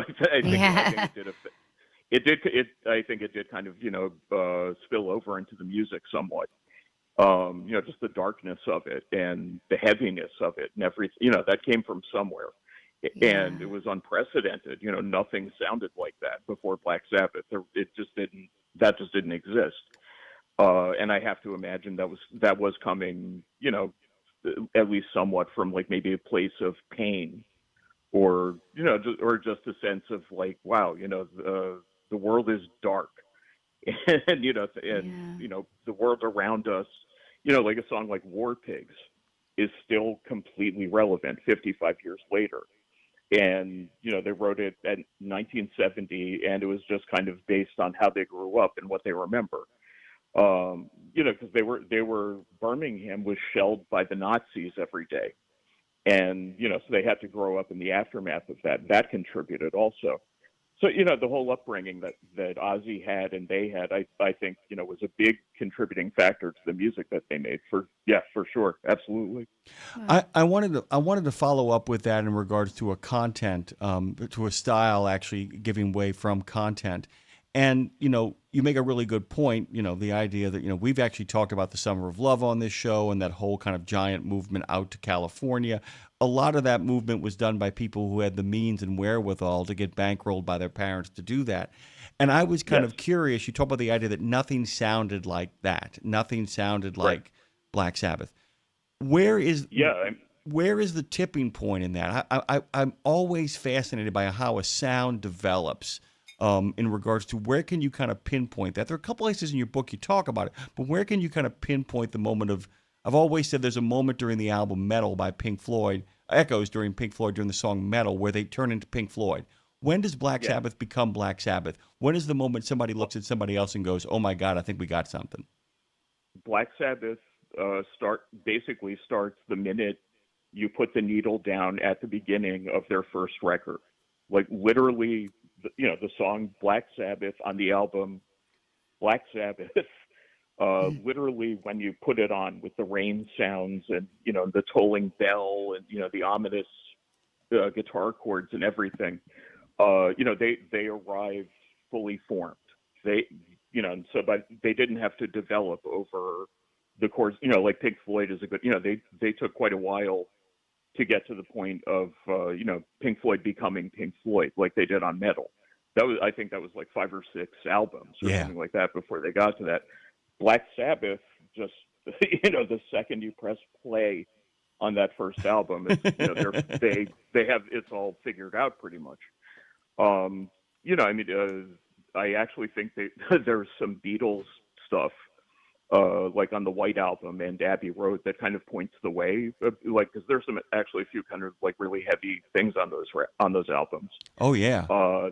Literally, She's So Heavy. I mean, literally, She's So Heavy and Helter Skelter come roaring to mind as the two kind of like, seminal moments of, wait, we can do that? It's like a permission structure. She's So Heavy especially, I have this mental image when they're cycling through that heavy riff at the end of all 4 members of Black Sabbath at like 18 years old sitting down and taking notes and being, and writing down like, be sure you're this heavy when you start your band,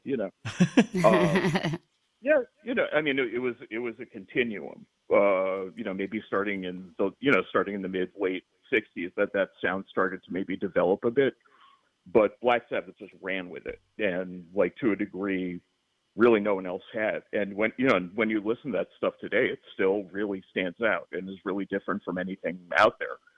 I mean, they influenced a lot of bands, but when you think about culturally and all that sort of thing, no one else really did what they did.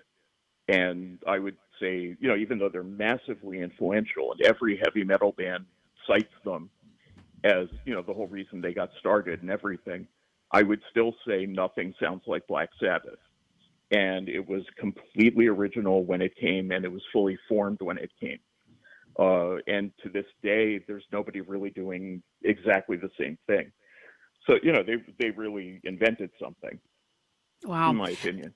We're talking with Daniel Buckspan. You can buy his book, Ozzy at 75, The Unofficial Illustrated History. It's first, you can get it on Amazon. You can also hop over to his website, which is notoriousbuk.com, and find out more. Daniel really is an expert on all things, both Ozzy, heavy metal, rock, just rock history in general. Daniel, there's something so it's funny. I love a good juxtaposition, and Ozzy to me is one of the best because there's something like strangely pure about him. Like the chaos is so real, but also his heart feels very real. And I wonder if that, because Ozzy's seen as so dark, but it's also like such a good catharsis. It's a way to like, it gives you permission to scream your soul out, And so I wonder if you think his appeal that he never pretended to be something he wasn't, or do you think he was do you think he was kind of figuring out who he was as we were figuring out along with him the whole way? It just feels very pure though to me. Does that resonate? Yeah, I mean, he was a showman, but I don't think it was an act. Big difference. Yeah, you understand what I mean. He wanted to entertain people, certainly. He wanted you to have, the time of your life for 2 hours at his show. But the way he was and the way he conducted himself on stage, and, you hear this in all the tributes that came out to him after he passed. It was like he was exactly the same guy. He was no different on stage from off stage. And I think, there was just something very genuine about him that just kind of came through. And, it's just this quality that he has that I think was just very easy to find lovable. I would honestly almost compare him to, Animal, the drummer from the Muppets. It's a great comparison. It's a great comparison. Yeah. I just wanted to add one more cultural touchstone. I think in many ways he's part of the same sort of cultural energy that gives us like Morgus, the Magnificent, Svengoolie. There is a sense in his show that it's kind of one of those do-it-yourself late-night horror movie replays that a lot of the independent channels would have. And I mean that as the highest of compliments, because unlike, say, like Led Zeppelin or the Sex Pistols, who I like very much, it's not a manufactured thing. They are not some kind of calculated marketing device, Lindsay. Lindsay and I love talking about that all the time, Daniel. The idea of what is authentic and what has been manufactured for consumption. What is the man behind the curtain? And and he is one and the same as what you seem to be suggesting, that this all kind of springs from his imagination. There really is a sense of kind of, the idea of outsider art, that Black Sabbath feels like the ultimate outsider art when it comes to music. Is that fair assessment? I agree with you 1,000,000,000% on that one. Yes, absolutely. And I think, Led Zeppelin and the Sex Pistols, like you mentioned, they all, anyone who sort of ushers in something new like that, that's outsider art, because what they're doing didn't exist before. And when Ozzy passed, one of the things that, Gene Simmons from Kiss said is that there was no Ozzy before Ozzy. It was just this thing that kind of appeared. And, I think, anybody, who's, bringing something new culturally or musically or whatever, You start off certainly as the outsider because you're bringing in something that is unprecedented. No one has heard this before. No one has seen this before. You know what I mean? I think what you said about like that it kind of has the appeal of like an old horror movie, where it's, you know, it has this, you know, theatricality and darkness and all that sort of thing. But there's something sort of comfortable about it too when you're watching it. You know, like those Christopher Lee. I was going Hammer horror films. It's like a guy who's been watching Hammer horror films throughout the entire '60s. I'm sorry, I'm getting All his excited. life. Yeah. It has the same kind of vibe, you know. And I mean, I think it kind of depends when you grew up, you know, because I was born in 1969, so those Hammer horror movies were on TV and I kind of associate them with my childhood. Me too. So to me, it's like an innocent memory in a lot of ways, and I found a lot of comfort in these, like, you know, low budget, maybe a little crappy around the edges kind of stuff, you know. But you know, it connects with you and it stays with you. And you know, I mean, I think what you said about you know, Black Sabbath being outsider art, I could not possibly agree more. That's absolutely correct. And he remained an outsider the whole time because there was just no other Ozzy throughout his entire career. There was nobody else like him. So he remained an outsider the whole time, but he was the most popular outsider in the world. So, it was a delicate balance, yeah. But, I mean, again, that's just who he was, and he just showed up that way. So there's nothing, you know, when you mentioned Led Zeppelin tried to maintain, like, really strong control over their image and over what photos got out and what people saw. Like, that was a huge priority to them. Ozzy would just wander on stage and just be Ozzy, and it was great, you know. So, yeah. I think when you say wander on stage, that gives like the best visual of somebody who hasn't, and not just from the reality TV show, but just in general, him from day one, wander on stage, let's see what happens. That kind of feels like the vibe. Yeah, totally. I mean, I saw him with Black Sabbath in 2013, and it was like literally, who's this guy who wandered on stage? And it just so happened that, you know, he got up there and worked great, but there's this like randomness in a way to the energy that he gives off, like hi, what's going on? Oh, you're playing a concert? Okay, I'll just but it works out. And if it was anyone else, you know, it wouldn't work at all. If you wandered on stage, security would remove you. Oh yeah, they'd say, "Who's the homeless lady?" yeah, exactly. No, They meant Ozzy when they said that. By the way, sorry, I'm just go on. No, but I mean that's the thing, is he was simultaneously like, who is this guy who just wandered on stage, and this is the greatest show I've ever seen. So, again with the juxtapositions. Yeah, and you know, and I don't know how many times you're really going to see that with other performers and artists. It's, you know, it was just really unique to him, and that's just how he was, and it wasn't something that he manufactured. It was not an image. That's just who he was. The image happened to be like scary. You know, I mean, if you remember the cover of the Speak of the Devil record, you know, where he's got like fangs and blood coming out of his mouth. And, you know, I mean, that was how I first came to know him, when I was like 13 years old when that record came out, as, you know, this like horrifying ghoul who was going to come eat you. And the fact that he somehow went from that to like America's grandpa, you know, doing the Osbournes, I've just never seen that happen, and I've never seen that happen so seamlessly either. You know, because again, only he could do that. Ozzy it was just part of what made him him. One of our listeners, by the way, we have a lot of people that jump into the chat, by the way, Daniel. One of them said essentially that Ozzy, and you can make this case, that there is no David Lee Roth in regards to showmanship or style without Ozzy Osbourne. And I get the comp. I understand what Trucker Bosun is getting at here. He's not saying that David Lee Roth, of course, is anywhere near the kind of breakthrough artist, but that Ozzy, in some ways, could you make the case that his real contribution in regards to the showmanship of rock and roll was giving more people permission to be absolute kind of maniacs on stage, sort of the wild men, and that he comes from the same tradition as Screaming Jay Hawkins and Jerry Lee Lewis. It's like a gothic version of them. Yeah, minus marrying his 12-year-old cousin. Oh, yeah. like Jerry Lee Lewis. He managed to avoid that. But, but like what's important to remember is that in all those cases, like Screaming Jay Hawkins, and it was or Alice Cooper even, it was very much an act, and they would say so, and a lot of thought went into it. And with Ozzy, having kind of the same sort of vibe, again, that was just natural. He didn't put he didn't contrive anything. He never put a bone in his nose. He never took it to that level.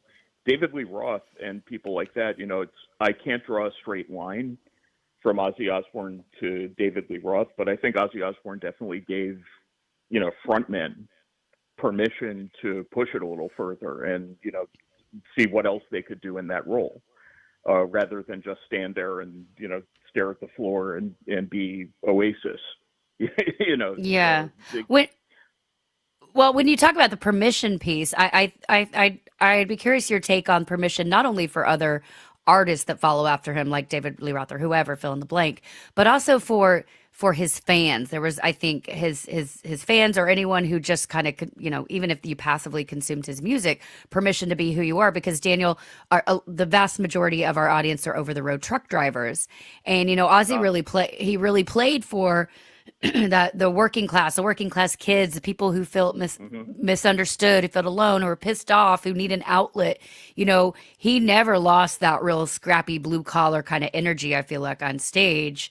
And so I'm curious your take on like why specifically his music would speak to that, like, that kind of audience. And then more importantly, with him not with us anymore, do you think that can live on, like, to the Gen Xers? Will they understand really what I mean, the Gen Zers,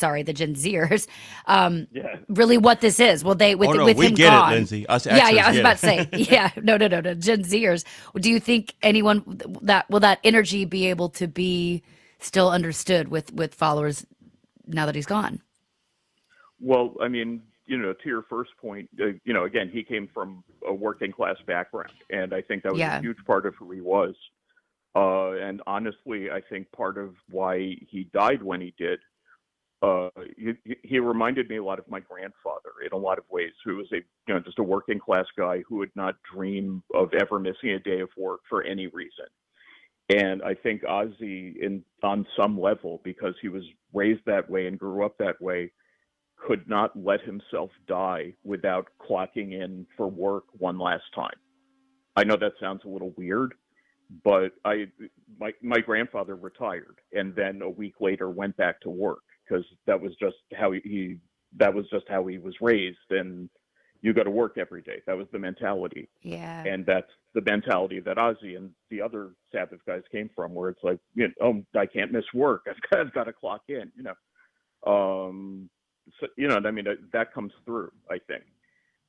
He never talked much about it like it was, like some sob story that he was poor growing up or anything. But, if you read about his background, his upbringing, it was a bit of a struggle, certainly. And I think you can just tell that about people if you're one of them. If you're also a working class person and you have similar struggles, you can kind of sniff each other out in a way. Yeah. And, most of these truck drivers that are listening to your show never met the guy, but they connected with him. And not just because of the music. There was something he was putting out there, like some kind of energy that I think they recognize as authentic. And so they identify with it and they connect with it. Truckers drive, they do like 16 to 20 hour shifts, and it's just clock in and go. It's work, go. You've got to go to work. And that was Ozzy's mentality towards touring and performing. Just the show must go on.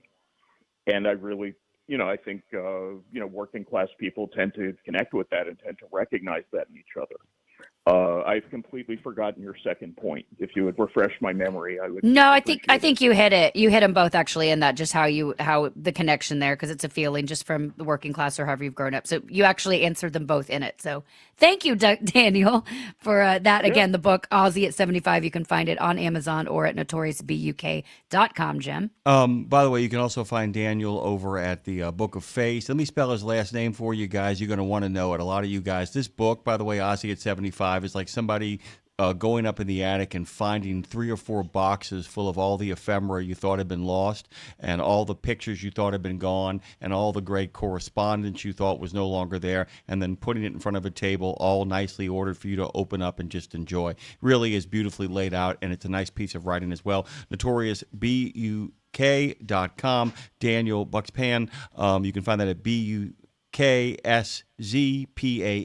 Also on the gram of Insta, same thing, and on the LinkedIn. I'll be. By the way, Daniel, when Jimmy Mack friends you over there, please take my connection request. Really enjoyed having you on this morning. Have the best of days. Lindsay's got one more thing for you. Real quick before we hang, Daniel, most underrated Aussie song in your opinion? Mr. Crowley. Oh, nice. Boom. Nice. Love it. Nice. Thank you, Daniel.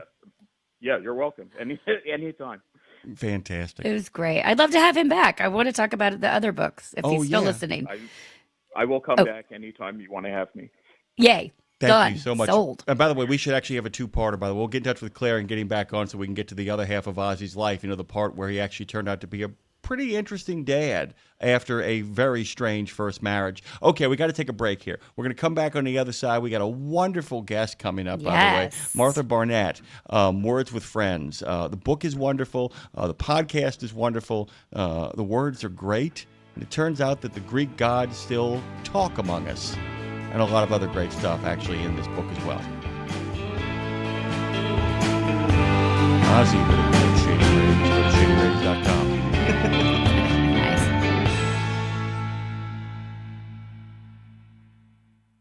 In a video game, if you get enough experience, you level up. And when you level up, you gain more skill. And with enough skill, you beat the boss and win the game. Sounds a lot like trucking, doesn't it? Except in trucking, you don't beat the boss, you become the boss. And if you want to be the boss, you gotta meet the boss. And that boss? Carrier's Edge boss, Jane Jezraoui. Want your drivers to level up? Carrier's Edge has the training, comprehensive safety, compliance, and best practices on one website. It's a simple subscription with no contract and no commitment. Learn more. Try it out. Level up. CarriersEdge.com. Hey, come on! We're starting the game! All right, I'm coming. Wait for me. CarriersEdge.com. The mission of Wreaths Across America is unwavering, remembering our fallen heroes, honoring those who are currently serving, along with their families, and most importantly, teaching the next generation about the value of freedom. And you can join our mission with a $17 donation that sponsors a fresh Maine Balsam Remembrance Wreath. Each wreath will be laid in honor of a veteran who gave the ultimate sacrifice for our nation. To sponsor your wreath, please visit wreathsacrossamerica.org. That's wreathsacrossamerica.org. Check out the new over-the-top lineup at participating Country Pride and Iron Skillet restaurants. 3 gigantic sandwiches loaded with flavor. Try the Chicken Parm Stack, the Big Country Combo, or the Ultimate Smash Melt. The Ultimate Smash Melt. 2 delicious smash burger patties, surrounded by 2 grilled cheese sandwiches. 2 sandwiches in 1. Visit your favorite Country Pride or Iron Skillet restaurant and come hungry. Available for dine-in only at participating Country Pride and Iron Skillet restaurants inside TA or Petro Travel Centers. And we are back with more Road Gang Radio live on iHeart, YouTube, RadioNemo.com, and beyond. Jimmy and Lindsay, let's keep it rolling. We are rolling, by the way. Lindsay, as you know, on our previous platform on the weekend shows, we'd often have a topic that we would kind of talk about, and there'd be a key word in there, and I would do the etymology of that word, and we would kind of break the word down and go into detail. So you can. And I would feel dumber every time. Oh, no. You'd end up making all kind of great callback jokes throughout the course of the show relating to a lot of the references in the word. I felt like this was almost like giving somebody who loves puns one of those great 1,000 Book of Puns books when I got my hands on Friends with Words and Adventures in Language Land by Martha Barnett. Oh, my God. terrific. This is up both of our alleys for very different reasons. Yeah, I mean, and yeah, exactly. But it actually, as I was reading it too, it really ties into what you're doing on We Should Write. 100%. Because so much of this is not just about aren't words cool, but aren't words things to fall in love with? Aren't words passionate? Aren't words things we play with? You know, we talk about the idea of play all the time. There is so much of a sense of play that kind of plays through Martha Barnett's book here. By the way, Martha is a popular radio and podcast co-host of A Way with Words. During her 2 decades on the show, she has seen that people of all stripes are curious about etymology. They revel in slang, are surprised by regional vocabulary, delight in idioms, and eager to share that weird phrase Grandma always used to say. Matter of fact, I'm a big fan of, I want to bring back all the kind of 30s and 40s talk. I was watching Casablanca. I want to bring back all that stuff. She's a longtime journalist, dynamic public speaker, and co-host of the popular radio show, as I told you, A Way with Words. She's got an undergrad degree from Vassar College, did graduate work in classical languages at the University of Kentucky. Are you surprised? I'm not. And studied Spanish in Costa Rica. She is the author of A Garden of Words, Ladyfingers and Nuns' Tummies, and Dog Days and Dandelions. And currently, I don't know why she got up so early to join us, but she resides in San Diego, California, on the other side of Los Angeles from where where my wife and I live, Lindsay. It is our pleasure to welcome Martha Barnett to the show. Good morning. Hey, y'all. Thanks for having me. You're speaking my language, fellow word nerds. Word nerds. Well, Martha, this is, Jim he is my morning toilet paper word of the day guy because he's the smartest person I know. And I have a show that we've launched on this platform called We Should Write. I'm a songwriter. So it's about the healing power of writing. So between us, you've got two people who are on both sides of the spectrum for what you're doing. And I just think it's beautiful what you dive into. But I want to start here by asking you, well, first of all, I love that basically what you're doing on your podcast, you're having conversations about conversations, I feel like, which is really cool because we say on this show, this isn't an interview, it's a conversation. And so to me, talking deeply with someone is the greatest joy in my life. I have zero patience for small talk anymore. If you're going to do small talk, how's the weather over there, Lindsay? I've already stopped listening to you. If anybody asks me something small, I've already stopped listening. But is that really? So my question here, with all that being said, is knowing that you're so deeply invested in the words and what they mean. Are you consciously thinking about what you're saying when you're talking? Like, what did that word mean I just said? Are you able to just intrinsically let it flow at this point, if that makes sense? Wow, what a great question. I'm kind of operating on two tracks, I guess, because I love talking to people about the way they talk. I'm going to borrow your expression, conversations about conversations, because that's exactly what we do on A Way with Words. I love hearing people express themselves, but yeah, there's this other track in my mind where I'm listening to what you're saying, but I'm also thinking about all the poetry that's fossilized in a single word. You know, Ralph Waldo Emerson once said, language is fossil poetry. And, so many of these words, you were talking about word origins, and so many of these words have poetry or just jokes even fossilized inside of them. And so I'm consciously thinking about that as well. Sometimes it's a little bit distracting, but I try to stay present.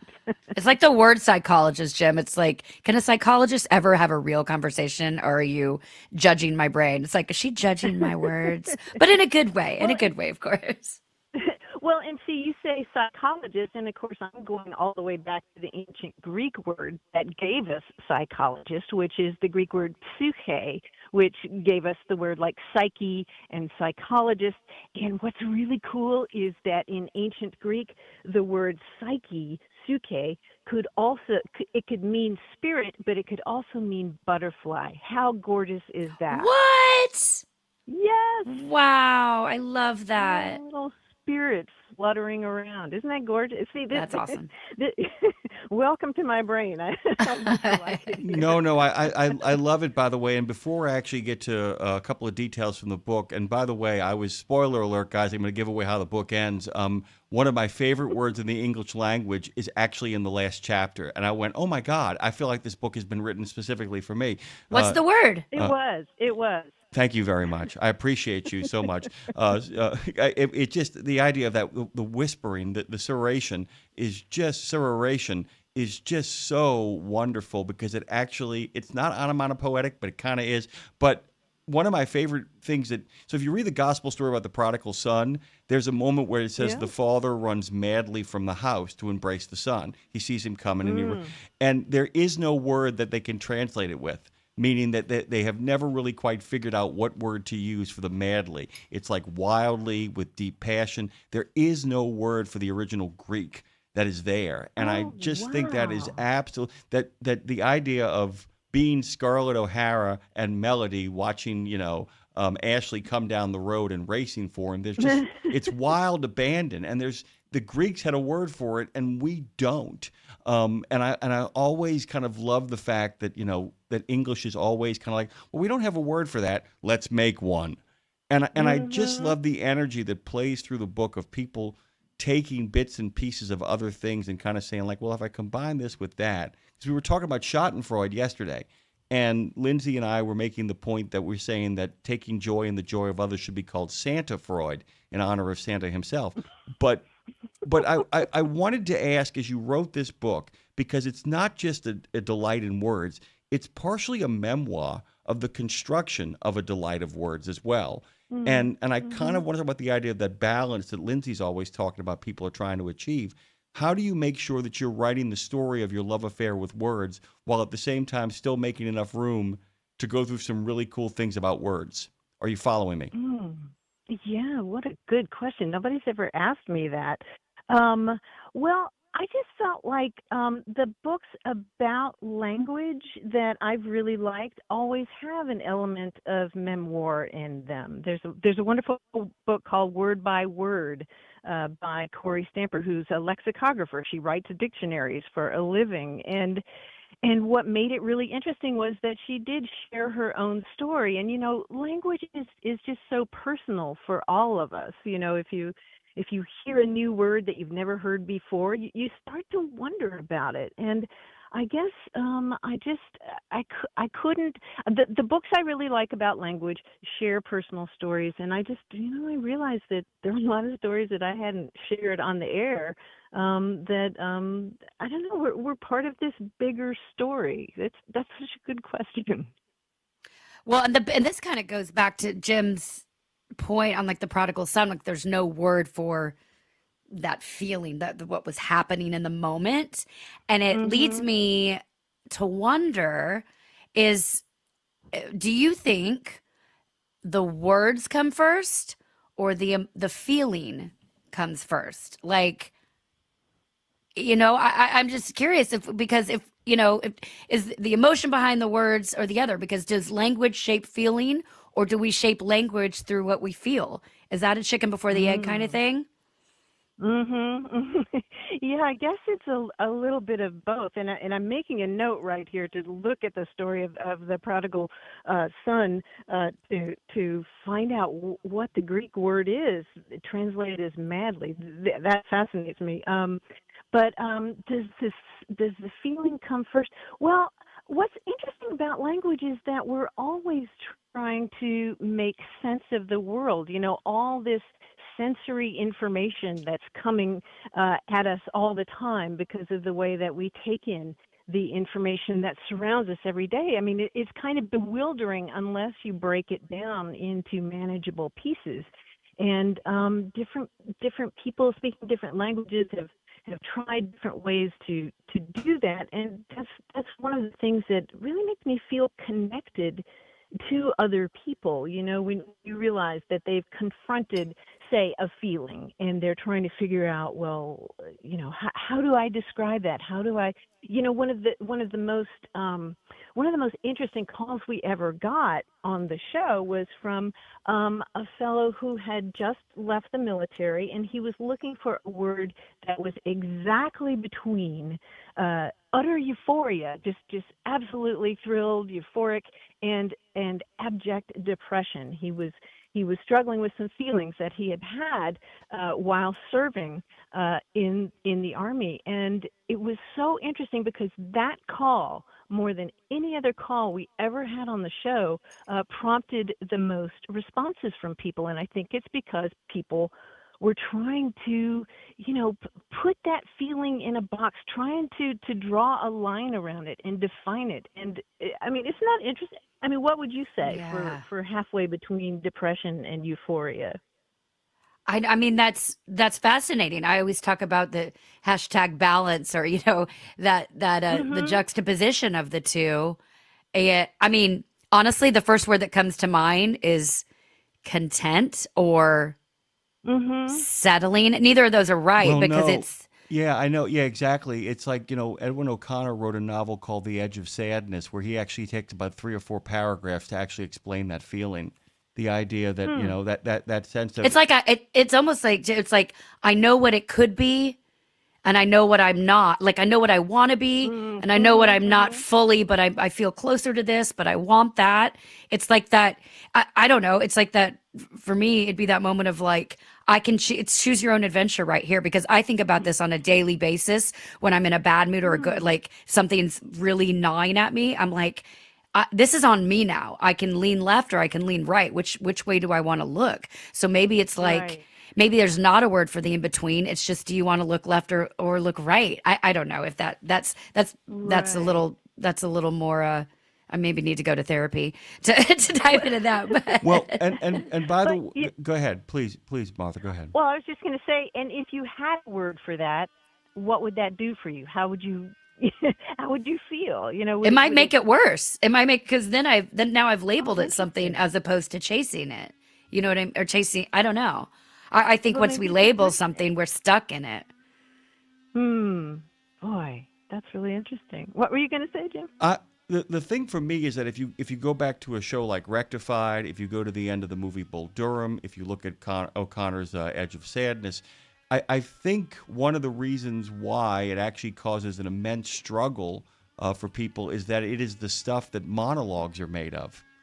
The idea that I think that search for a word is because I think that it often creates the most kind of amazing moments in movies. Kevin Costner at the end on the porch in Bull Durham, grieving over the life that he could have had while having expectations of the thrilling life that he could.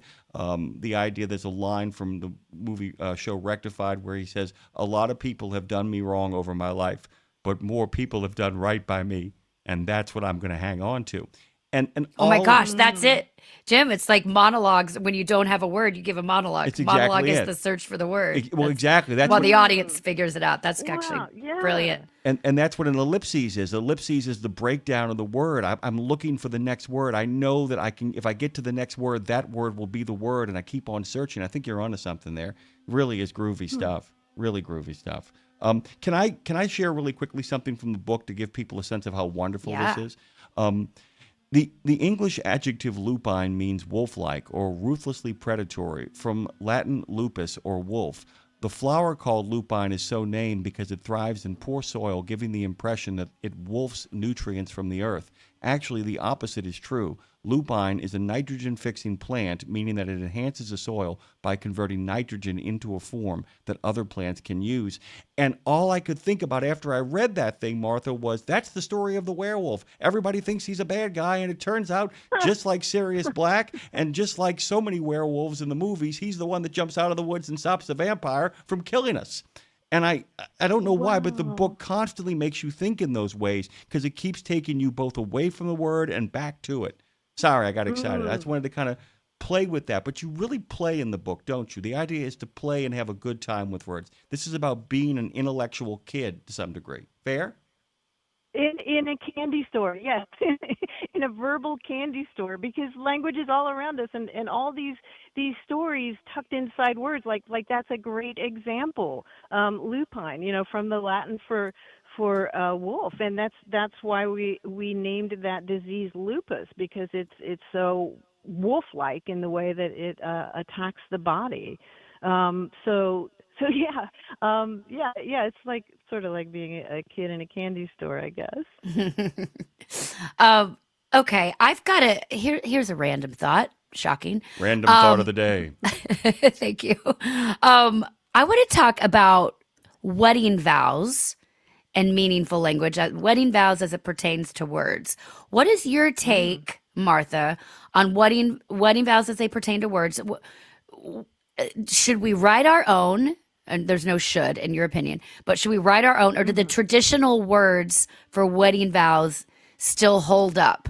Or I know for some guys, of course, it's a cop out where they're like, "Hey, I really believe what these say." I'm like, "Do you even know what it means anymore?" But I'm trying. I don't know if you're married or not, or how you would position that. But I think because I got married 18 years ago and I thought about it long and hard. I'm like, do I use these words? Do I know what these words mean? Did these words mean anything to me, or do I write my own? We ended up saying the wedding vows. I mean, I'm a songwriter, and I think I got overwhelmed when I thought, I could write my own. I'm like, I could be on stage, quote unquote, a long time if I write my own. But I'm curious your take on those words, if they hold up, and if anybody really feels what they mean anymore as we transition over the years. Oh boy. Yeah, I mean, you could argue on the one hand that those words have sort of been drained of meaning, because you say a word or a phrase over and over and over again, and linguists call that semantic satiation, where you just say a word so many times it becomes meaningless to you. But at the same time, I think there's comfort and structure, and I mean, there's a reason that we have cliches, because even though they're cliches, they're expressing a truth. And I think probably the same thing is true of wedding vows. I mean, I've known people who've struggled, maybe they don't have a religious background, and they can't figure out how to marry, so to speak, their two world views, and it's not until they get some kind of officiant in between them who maybe has a tradition of some kind of tradition of either doing weddings without a religious component or with one. I don't know. I mean, I always find that moment when the groom pulls out a piece of paper and unfolds it and starts to read. There is that moment for everybody else where you're like, oh wow, what's he gonna say? And sometimes they're funny, and sometimes they make you cry. I think, I mean, you said choose your own adventure early, and maybe that's what I would say either one of those things is perfectly fine. Whatever gets the job done. Yeah, well, certainly throw out the to honor or the vibes of bowing, to obey. Like, screw that, throw that out the window. The other one, like in sickness and in health. My husband got really sick. He was fine. I'm not sick. Like, he got hurt right after we got married and was in the hospital. I was like, dude, too soon for in sickness and in health. Like, too soon, brother. I should have changed that up. No, but it's an interesting take. So thank you. Yeah. What about the richer part?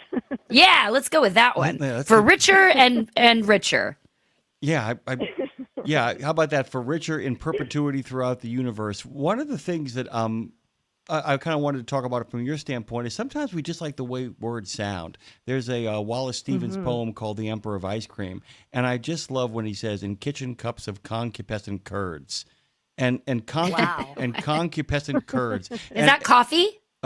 No, actually, it's really menacing. When you actually figure out what the poem is about, it is really, really menacing, because the Emperor of Ice Cream, in fact, is death. It's an undertaker that's coming for us all. Okay. What is it? They say, call the roller of big cigars, the muscular one, and let him whip in kitchen cups of concupiscent curds. And what it is the guy standing there whipping embalming fluids for a body that lies upon the table. Dear Lord. Whoa. Pretty cool stuff, huh? What I was kind of curious about is, have there been words that you have fallen in love with because of the way they sound and the way they feel, and then figured out the meaning? Like, I don't want any part of that.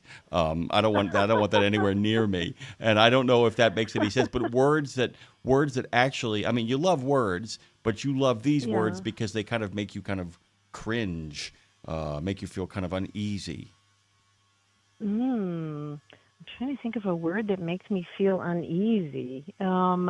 Well, I mean, there is the notorious one that people bring up all the time that starts with an M and ends with a T. I don't. Oh my God, it's Lindsay's word. It's Lindsay's word. It's the word that Is she it? dread. Oh my God, it's Moist. moist. Oh my Oh. God.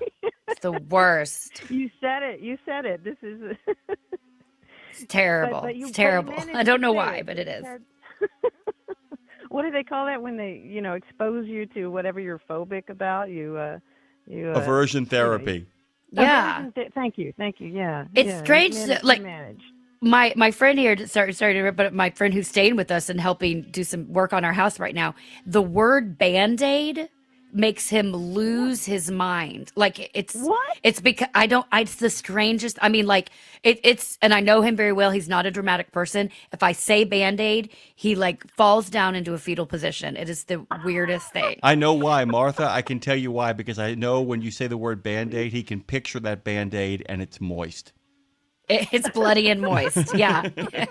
Ew. So gross. Oh my gosh. Yeah, it's That's weird. a new one on me. Did you talk to him about, like, did he have some weird association with some kind of owie when he was a little kid, or that's wild. I'll dive in and ask him more because we certainly want to have you back. You're my new favorite person. But I'll find out more. I just thought he was weird and I moved on with my life. But I should have asked him more questions. I should have asked him more. I should have said more words. I'm gonna try that. If I ever get into a scary situation, I'll just yell Band-Aid and see what happens. One of the other thing is too is the fact that you talked about this as well in the book, and you talked about it earlier on in this interview. The idea that and I love the concept of my own thought is that all words are a seance, meaning that when we use them, we're actually summoning the spirit of all the words that have ever gone into making that word into reality. And I realized after reading certain sections of the book that the Greek gods may not walk among us, but they certainly are on our lips, are they not? And that's a really cool thing about how stuff that far back from Roman and from Greek times makes its way into our lexicon. And there are words that you can track that are 2,000, 3,000 years old, right? We are speaking dead languages and bringing them back to life. Yeah, isn't that amazing? I mean, starting with January. January comes from the name of the Roman god Janus, who was the god of doorways and beginnings, and that's why the beginning month of the year is named after this Roman god Janus. So his name is in our mouth a lot, and it's also I said he was the god of doorways, and that gave us a Latin word that eventually ended up in English as janitor, the guy or woman who manages the doors in a building, and then later the whole building. I mean, as you said, it's like a long history within that one word, and words can kind of change their meaning and be adapted to different situations. But that's a great. I mean, there's so many of those in English. The word echo, goes back to a nymph named Echo who could only repeat back to people what they had said. There's a lot of those.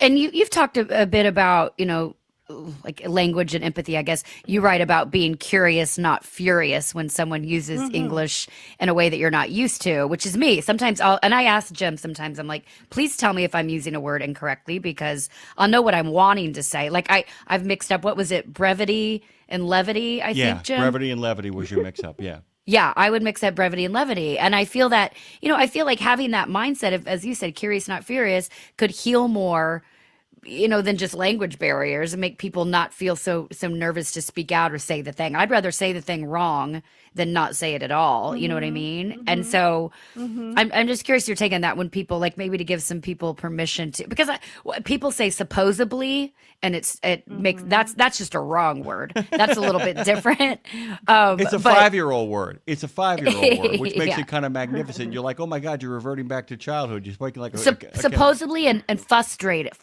I have a friend that says frustrated, and I want to, and he's a very smart person. And I'm like, at what point do I tell him he's saying it wrong, or has he just accepted it? But anyway, just if you could, we just have a couple minutes left, but I'd love for you to speak on that and give people some permission to say it wrong, and so they can, curious, so they can learn more. Oh, absolutely. Well, you raise a great point about curious when uses an expression that is unfamiliar to you, because there may well be good historical reasons for that. One of my favorite examples of that is the expression needs washed. That the car needs washed or the cat needs let out. I mean, some people say, oh, that's not grammatically correct. Well, hello, if you're from Ohio or Western Pennsylvania, Indiana, you probably say the cat needs let out of the door, out of the house, and that's because of Scots-Irish migration patterns. In Scotland and Ireland, you will hear that grammatical construction rather than the car needs to be washed. And I would say that probably once a month we get an email at Away with Words where somebody says, I have a new coworker who just moved here, and he says the car needs washed, and that's wrong, isn't it? Well, it's a feature of dialect. What I love about it is it's one of those cool fossils, because that usage follows the patterns of Scots and Irish immigrants moving through the United States. So, I mean, to me, that's thrilling. That's not something to be furious about. We're out of time, by the way, Lindsay, and my heart is a little bit broken, by the way. And as a resident and a native of the city of New Orleans, I will never question anybody. After all, we say making groceries. How's your mama and them? And it would take me forever to explain the Brooklynese we speak down here. By the way, I wanted to let you know, Martha, we've had hundreds of guests on. I'm not kidding. Since the 8 weeks we've been on the air, you are the first guest booked for Road Gang Radio. When Claire Marie sat down to book guests, we got you on a later date, but you are the first guest that was booked, period, on Road Gang Radio, and we're so thrilled that you could make an appearance with us. Where can people find out more about you? Wow. Well, I'm honored. You can find our show, Away with Words, at waywardradio.org, or just look for us wherever you get your podcasts. And you can find me at marthabarnett.com, and that is Martha Barnett with an E on the end, because my Aunt Mazo, when the family moved from the log cabin in Appalachia to the town, she thought that would look more sophisticated if Barnett had an E on the end. So that's why that's marthabarnett.com. Fancy aunt. Check it out in the book, Friends with Words, Adventures in Language Land. Jim, everybody this is your book is my new morning toilet paper. That sounds weird, but I mean it. Yeah, she means it. Thank you, Martha, so much. Thank you. Thank you. Thanks. Absolutely. It's a good thing. Absolutely, thank you. Martha, thanks you. Welcome back anytime. Please tell us you'll come back. We're going to put you on the spot. You'll come back, right? I would love that. What a great conversation. Thank you so much.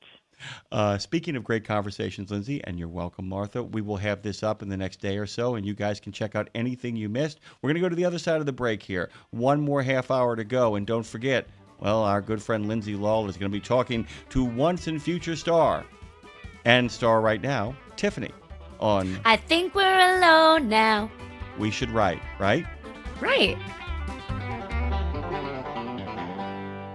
Check out the new over-the-top lineup at participating Country Pride and Iron Skillet restaurants. 3 gigantic sandwiches loaded with flavor. Try the Chicken Parm Stack, the Big Country Combo, or the Ultimate Smash Melt. The Ultimate Smash Melt. 2 delicious smash burger patties, surrounded by 2 grilled cheese sandwiches. 2 sandwiches in 1. Visit your favorite Country Pride or Iron Skillet restaurant and come hungry. Available for dine-in only at participating Country Pride and Iron Skillet restaurants inside TA or Petro Travel Centers. Did you know it's extremely easy to join the Wreaths Across America mission to remember our fallen heroes, while at the same time honoring those who are currently serving our country and their families? Plus, you're helping to teach our younger generation about the value of freedom. With just one $17 donation to Wreaths Across America, you're sponsoring a fresh Maine Balsam Remembrance Wreath. They've really become a symbol of America's respect for those who bravely served and are no longer with us. To sponsor your wreath, just visit wreathsacrossamerica.org. That's wreathsacrossamerica.org.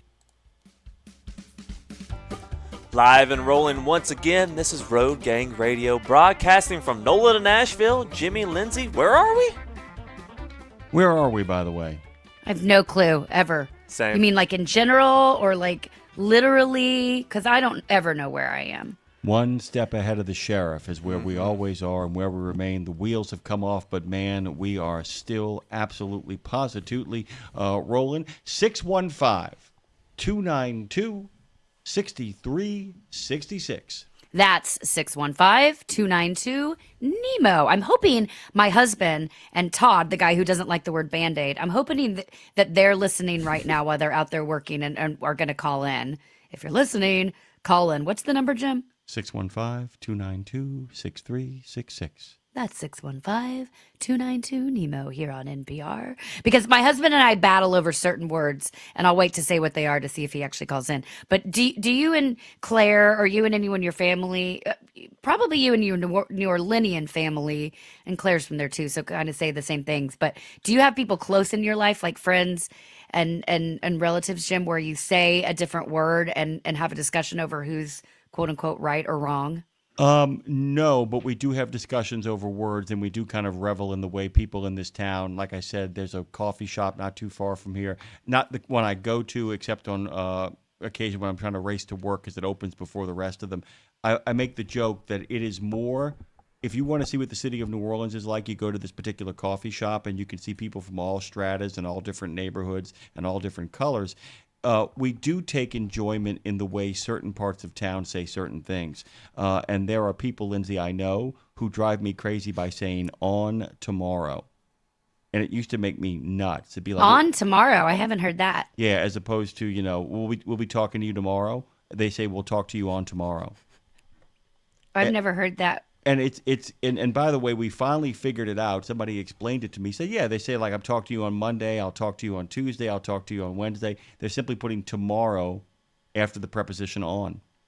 Got it. Do you have something to say, Madison? I do. I'm curious what what you're interrupt.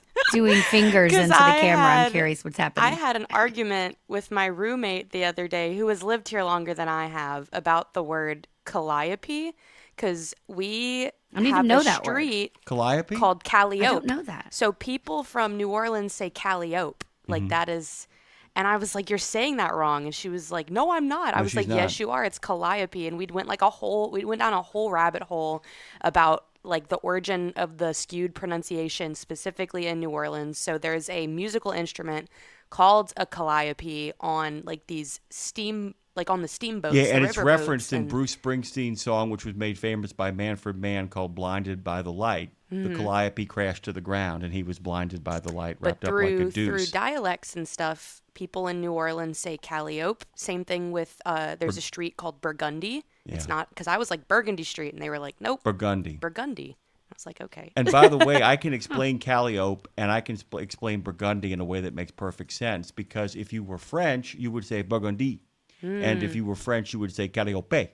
Oh, okay. So a friend of mine who was from France actually made that connection. He went through all that stuff, Lindsay, and he went through every single quote-unquote New Orleanian mispronunciation, and it turned out that they weren't. They were simply a fusion of turning French pronunciations into that deep-fried Brooklyn accent that so many New Orleanians have. My favorite, though, is C-L-I-O. That's Clio, right? Clio Street.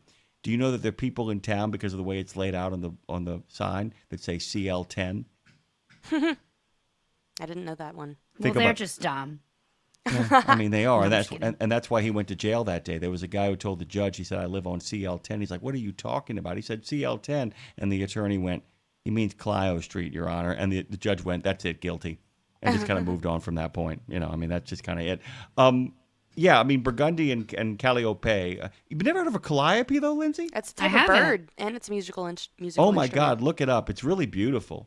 And it actually looks, it's kind of onomatopoetic. Calliope. It's a pretty, You know when you're on the riverboat and you hear ba na na na na, and it's got all the little. No, I don't. You know when you're on the riverboat. I felt like, all right, Grandpa. You know when you're on the riverboat, getting to Anyway, no, I Calliope sounds familiar. It sounds beautiful. I'm gonna put it in. I'm gonna put it into a song now, even though I don't know what it means. But I've learned more again today. I'll tell you this. When people, it's not only popular on steamboats. People would play it at circuses, and they would also play it on merry-go-rounds and that kind of thing. They have a calliope in the middle of the merry-go-round. It sounds like something that you'd like crank. a little bit like, you know what I mean? Like a little bit like a Jack in the Box. Yeah. I mean, you could have a small calliope do that, but calliopes are really complicated because they got these big, beautiful brass tubes with you're making different sounds. They're really kind of crazy. It's You know what else is crazy? What's that? I think we have someone on the phone. Who do we got? Who's on the phone? I think it's her Hello. hubby. Hello. Hey, Stedman, I'm here with Todd. Get a couple Okay. words. So yeah, here's the thing. What's So this is my husband Seamus and our best friend brother Todd, who's here in town. They're out working on trying to get my studio watertight so we don't flood again. But so a couple things. First of all, my husband and I, Seamus and I argue. I say that lightly. Vigorous debate. Yes, about certain words. And then also I want to reference what Todd said earlier. But Seamus, what is the thing, or I'll ask you, Jim, first. Jim, what do you put your clothes in that has drawers on it? What's that called? Chest of drawers. Drawers. Seamus, what do you call it? I call it a bureau. I hate the word bureau. For some reason, it pisses me off. I call it a dresser. Seamus calls it a bureau, and I don't know why, but it makes my skin crawl. What do you call it, Dre? Yeah, I just thought it was Chester drawers growing up. You thought it was Chester drawers, like first name, last name? Listen, man, family of Coonasses, it happens. Words combine together. You think Chester drawers. Yeah, I was like, first the name Chester drawer over there. Like, That's a great character, by the way. Yeah, It is chest really good. of drawers. Well, Got it. Actually, my dad would say bureau. Ooh. Bureau? Bureau. Federal Bureau of Investigations? Well, actually, when you say bureau, I have this image of a chest of drawers, and when you open up the drawers, there are all these guys sitting at desks typing, all these little miniature guys. They have a bureau inside the chest of drawers. So now I'm going to think about that for the rest of my life. Thank you, Seamus, for everything you do. Well, and then there's the other thing, Seamus, like it's because this is just being raised Northeast versus South. What do you call the person married to your uncle, Seamus? That's my aunt. Yeah, and what do you call the things that we eat that are the seafood that are round? Scallops. Yeah, so it's he says aunt and scallop, I say aunt and scallop. Now I say scallop because I married a nor'easter and a guy from the Northeast, and I know because he'll say you don't That's the proper way. you don't call me on the phone, you call me on the phone, so it's scallop. When he said that to me, I'm like, oh, okay, I get it now. That makes sense. You right? Oh, yeah. People from the Northeast really need to get people in line in regards to accents. That's exactly what I think, too. Yeah. Oh, okay. yeah. Well, So here's... Yes, you Seamus? know, it's all that education getting in the way, I guess. Yeah. Well, yeah, I mean, God forbid anybody from the South go any place besides the South to get an education. Oh, things are getting really regional here. Wait, also, so Todd that's there, Jim, Todd. Hey, Todd. Yeah. Todd. So we just had on a woman who's a linguist, and has a whole podcast and a book all about words. Brilliant. She was brilliant, and we were talking about how the word moist makes people uncomfortable. But Todd, I told her that what's the word that you hate so much that's something we put on our bodies, Todd? Yeah, you're gonna make me say it, aren't you? Yeah. Band-Aid. So did you have a visceral reaction when you said it? You can't even say it barely, right? He just broke the marble. Well, and why? Hold on She to it, asked me. She asked me why it bothers you. Did you have a tragic run-in with a Band-Aid at a young age, or why does it bother you so much? I have no idea. It's just even from a young age, I never wore a Band-Aid or could even say it until I had kids. Isn't that weird? Why is it, Jim? Yeah. Break it down. I told you, man. I have an image that he actually, when he sees the Band-Aid, it's moist. It's bloody and moist. I feel like it's a situation where the Band-Aid is moist. I do want to. We actually have a guy who's chatting, by the way, who wants to jump into our conversation. He wants to know how he's trying to figure out how a person fixes a sandwich. I kind of like that, by the way. I'm going to fix a sandwich. Was something wrong with it? Do you want me to fix you a sandwich? I'm trying to think, wow. Make a sandwich, fix a sandwich. Oh, no, I do say fix sometimes. Yeah. Build makes sense. No, build's good. You get a foundation. You get a nice foundation of bread and some really nice protein there, sandwich. and you start stacking stuff on top of it. I'm kind of I like the architect of the sandwich. I'm kind of there. You know what I'm saying? I am the architect of your sandwich today. My name is Jim. I'll be right Oh, back and with your order. But Here's lots of times the architect doesn't do the building. Exactly, you're the GC. Yeah. That's true. Oh, that's another good point. That's fantastic. Hi, I'm Jim. I will actually be the person who delivers you your bill. Our GC is in the back working on the sandwiches, and the architect is in the office. And speaking of Bill, telling you you're doing it wrong. speaking of Bill, Seamus, when you're at a restaurant, what do you ask for at the end of your meal? The check. Jim, what do you ask for at the end of your meal? The check. The check? I say the ticket. Ooh, I say the bill. Can we get the ticket? Yeah, bill. I say bill or check. Let me get the ticket. I would accept Yeah. that. I wouldn't cringe. I wouldn't be like, "What are you talking about?" I'd be like, "That's interesting." Well, now that I say it out loud, it sounds stupid. A ticket is something a cop gives you, so I don't want that. Well, no, it's also something that a little Asian lady gives you after you leave her dry cleaning place. Let me give you your ticket. Oh, I didn't know where you were going with that. So Asian leaves you at the end of what? I know. You like how I set that up? get a Happy ticket. ending. Ticket at the deli or the butcher. Yeah. Oh, yeah, that's true, too, when you pull your ticket for what number you are. That's yeah. true. Ticket number 14. Ticket number 14. Go on. Yeah. What about words that people say wrong? Ooh, don't do listen. that. Yeah, I brought it up because Seamus, I was talking about our very smart friend who says frustrated that makes us want to punch him. Is that what you're referencing? Yeah, and he also says supposedly. Yeah. And at what point do we tell him? I mean, he's a smart guy, and he might, I don't think he'd take it He well. knows. He's also, It's just the way it comes out of his mouth.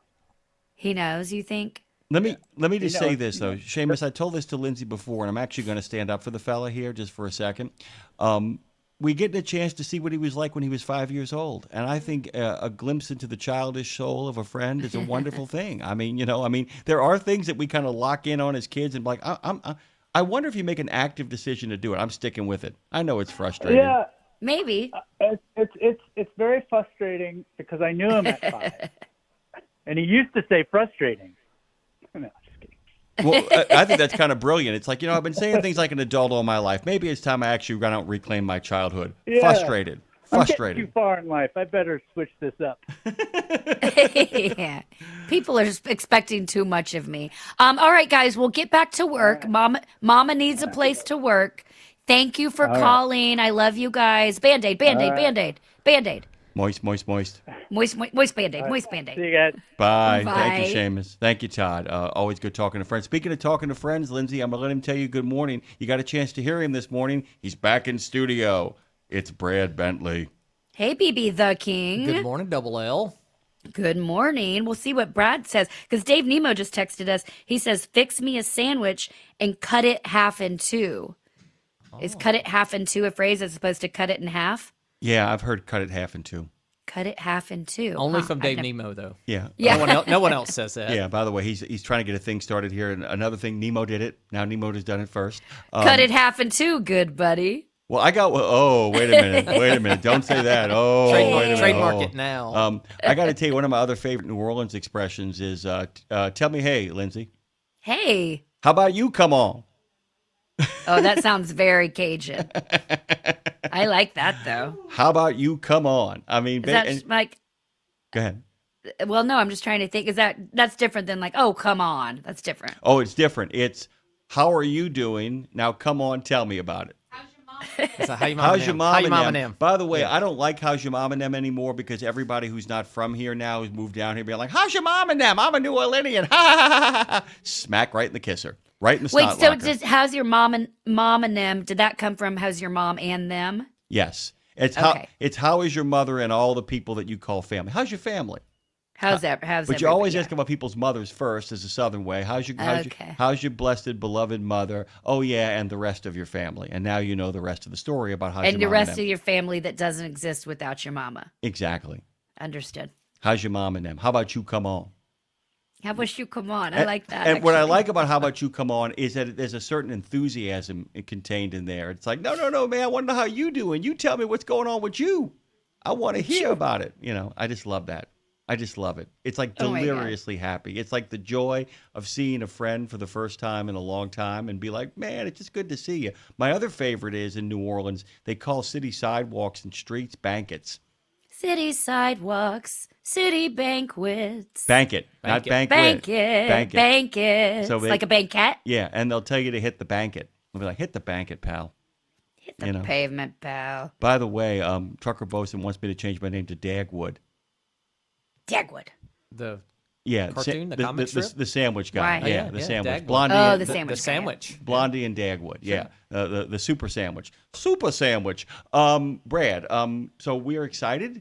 As Lindsay and I both know, and many of our listeners know who were listening earlier, but many of you have joined us later. Lindsay, we got the 12. We got 12 great Americans that Brad Bentley and the folks over at Fastport are going to be taking over to Columbus, then Chillicothe, and then 3 to 4 of them will bounce on over to Washington, D.C. for the Transition Trucking Driving for Excellence, one of our favorite things of the entire year. I'm excited. We need to do How about like you come on? I'm sorry. Yeah, how about you come on? We need to do a Mr. Smith goes to Washington, a Mr. Truck Driver goes to Washington segment. Mr. and Mrs. Truck Driver go to Washington. We need a little skit around that because so many of these drivers, a lot of them that I've talked to, that's their first time going to Washington when they get from the Transition Trucking event. Many of them we've seen that's their first time, and I remember my first time to Washington it wasn't till I was, I think, like 35, and I was there singing at the Capitol and got the full experience. But your first time to Washington, you'll never forget it, whether you're a child or it was yesterday. It's something, there's so many, I think about this a lot, Brad, when we see things on TV forever, you don't really stop to think like, I don't know that's real. Somebody's showing me that, but I don't know that's real until I physically put my feet on the ground and see it myself. And one of the biggest times I felt that was Washington, D.C. and seeing the monuments. You know what I mean? Yeah, but yours ends with getting kicked out of the Willard Hotel. So we Yeah, don't want that that's to be City sidewalks. hit the banquet. Hit the That's banquet. Lindsay Lawler is done. I love the idea though, Lindsay. And by the way, is there anything more joyful, by the way, and we all have this experience now, than seeing someone see something for the first time? Because Adam Rock took a detour on our way to the Chamber of Commerce to actually be part of that award ceremony by taking Tara Garris through the city of Washington, D.C. to show her all the monuments and memorial. And watching Tara, her first time in Washington, D.C., all at 23, 24 years of age, was something to behold. It really was wonderful. She really was wide-eyed. It was. She was, yeah. I got to walk around with her and do it, and then with her and Captain Danny, who had certainly been to D.C., but he hadn't really walked around as a civilian. And Tara and I walked him around. Tara, who was new to D.C., and I was only a couple years into D.C., so it was kind of like three people experiencing it together from the beginning. But Captain Danny, who had retired, done 20 years in the military, and then was like, what's an Amazon? What's an Uber? What's a monument? I mean, he knew what the monuments were, of course, but yeah, it's a beautiful thing. Getting to see anybody find joy or experiencing something it kind of goes back to words. Like here, it's a word you've always seen, maybe it's a word for emotion, and then getting to experience it finally is a pretty cool thing. You know what else is a cool thing?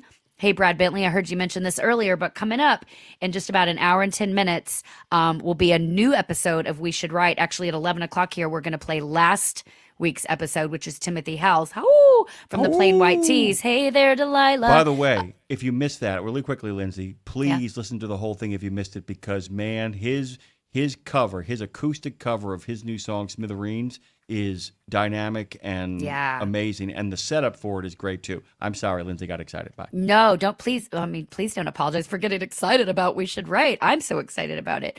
And so the guest today, so Timothy Howell's at 11, you'll hear, and then 12 we'll be live with Tiffany. I think we're alone now.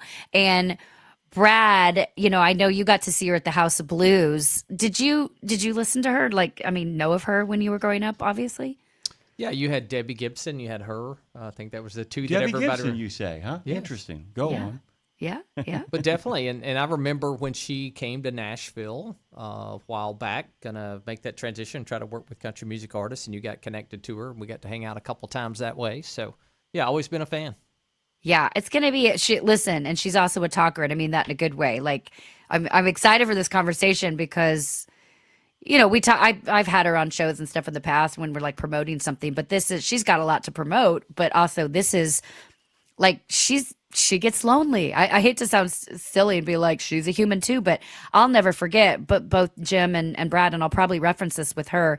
She told me about being, because she was a superstar as a teenager, but she'd go on these tours and all these people were making their living off of her, and they'd have a big concert in Europe and then they'd go out and she couldn't because she was young. She had to go back to her hotel room and do homework or whatever. And she's like, it's when the real feeling of loneliness showed up for her that she's like, I am alone in a hotel room while everyone else is out and about on my dime. And talk about trying to figure out what a word means, but that feeling of true loneliness to go from performing for 10,000 people and then be alone in your hotel room. That is I've kind of felt that before, not to that extent, but that's a hard juxtaposition. And I think Brad, and Jim, highs and lows of doing events or entertaining when you're like, this is amazing high, and then you're back alone in your room and like almost crashing. That's a hard place to navigate, Yeah, it really is, because nobody has yet figured out how to kind of take care of those people, because you can't bring a friend along. I mean, how do you? Right. I mean, you can't bring a friend along because the friend's got to go to school. I mean, that's the truth of the matter. You can't, and it's so hard to get around peers, which means you lose a large portion of your ability to learn how to socialize with people your own age. That's a bad scene, man. Yeah, it's tough. It could go one way or the other. Luckily, she navigated through it, but that's why we lose a lot of people at a young age for that exact thing, navigating those emotions. Yeah, I'm always kind of amazed when people come out the other side of that, Brad, intact.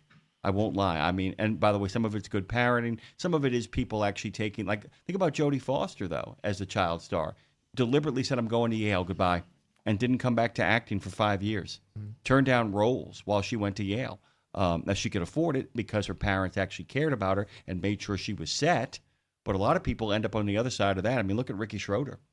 I mean, it took him forever to get back in the game. It took him forever to get back there. And Jason Bateman is the other exception. I was going to say Bateman, yeah. But I mean, even he had a tough time on that transition. And it's like, we got to be very careful, especially when we can monetize our kids. We've got to be very careful of the decisions we make Britney after Spears that. says hello from Louisiana with Yeah. everything that transpired there with the Yeah. conservatory. Right, That's the other extreme. But Yeah, point. barefoot in a truck stop. And- She's, And now that we know more that we know, we actually know that she was a lot more sane than people actually were letting on, that there were people deeply invested in keeping her in that conservatorship, which was really, really, the more we learn about that, the more dark it becomes. That's one of those great times, though, I got to tell you, that the American people really kind of came through, because they pressured that to kind of come to an end. Remember that Free Britney? I mean, Yeah. that was really a remarkable moment where people weren't taking joy in that. There wasn't a sense of ha ha ha ha ha, that South Park sense of you are the sacrifice for the harvest. There was a sense of this must end right here and right now, and people kind of rose up and did it. Kind of righteous, actually. Simpsons already did that. Simpsons already did it. Yeah, that's right. By the way, doesn't make any difference what South Park or anybody else did. Simpsons did it. Nemo did it. Lindsay Lawler did it. She's going to do it in just about an hour, guys. Hang on, stay tuned, be cool, because when this show is over with, we're going to replay the Timothy Howells interview with a terrific acoustic cover of his song Smithereens. We got a great lineup tomorrow as well, Lindsay LaRue. Would you care to unpack it, or shall I do the honors? Well, I'm happy to do it with you, of course. You will kick off from 7 to 9. You're alone without me. How do you get by? With people like Dean Croak. Yeah, with that guy. How do you get by with that guy? You get by with that guy. By the way, he's actually going to be joining us. This is also a note for Dre and our good friend Madison. He'll be actually showing up around 5:10 after in the morning. He takes the full hour ride to kind of start the show with me. Talking about the ELPs and truckload stuff. A lot of different stuff that's kind of cooking in his brain. Our two favorite Canadians, and we love Canadians. Canada calling to all my people of America. I love that. I do too. I like that song very much. And by the way, that band is Canadian, so you don't get to complain about it, guys. Joanne Ritchie. Joanne Ritchie and Jim Park, of course, are going to be giving us the ins and outs of what is going on north of the border, the best neighbor anybody could ask for. And then, of course, Washington Trucking Week. And it ain't going to be Colin.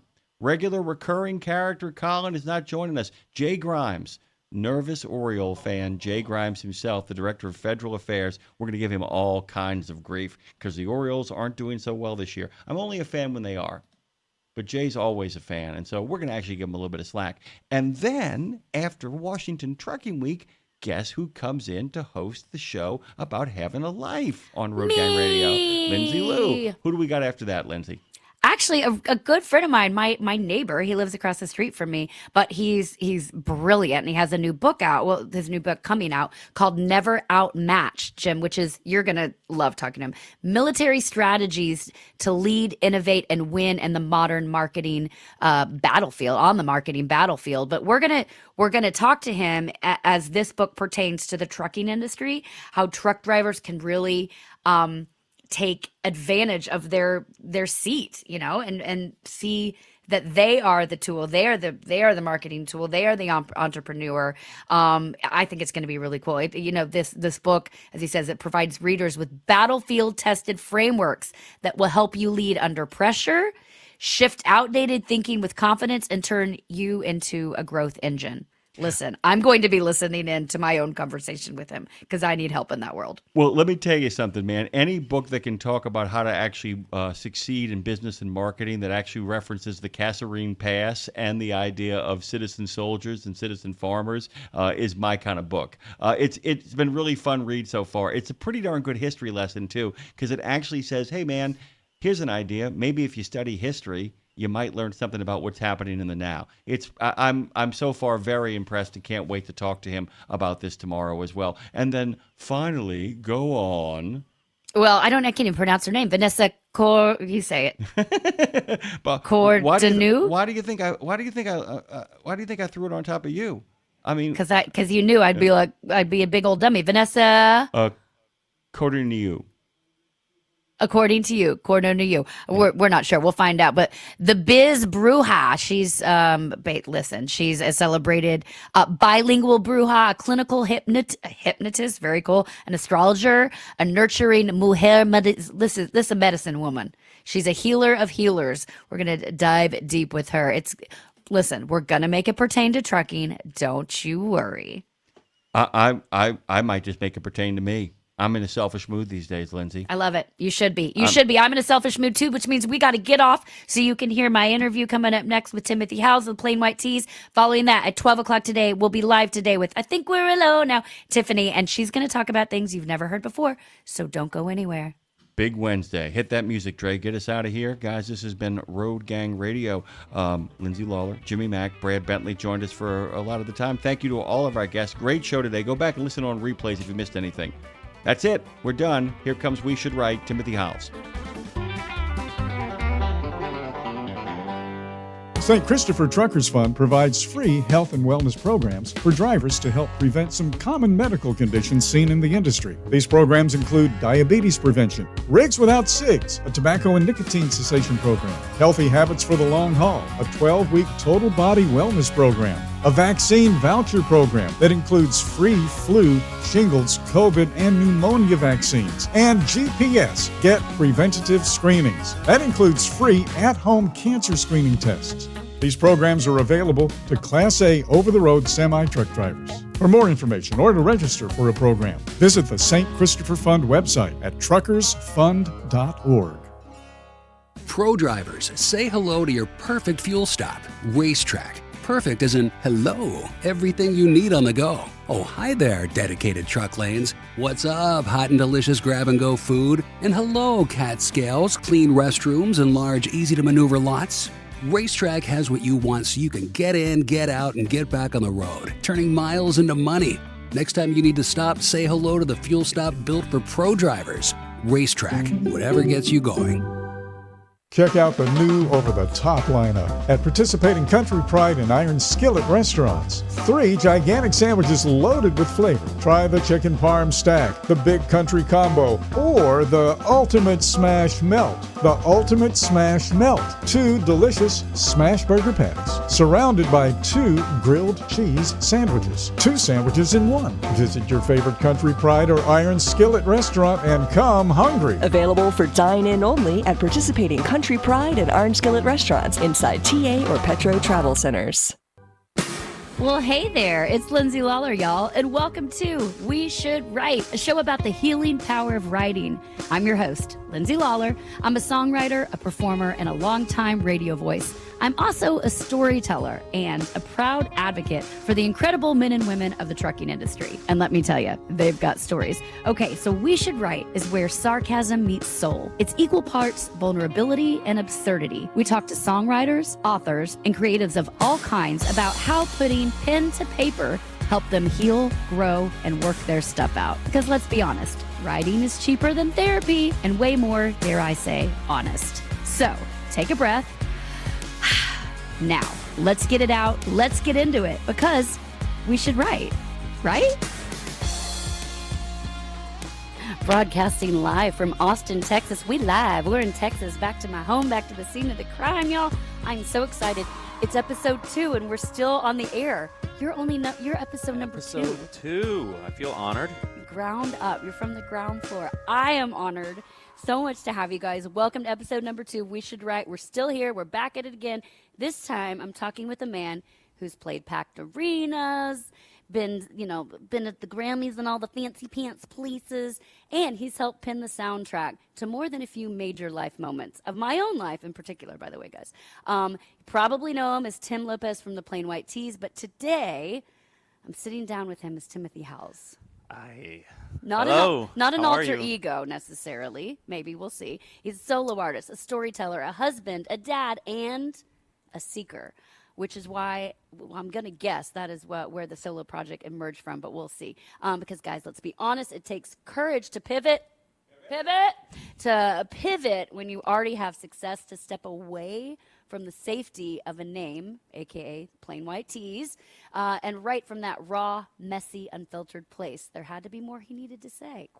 We'll find out. Something more personal, maybe something more spiritual, we'll see. Okay, and that's what We Should Write is all about, how the act of writing can heal us. It can expose us. It can even restore our faith when the world feels heavy, aka the video for Smithereens. We're going to talk about that more. So whether you're a songwriter, a journal scribbler, or someone just trying to feel your way through the day, this conversation might be a reminder that you need a journal and you didn't even know it. Okay, please make welcome to the show a man who is gearing up to release even more solo music, which is so powerful. It's relatable. It's a sign of the times. While continuing to tour with the Plain White T's, yes, he's still very much a part of that. Hey there, Delilah, I see you. Welcome to We Should Write, Tim Howes. Hey, Tim, we should write. We should write, right? Right? Right? Right? Let's do it. And then the interview's over. Okay, goodbye. Bye. Thank you for coming. Hi. Epic intro. Thank you. Thank you. It was long. Sorry about that. Oh, I was like, keep it coming. Keep it coming. Well, I'm so glad you're here. I reached out to my friend Elise, who helped me create the Truck Stop Tour years ago. And I was like, we're going to be broadcasting in Austin. I can't imagine not doing it with somebody live from Austin. She's like, oh, I got the guy. It's the Amazing best guy. how that worked. And she said your name, and I kind of nerdy screamed. Wait, who was episode 1? Fred LeBlanc from Cowboy Mouth. Okay. Do you know Cowboy Mouth? Nope. Great New Orleans band. Awesome. They've played Jazz Fest 34 times. He's an epic. They're a New Orleans staple. I mean, they tour nationally. Yeah. And I was like, episode 1 was live from New Orleans. So I was like, we got to have a New Orleans guy. Episode 2, live from Austin. I got to have an Austin guy. Where to next? Well, I'm going to be back in Nashville, but there's nobody there, you know? No, yeah. Take your pick. So, yeah. Anyway, so you're joining us here. Thank you for making the trip over. Of course. Okay. Stoked to be here. I want to start here. He is going to play something for us live, by the way, which I'm very excited about. Fred LeBlanc didn't do that. Eat it, Fred. Eat it, Fred. Pivot. We talked about pivot a lot, but you've been with the T's how long? 20 years? Yeah, somewhere. I mean, man, I kind of have to think back. I joined them when I was 23. I'm 44.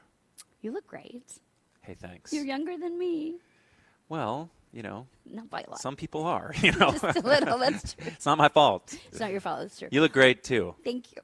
I wasn't waiting for you to say that, but it's fine. No, but you made the pivot. The T's obviously huge, successful band, and obviously there's logistics in why you're doing it. I'm sure maybe maybe guys are not on a break in tour and you had some extra time, whatever it may be. Oof. But let's talk about the real reason, like the sole reason, maybe that you didn't even realize. Was the pivot coming from something larger that needed to be said? Well, I think the most obvious reason for doing it was, if I break it down, when I joined Plain White T's, which was a long time ago, they had already been a band since 1997, I think is when Tom started the band, as like a garage band in a Chicago basement kind of thing. And so because they were established, I joined on their second independent release.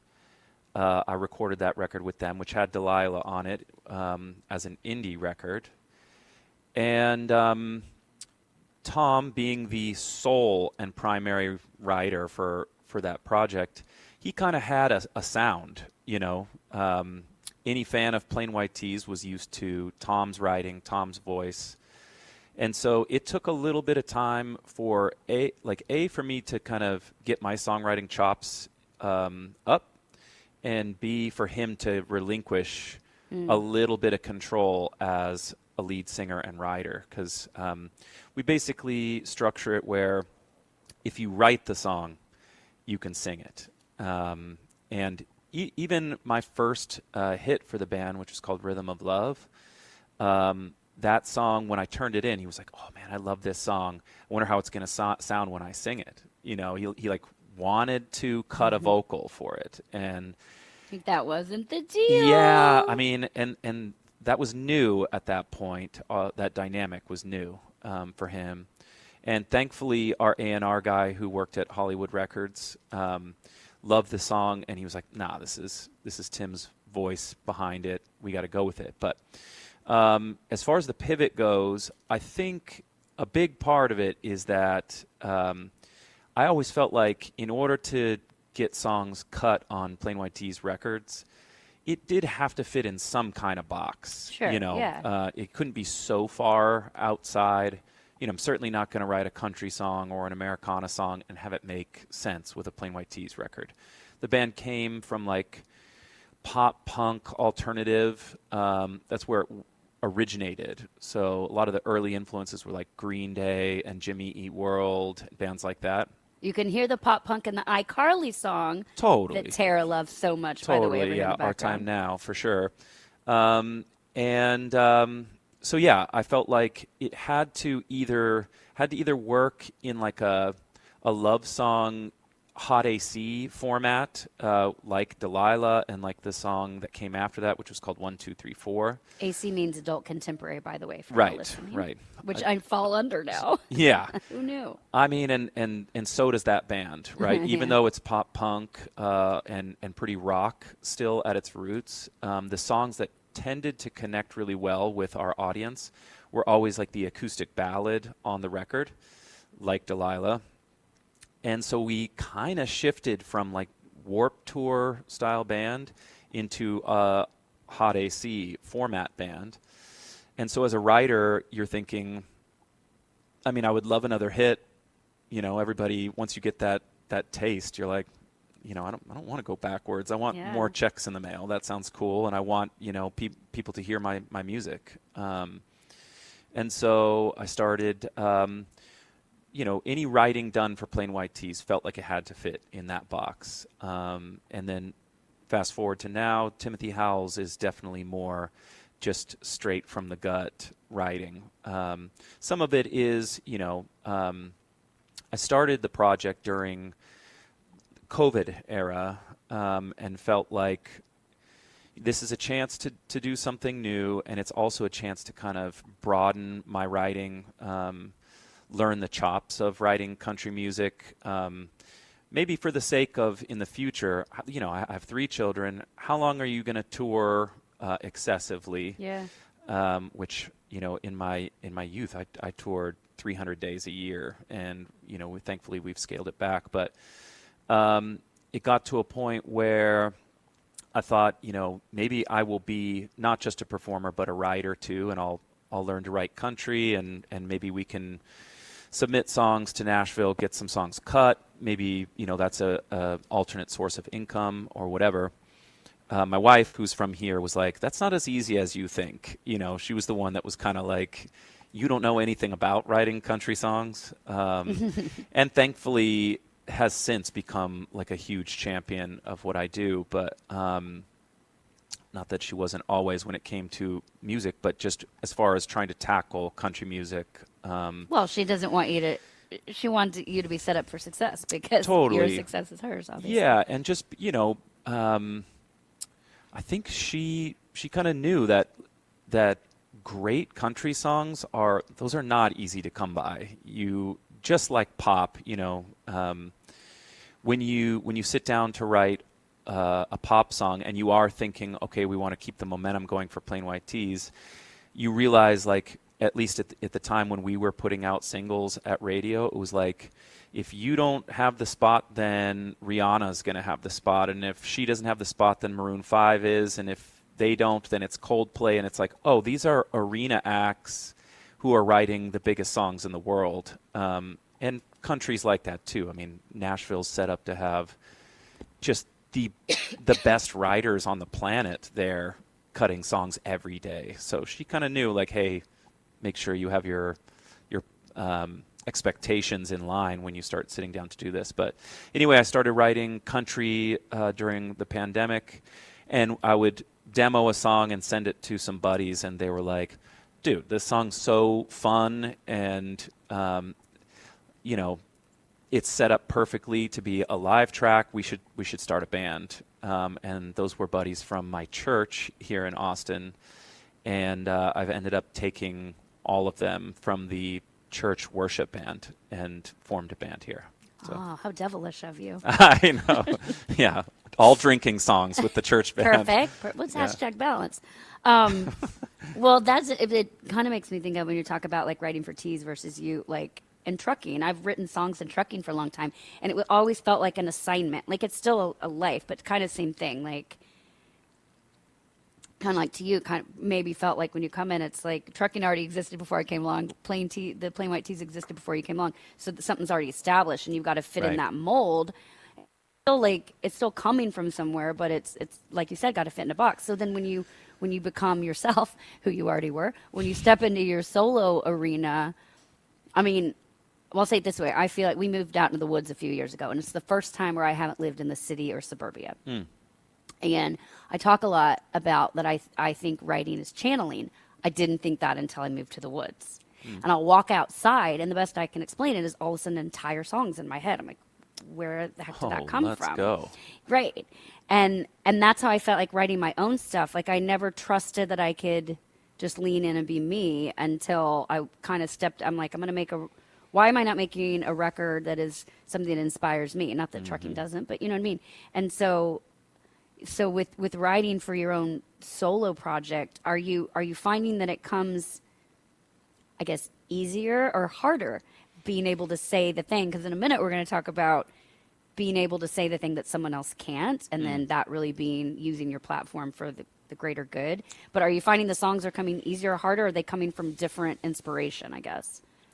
I think when I first started the project, they came very easy because I had no pressure in mind of I wasn't sure whether I was going to cut a record. I wasn't sure whether I was going to have a band that was going to be out performing these songs and touring them or whatever.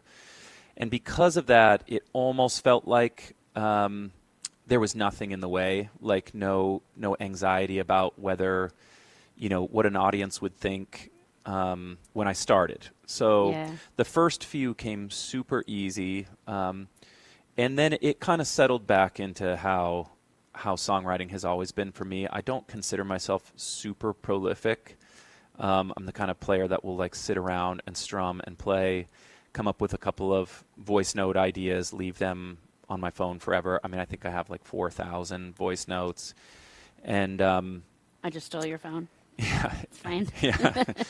And then occasionally a song will come that takes 30 minutes to write. Yeah. So, and those are always sadly like the best songs, because I think you somehow, like you said, whether you're just channeling something or you're just completely out of your own way at that moment, those songs turn out great. The ones that you grind over, it's not that like people don't end up gravitating towards them for one reason or another, but for me, I mean, knock on wood that Smithereens does a little something, something, but that song took like 30 minutes to write. Rhythm of Love, which was a big hit for me with Plain White Tees, that song took like, I don't know, an hour or two. And so you're just like, you know, this is asking easy. the cosmos, why does this occur, and how come I can't just open that channel all the time, you know? Well, then when you know, talking about writing, I mean, I feel like, okay, the show is called We Should Write, and we're wanting to encourage people. We have a lot of truck drivers that listen. We have a lot of aspiring writers, but the show isn't for people making their living off of writing. It's just I firmly believe that people need to write things down so that you don't cry in a public place, which I've done, and or get really sick, you know. And I think the less I think about what I'm saying, the more profound I get, is what I found. So if I just take out a pen, yes, an actual pen and a piece of paper, and just flow, I'm like, oh my God, what did I just say? Like if I'm not thinking about, you know? And so I think that's the encouraging piece that I want to dive into here for you and for anyone listening that might be like, I'm not going to write my stuff down. That's ridiculous. But like, I think there's stuff that we find out about ourselves that we didn't know. So is there, to that piece, is there something you found out about yourself with starting this solo venture that sort of shocked you, that you like wrote it down and you're like, oh, I didn't even know I was thinking that?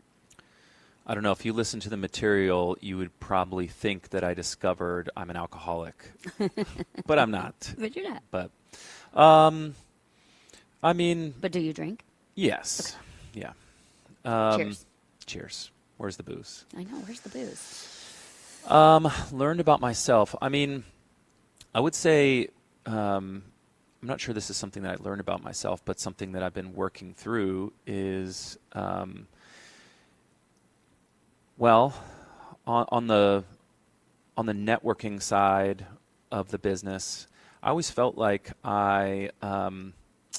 we just kind of rode the successes of the Plain White Tees, didn't approach artists at shows and stuff like that. So I'm trying to circle back and figure out if this is something I've learned about myself. I guess that I'm introverted, or would you say like an extroverted introvert or whatever, who can like turn it on if they have to, but normally just like to sit quietly and observe kind of person. And so ever since starting this, I've really, really just been extending myself, whether it's writing with other people locally here in Austin. We should write. We should write, right? Right. Learning to reach out to somebody that you might even be uncomfortable to introduce yourself to, and just going, let's see if something happens. We should write. We should play a show. And since then, that's translated back into Plain White Tees, and now anytime we're on a festival, I'm hanging out with every band that's on it, and realizing that it's taken, one dinner hangout to get offered an entire tour, or one round of golf to get offered an entire tour, and I'm like, oh my gosh, I've been neglecting this entire side of both myself and the business networking element of music. And so through that, I would say that I've gained confidence to do that through this project, which has been nice. Yeah. And then even though I fronted singles for Plain White Tees, this is my first experiencing like fronting an entire band, kind of being the one who dictates how things go. And I don't like to be confrontational at all, but so much of it rests on your own shoulders when you're steering the ship. It does suck sometimes. Sucks. And so you just kind of try to surround yourself with people that pick up the pieces that you don't like to carry, Yeah. But I'm still carrying a lot. I think that's a big thing you learn, because, okay, this doesn't sound weird and I don't care. A couple of years ago, I was visiting my friend in upstate New York, in Buffalo, and she's like, do you want to go to a place called Lilydale? So it's the largest psychic medium community in the country. Okay. And if my very Christian parents are listening, they're like, "You did what?" Yeah. Sorry, I went for entertainment, okay? And the woman said to me, she started with this prayer, and like the trees started spitting. She goes, "Ooh, this is going to be fun." I was like, "Okay, cool." And she said to me at one point in the conversation, this goes back to your introvert extrovert thing. She said, "You're actually an introvert." And I started laughing. I was like, she goes, no. You're an introvert who has forced yourself to be an extrovert all these years. And I stopped, and I said that later to my husband. And if I would say that to my parents or anything, they'd be like, of course you're an extrovert, my friends. And I think anytime I looked back, and like anytime in my life I started to be like, oh, I'm an introvert. I have somebody right behind me saying, no, you're not. Get out there and keep performing. And it was such a permission slip. Yes, it was a psychic medium. Who cares? It was fun. It shifted something for me because I realized in the back to the drinking piece, I was like, all these concert or events or networking or trucking things we go to, I'm like, why was I always getting so drunk? And I'm like, oh, I was forcing myself to be on both at night and the morning. So I think it's a huge, I bring a lot up to say, I think there's probably a lot of performers who tell themselves, no, I can be on all the time. It's great. And then we do all these things, we get addictions, whatever it is, I never Crash had out. and crash out and wonder why we're great for everybody except ourselves. And I don't say that to be like, well, yeah, this is so hard, but hey, it's hard. So kudos to you for figuring that out is what I'm trying to say. And you did it through writing songs and realized, oh, there's other parts of me that I have to foster, I guess, right? Yeah. I mean, like you, I think I have forced myself through some positions where you really would shine if you were extroverted. You know, like at times you envy those artists that are just like, you know, I watched the Oasis documentary and they're like, oh yeah, we're going to be huge from day one. We knew it, you know, and they had just this awesome, like pompous arrogance about their path. And of course they did. So it's like, yeah, you don't know whether they kind of, what's the term when you like make stuff happen off of? They're manifesting. Yeah, manifesting. Manifesting. Yeah, manifesting their path or whatever. And sometimes you're like, yeah, I mean, I get it, because if you are full of self-doubt and nerve, it just doesn't show well in those situations. But through the tease and jumping on stage all the time, doing like late night TV where you're just sitting there and they're counting you down and you're terrified, like, holy, like this is about to happen. Can we swear on here? Yeah. Oh, good.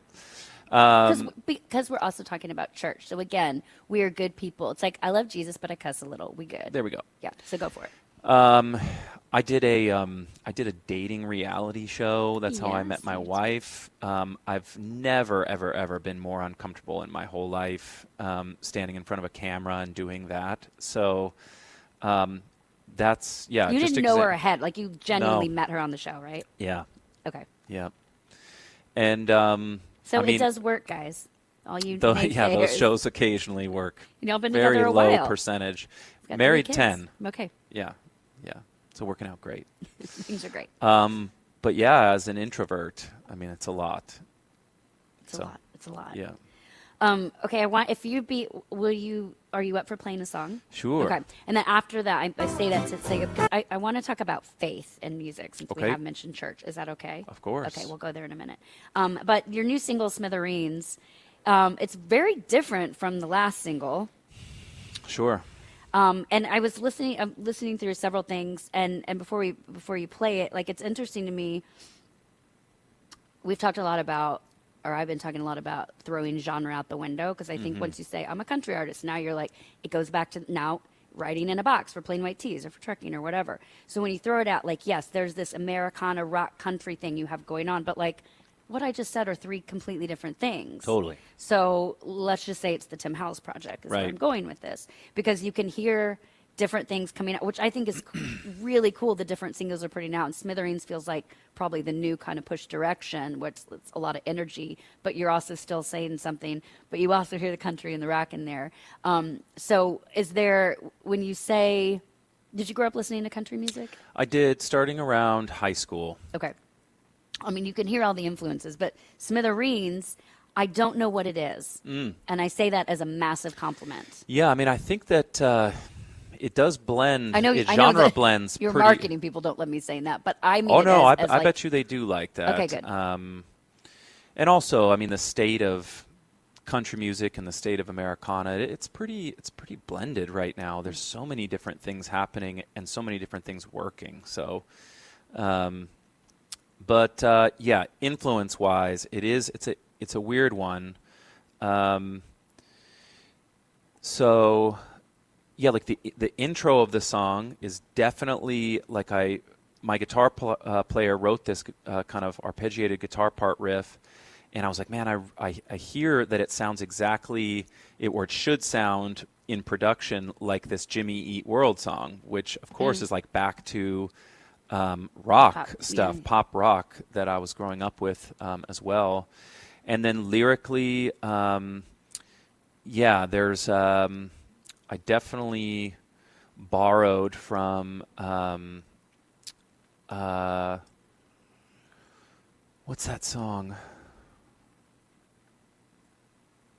Brad Paisley.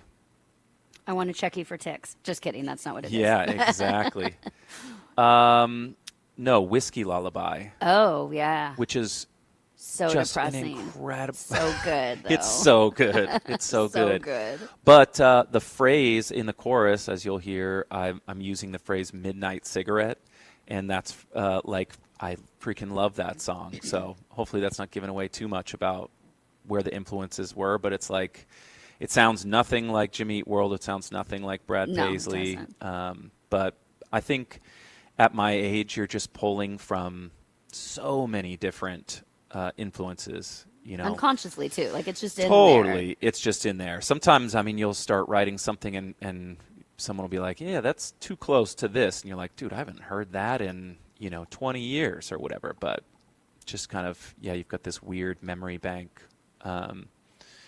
And I don't know, did you want to set up the song? Do you want to talk about what the song's about before we play it? Sure, yeah, because, well, let's play it first, and then we'll break it down, because this is the new single. It is out now, Smithereens by Tim Howells. You can find it. Hey, by the way, download it. Don't stream it. Thank you very much. All right. Or do both. Add it.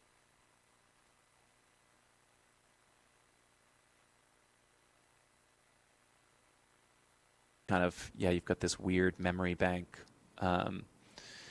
And I don't know, did you want to set up the song? Do you want to talk about what the song's about before we play it? Sure, yeah, because, well, let's play it first, and then we'll break it down, because this is the new single. It is out now, Smithereens by Tim Howells. You can find it. Hey, by the way, download it. Don't stream it. Thank you very much. All right. Or do both. Add it to your playlist. Like, these are the things that matter. I'm stressing that because these things are really important, especially, yes, Tim is massively successful in playing White Tees, but Tim Howells, this is a new thing. So this is Smithereens. It's the new song. You can also find the music video for it, which is, you've got your kiddos in there, right? Or I've got my son in it. Your son. Yep, my infant son at that time. Infant son. Listen, always capitalize off your children, guys. Exactly. They sell. Here's Smithereens by Tim Howells. You're hearing it here live on Radio Nemo on the We Should Write show. Here we go.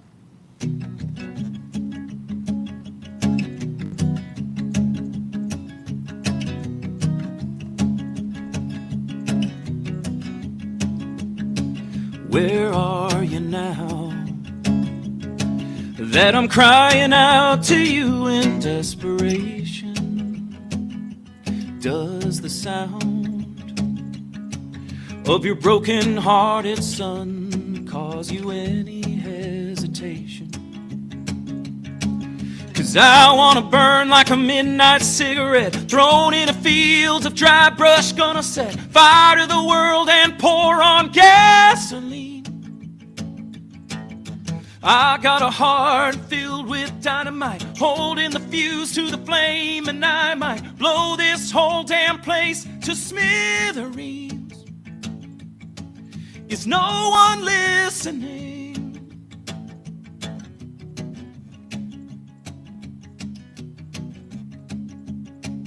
Well, I used to glow like the summer sun in Texas in a heat wave. But now I'm cold, like a dying star that's sinking in the ocean like a stone. 'Cause I wanna burn like a midnight cigarette, thrown in a field of dry brush, gonna set fire to the world and pour on gasoline. I got a heart filled with dynamite, holding the fuse to the flame, and I might blow this whole damn place to smithereens. Can someone help me, please?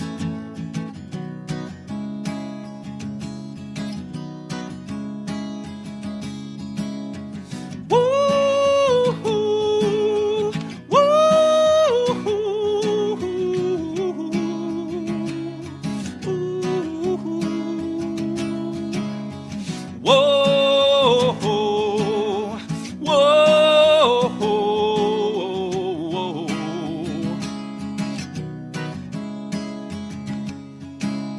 I wanna burn like a midnight cigarette, thrown in a field of dry brush, gonna set fire to the world and pour on gasoline. I got a heart filled with dynamite, holding the fuse to the flame, and I might blow this whole damn place to smithereens. Is no one listening? Is no one listening? Is no one listening? Is no one listening? Yeah, baby. Everyone's listening. That's so good, and that sounds so basic of me to say, but like that is not an easy song to sing, and to do it with control on our mic setup here. Yeah, I still call it the morning. It's Yeah. noon, guys, but it feels like the morning to me. So That is amazing, and everyone's listening so much so that we have to take a break to hit our sponsors because they're definitely listening. We'll be right back. This is We Should Write. That is Tim Howell's. The new single is Smithereens. You can download it now. We'll be back in like so short you won't even notice it, but someone's got to pay for us to be here. Thank you, Tim. For sure. Don't go anywhere.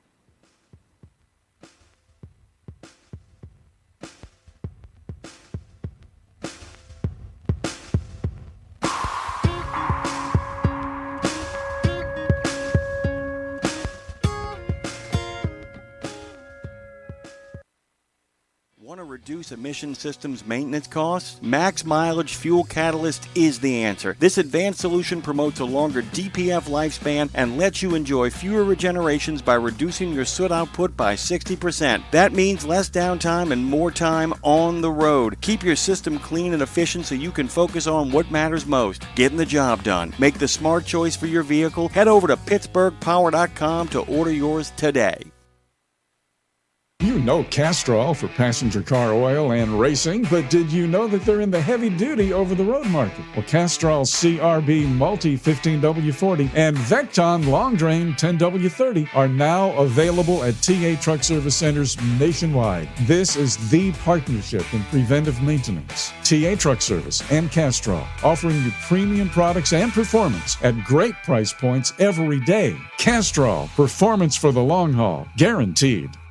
Live hard, drive hard. Shady Rays has got you. If you want a pair of sunglasses that keeps up with your adventure on the road, Shady Rays has got you. If you want to keep your eyes on the journey ahead with a price point right for your lifestyle, Shady Rays has got you. Premium polarized sunglasses with a lost and broken protection program and 30-day risk-free returns and exchanges. Drop in that code RadioNemo at ShadyRays.com and get a 35% discount and make sure you can see where the action is. They got you at ShadyRays.com. You've got to be tired of expensive maintenance costs. Well, Max Mileage Fuel Catalyst can make a difference. Experience a longer engine and DPF lifespan, along with fewer regens, so your diesel runs longer and more efficiently. Pittsburgh Power's unique formula allows you to maximize the mileage from your parts while reducing downtime. Keep your vehicle performance at its best and make the smart choice. Visit PittsburghPower.com to order yours today. Pro drivers, say hello to your perfect fuel stop. Racetrack. Perfect as in hello, everything you need on the go. Oh, hi there, dedicated truck lanes. What's up, hot and delicious grab-and-go food? And hello, cat scales, clean restrooms, and large, easy-to-maneuver lots. Racetrack has what you want so you can get in, get out, and get back on the road, turning miles into money. Next time you need to stop, say hello to the fuel stop built for pro drivers. Racetrack, whatever gets you going.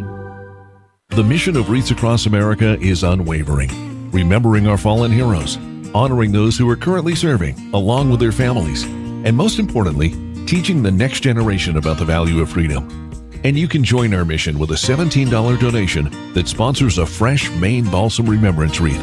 Each wreath will be laid in honor of a veteran who gave the ultimate sacrifice for our nation. To sponsor your wreath, please visit wreathsacrossamerica.org. That's wreathsacrossamerica.org.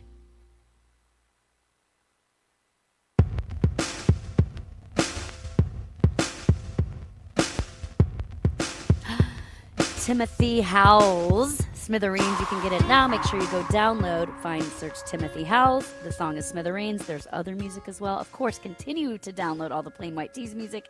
They're doing just fine. But we're focusing on the solo project. All of our phones are blowing up. That was the first time anyone has played live, not only on We Should Write, because this is episode 2, but on our new platform at all.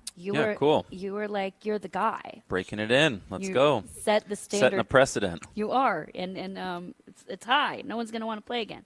Timothy Howells, you can check it out. So, I mentioned before we went to break talking about faith, and before we dive there, I want to talk about fatherhood. Faith and fatherhood probably go hand in hand. I saw your wife, who's adorable, by the way. You're doing great in the cute family I'm doing department. great. Yeah, You did great. She's lovely. She's lovely. I kind of want to be your friend. But she said something I saw on Instagram. It was something by way of, we had 2 girls and we thought we were done, but I guess God knows the depth of our hearts, and that maybe secretly, not secretly, Don't make whatever. me cry on the podcast. I'll do it. Somehow, somewhere, God knows the depths of our heart and our soul Right. and our wants and desires. And he gave you a little boy. Right. I might cry too, because here's the thing. For one, I wasn't able to naturally have kids. Okay. And so I thought, okay, maybe we're not supposed to. Maybe that's not what. And my husband and I'm not going to say got further apart, but it was a really dark time in our life when I'm it sure. was like, what are we going to do? Tough to navigate. Very tough to navigate. And instead of talking about it or navigating it, we just didn't.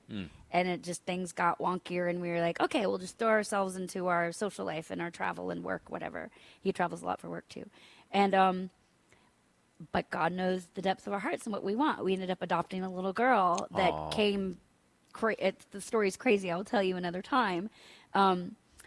But I thought about that. It hit me when I was reading that from your wife. And I think that kind of can parlay to writing too. It's like stuff that's coming out that we didn't know. We thought, I'm fine, I've moved on from that. And you're like, oh, maybe I wasn't when I wrote that. So my question in telling you all that is, becoming a parent for the first, second, third time, you had a lot of crazy life before being married, before being a dad. Do you think now in your writing, are you writing more fearlessly or more carefully, or has it changed who you are as a writer being a parent? I think fearlessly writing, knowing, I think more so even now, just having my son arrive like a year ago, kind of feeling like he's going to grow up, and so are my daughters, and look at my career path. If he wants, he can find video of me from any year of my career out there performing. But now I do think it's like a thought I have before I go on stage almost every time now, which is like, my kids are watching, and then you also have something to fight for when you step up there. It's not just like, okay, I've played these Plain White T's songs 1 million times. I kind of think to myself, like, don't phone it in, enjoy it, but also, your children are watching, and also your children, in the strangest way, depend on what you're doing up there. Isn't that weird? It is weird, because it's like, I might do that if I was a surgeon and I was like, this is the family's bread and butter. I might. But for some reason, it helps me with any sort of like anxiety I might have about a performance. It's like, don't be chicken about this. This is like your family's, A, income, and B, like a legacy that you're leaving to them. So step up kind of thing. Step up. But yeah, is it's that weird, right? weird though from a like so yeah, your children are watching and you want to say the thing and like but also your fans are watching, the people who know you and love you, and you still got to make like balancing the support my family but also speak to the fans. How consciously or unconsciously is that in your head? And I don't even mean like, I'm not even talking like don't cuss because your kids listen. I'm not talking about that, but like what, because when you put yourself out there, this goes back to, let's talk about if I'm going to say the thing, hey, I went through something really hard, I'm going to talk about it because these 10 other people can't, but they need to know that they can at least talk to somebody near them, or at least write about it. But you have a platform to go say the thing that someone else can't. Yeah, I think like focusing on my children is purely to buck the nerves of going on stage in general. Gotcha. And then once I'm up there, I mean, usually in a tease set, I'm doing only a couple songs that I've written. If we have an hour, we're probably only doing like 2 songs of mine, like the 2 biggest songs that I've written. And which are Rhythm of Love and Giving Tree. Giving Tree, right. And Giving Tree tends to be a pretty big crowd favorite for anybody that's been through a pretty devastating relationship loss. And so I usually take a minute to kind of talk about the inception of the song and why it was written. And that tends to just get people really zeroed in on each lyric. And then the song works well. And also, you can like, there was a girl who was at our show. We were just in Minneapolis, and she was standing front row. And Tom had seen her, the singer of Plain White Tees had seen her in the coffee shop before we went to the show. And she was like, "Are you going to play Giving Tree?" And he was like, "Yes, Tim's going to play Giving Tree." And she stood front row, and she just like wept the whole time. And I was like, "I'm singing this to you." It was like just such like a wild, effect of lyric. So, when you're on stage. I'm so glad he saw her in the coffee shop. I know. That's awesome. I know. It's cool. Well, and that goes to, and Madison, if you can cue up, I want to play a clip of Giving Tree here since we're talking about it. But that video is pretty epic as well. Oh my gosh. Yeah, that was a fun one to make. It's amazing. It's really good. Go watch it. I won't try to explain it, but go watch it. It's on YouTube. The lyric in it, when I was listening back, I mean, I heard it, I've worked in radio since I was 16, so I've listened to and played y'all's music for a long time. But listening to it back now in preparation to talk to you, I feel like there's so much music that we listen to, self included, passively, and are like, I love this song, but I'm like, have I ever actually listened to the song? There's a I'm feeling. that way too. Yeah. Right? But then listening to it, and again last night, I was like, oh my God, this is devastating. And I know, I'm not going to say your name, guy in college that made me feel the way this song makes me feel. His name is Mark. Mark Perkins, actually. I said it. Mark Perkins in Tulsa, Oklahoma. Oh, wow. Oh, wow. It happened. It's fine. Do you have his address? Are we fully doxing him right now? We are.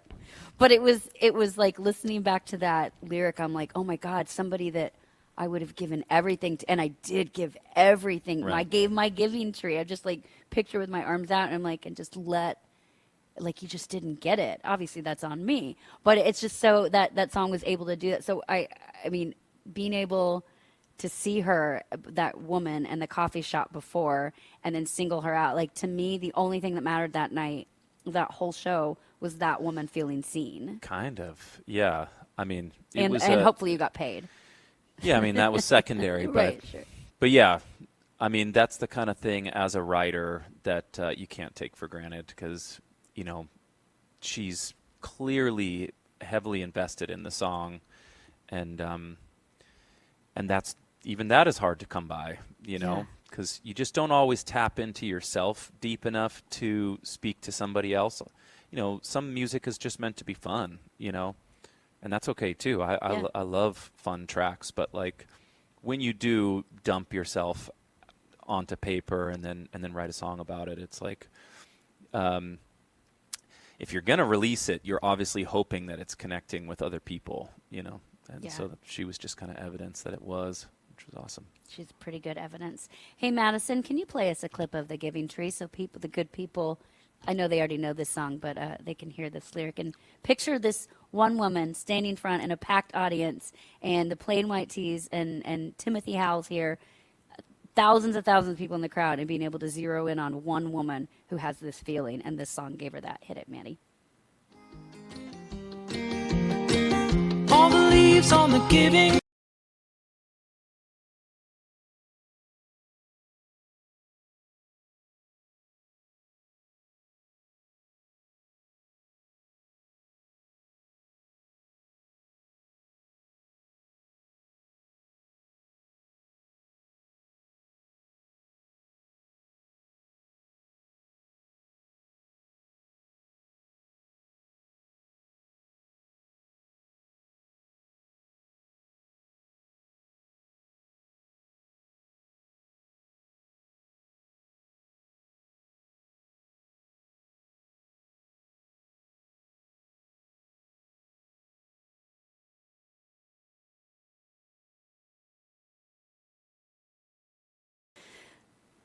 Oh, Mark Perkins.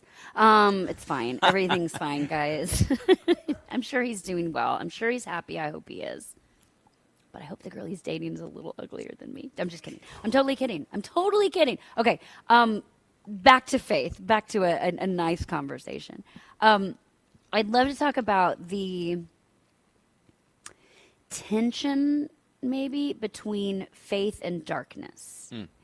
Because I grew up in Texas, and we would go to church all the time. It wasn't forced on me, but it was something that our family did, and I embraced it. But as a kid, you do what your parents say, and then I went off on my own and went to college, and I never left the church, but I'll say I walked away from maybe the religious side of it or the discipline side of it or whatever, and I came back when the pendulum had to swing the other way for me to fall back in the middle and sort of nudge myself, I guess, to where I wanted to be when it came to my faith and my spirituality. And listen, me and God and Jesus, the Holy Spirit, our trifecta, we good. So this isn't like a cry for help anymore. It might have been at one time. But I feel like writing helps me personally come back to my faith. You've talked about I've heard you talk about going to church and your band of churchgoers, so I assume you're a faithful, faith-based man, whatever that looks like. Have you written on both sides of the coin and then found a way to come back? Or has writing and or faith, either one, sort of been more the constant for you, if that makes sense? Well, I think like you, or like you just mentioned, around the time of writing that song, Giving Tree, I was going through a previous divorce, and I thought I had been led to that marriage. I thought that it was when you stand up there with a preacher and it's in front of God and your family and your friends and you're promising yourself to somebody. I don't know why I thought there would be more intervention in my life or something that would have kind of helped heal that relationship and save that promise. So when it collapsed, it was kind of extremely shocking, and I think I walked away for a while, just kind of really heartbroken and was just kind of numbing it all up. Just go out on the road and drink a lot and try not to feel much. And really all that does is just prolongs what is still just sitting right under the surface. You're just basically not in therapy. You're not taking on the damage or whatever. So I used writing as therapy in that song, just to kind of get it out, and then drinking that way also doesn't let you kind I mean, we were playing a show every night, so it was like, kind of like sober up in time to start drinking Yeah. again. You're in a know? business where it's encouraged to drink. It's weird. And so at some point you finally kind of go like, what kind of man do I want to be? Like, I cannot be this person forever. So, and also, what else do you want out of your life? Like, I wanted to be married when I was young, you know, so in order to be worthy of a good woman, it's like, you better get yourself in order. So I went on a reality TV show. I'm just kidding. So I did what any good man would do. Yeah, I mean, and then also I have an incredible model. My parents are still together. My father's a very faith-oriented man and a very, very good man. So it's like you have this model and somebody that you look up to your whole life, and you're like, why would I turn my back on one of the few pure things I have in my life and, you know, take a path that I would never have chosen for myself? So kind of got my head straight and started leaning back into that and back into faith in order to be better prepared for, like, what kind of people am I going to bring into the world when I do have a spouse and children. You know, I wouldn't want them to be degenerates. So it was like, you know, if you're going to be the model that your father was to you, then you better sort yourself out and get your life straight. So yes, I use writing as a tool, but then also, I mean, I think one of the ultimate tools has been faith, for sure. Amazing. I love that you said, I mean, the parent thing is like when you have good parents, and I hope that, you know, I hope if you didn't, anyone listening, I hope you do have good parents, and if you didn't, I hope you are one yourself. But it's like, I love that reminder of, that's one thing that worked for me. It's a good reminder. I have wonderful parents as well, and why would I shy away from the good things? We're really good at, I am really good at not letting myself be happy for whatever reason. And my husband's always like, you're going to, like, go have fun. Like, go enjoy yourself. I always be like, well, yeah, but I also have to, he's like, yeah, I get it. You have to work. But, like, enjoy yourself. Same with my parents. I'm like, I've got this great family. Why would I ever turn away from something that's so good? But, not that I have, but, you know, I think it's just a good reminder to, it's something so basic and Pollyanna to be like, let's look around your world. What's working? And maybe that's something for everyone listening right now. Maybe here's the homework. Write down 3 things that are working in your life. Right. When all else feels like it's falling apart, write down the things that are working. Music is working for you. Marriage is working for you. Fatherhood is working for you. Faith is working for you. What do you do for fun? Well, I'm not good at it, but I golf with my friends here. So that's one of those, you know, hobbies that just, you know, half fun, half drives you nuts, because I just have high expectations of the outcomes, and then it doesn't usually go that way. And it's hot here too.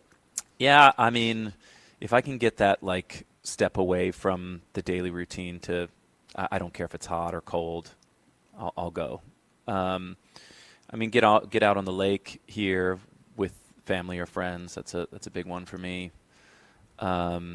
Used to do a lot of, like, motorcycling around, and the kids have kind of thwarted that a little bit. Fair. Sold off a bunch of bikes and trying to be responsible there too. But yeah, I mean, I love what I do, so it's really, I get this, like I fly tomorrow to Park City, Utah. Nice. I land and go play golf in the mountains, and then we play a show in the mountains, and then I fly home to Austin and play a show. So amazing. So you're flying out for the tees tomorrow and then home to do Timothy House. Yeah. That's awesome. Yeah. We're busy, but it's all good stuff. It's good. Yeah. And the wife keeping it, she's holding it down. She's holding it down, and, you know, she's been through it with the tees side of things. I don't think either one of us knows what it'll be like to juggle 2 projects if this, let's say when manifesting this, around here, yeah, right? that's right. When this works out, and I'm balancing them both and balancing the busy family life and all that stuff. It's already working out. I mean, you're on We Should Write. I know. Right? Episode 2. Episode 2. We're going to play a clip. He's saying Smithereens live, but I want to play a clip of the recorded track so you know when you go to download it, you know what you're getting yourself into. Before we do you think your wife writes? Do you think she journals? Do you know? I don't think she journals. No, I don't think she does. If she did, what would she write down that she would change about you? Oh my gosh, so many things. Come on.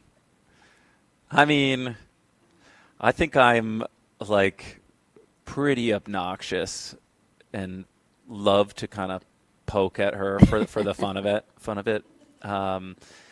But dude, there's so many, like, you know, all the little teeny grievances that you have throughout the day with your spouse. There's got to be such a long list, but stop being so obnoxious. But okay? ultimately, we're in such a good place, so it doesn't matter. I mean, you Awesome. look past the tiny shit, you know. Yeah, you do. You know what's not tiny shit? This single, Smithereens. Madison, can you play a clip? Then we'll come back and say bye. And when we say bye, I'm going to ask my friend to close out the show. And when I say to him, why should we write?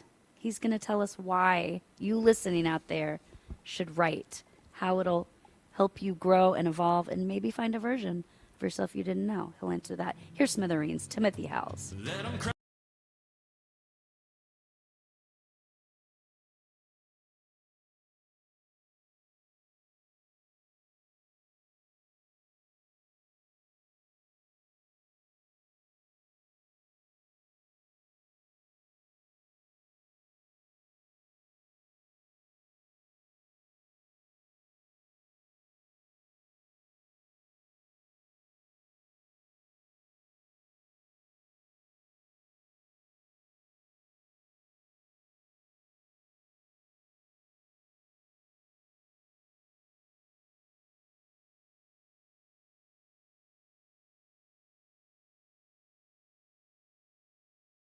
Continue to listen.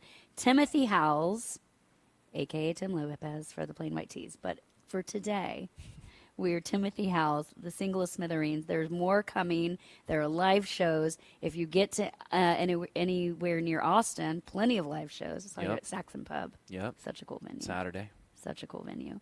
Thank you for being on episode 2 of We Should Write. For sure. Thank you for having me. Please let me know when you come to Nashville. Yeah, I think we're working on that, so. We should write. We should write, right? Why should somebody out there listening, say a truck driver who sees things day in, day out, who spends a lot of time alone, why should somebody write? Are you talking like journaling or whatever it may be? Why should you put pen to paper perhaps when you're feeling alone or lost? I mean, I think because you can't control your subconscious, right? Your subconscious is beyond reasoning sometimes, right? And there's intention in writing. So you might be truth-telling when you're writing. And when you're thinking, I don't think that's always truth. It's just your brain constantly just reeling and taking you to places that you might not even want to go. So, I feel like you can learn a lot about yourself by writing, and it is therapeutic for sure. It's like you're saying something that to yourself that maybe you wouldn't even say out loud or whatever. So very valuable tool. And I guess what I'm taking away from this is that I have to encourage Jenna to write. I mean, I think it's worth it. Can't wait to read this laundry list of things that perturbs her. We're here to keep your marriage alive. This is what we're doing at We Should Write. Timothy Howells, thank you for joining We Should Write. Everyone, go support the solo project just as much as you have always supported the Plain White Tees. Thank you for being here. Yeah, thanks for having me. Hey, this show has been produced by RadioNemo. This is We Should Write. Check back next week for episode 3. Hey, Timothy Howells, we should write, right? Right. Right? See you guys next week. Bye.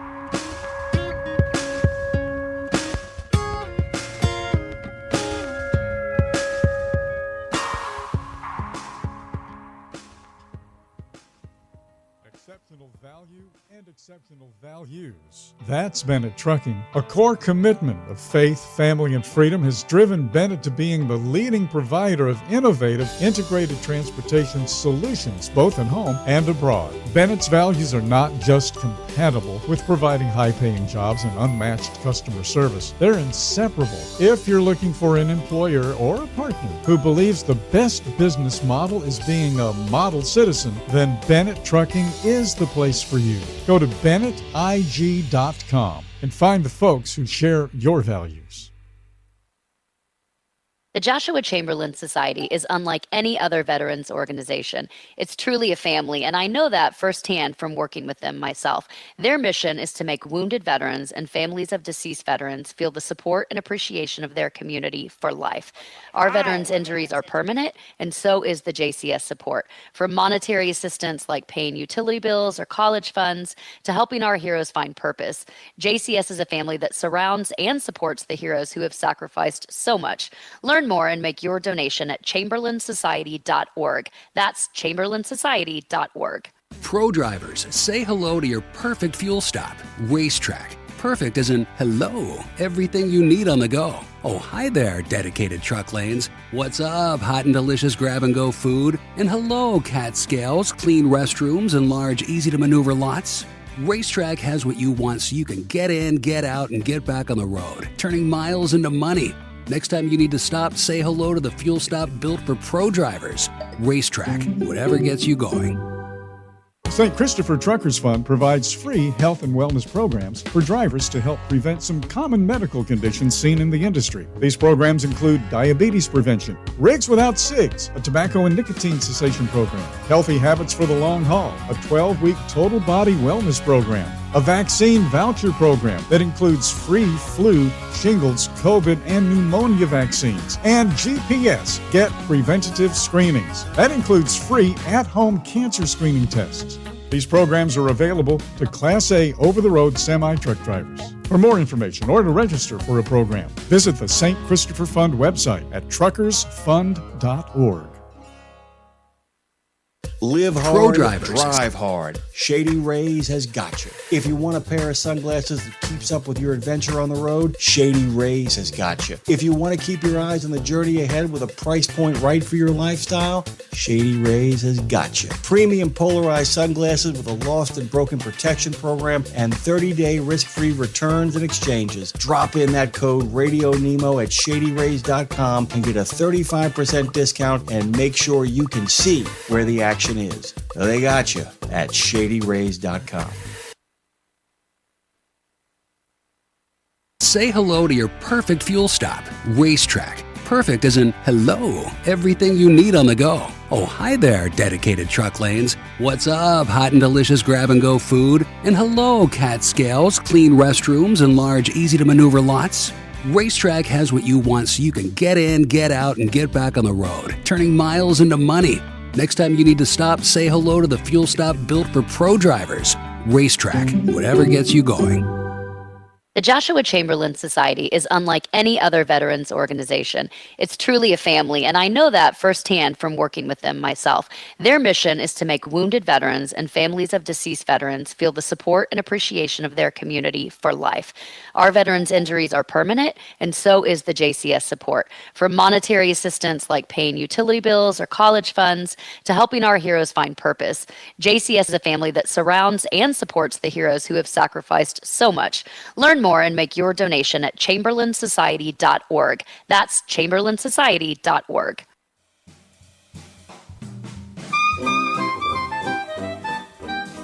Hey guys, welcome back. It's what we would call extra edition of Road Gang Radio, or maybe I should put it the director's cut of Road Gang Radio. Welcome back. We're getting really excited about the fact that Tiffany and Lindsay are going to be having a great conversation in short order on We Should Write. Can't wait to hear them dig into that. I wanted to say a couple of things about that show before we actually turn it over to them. Lindsay actually has been sitting on this idea for 17 years, and I had the honor from the Degas House of introducing her live and on the spot. And The thing about it is that I realized something else that's been happening here, Andre. Andre Thibodeau, of course, is on the scene doing his job here at the Fastport Studios in New Orleans. And I realized something as we went through today's guests. And, of course, we talked to Martha Barnett about her book, Friends with Words, and the podcast she does and its obsessions with words. And I realized something else that's really kind of informed all of this down the line, Trey, that so much of what we do in the second half of Road Gang Radio is so uniquely focused on both music and words. The music of words and people writing the stories they tell, the poetry they craft, and all of that stuff. There really is, when it comes to like talking about the road, whether we're talking to an RV blogger or whether we are talking to a horror novelist or whether we're talking to the next big thing in Americana or the next big album. You know what one of my favorite questions to ask someone is whenever they listen to music, do they listen to the beat or they listen to the lyrics? That's a big one, man. And I got to tell you right now, with Dave, it's all beat. Yeah. With Dave, it's every inch, every second, every moment, it's beat. Like, I will look at him, like, the songs that he loves, and I'm like, do you know what they're saying in this song? And not that he's, like, oblivious to, like, he thinks that's a really upbeat tune. He knows what people are saying. He's not getting fooled by a song. But, like I said, I'm going to pick on Dave just for a moment here.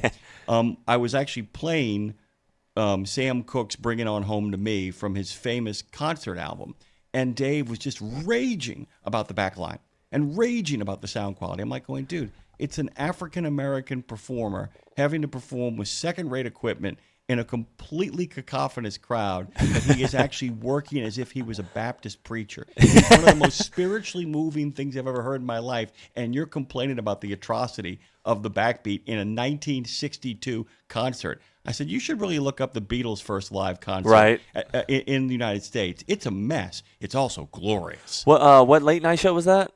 Or was that a late night show? No. What Cooke was doing, Cooke played a show in Miami, the famous show in Miami where after the show, he, Ali, Malcolm X, and Jim Brown all got together and hung out afterwards. Oh, no, I was talking about the Beatles. I was like, what show did they do? The Ed Sullivan Show wasn't their first concert, though. The first in concert America they played was in Washington, D.C. Oh, that's what they it made was. Their first appearance on national television for the Beatles. And, you know, it's interesting because you brought up the Beatles, by the way, and I keep thinking about The Atlantic just had this really great article a couple of years back about the anniversary of the Beatles' famous album Revolver and then Rubber Soul.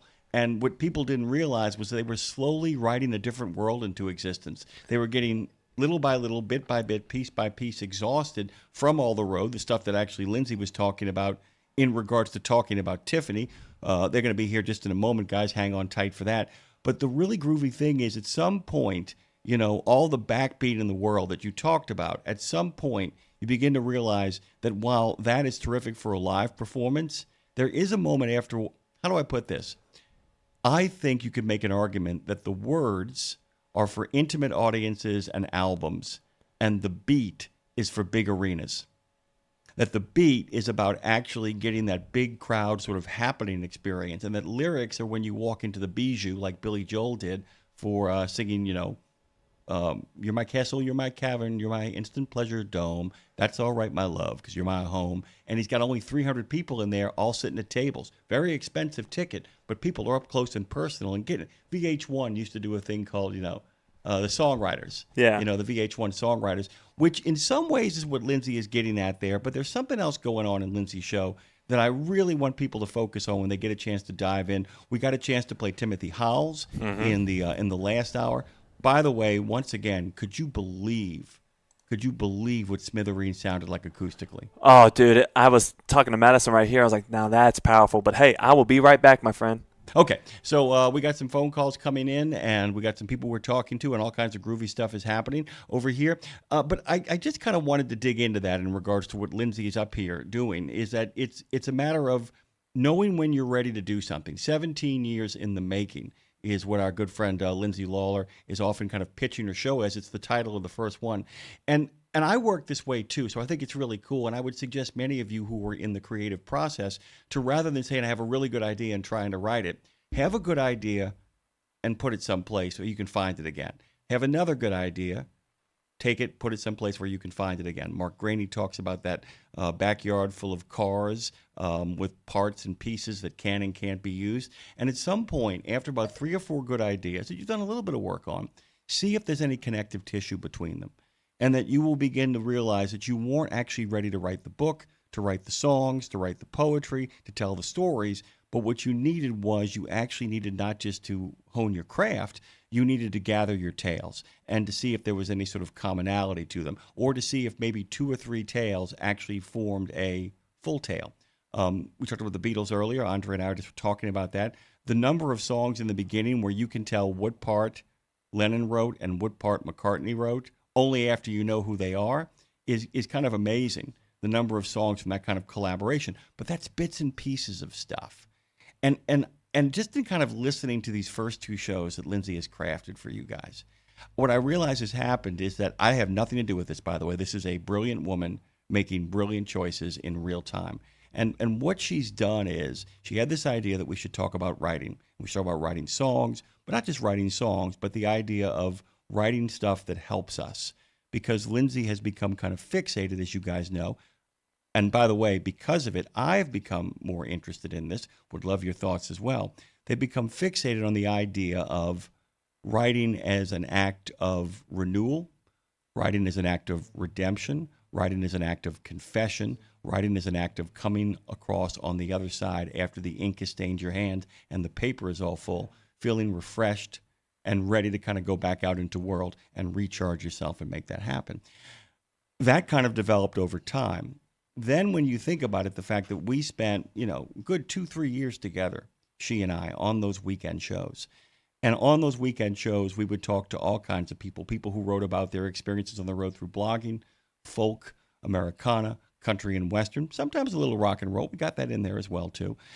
Talking with them, kind of getting the sense of how that worked, but also talking to podcasters and thinkers. Most importantly, and here's the key, talking to you.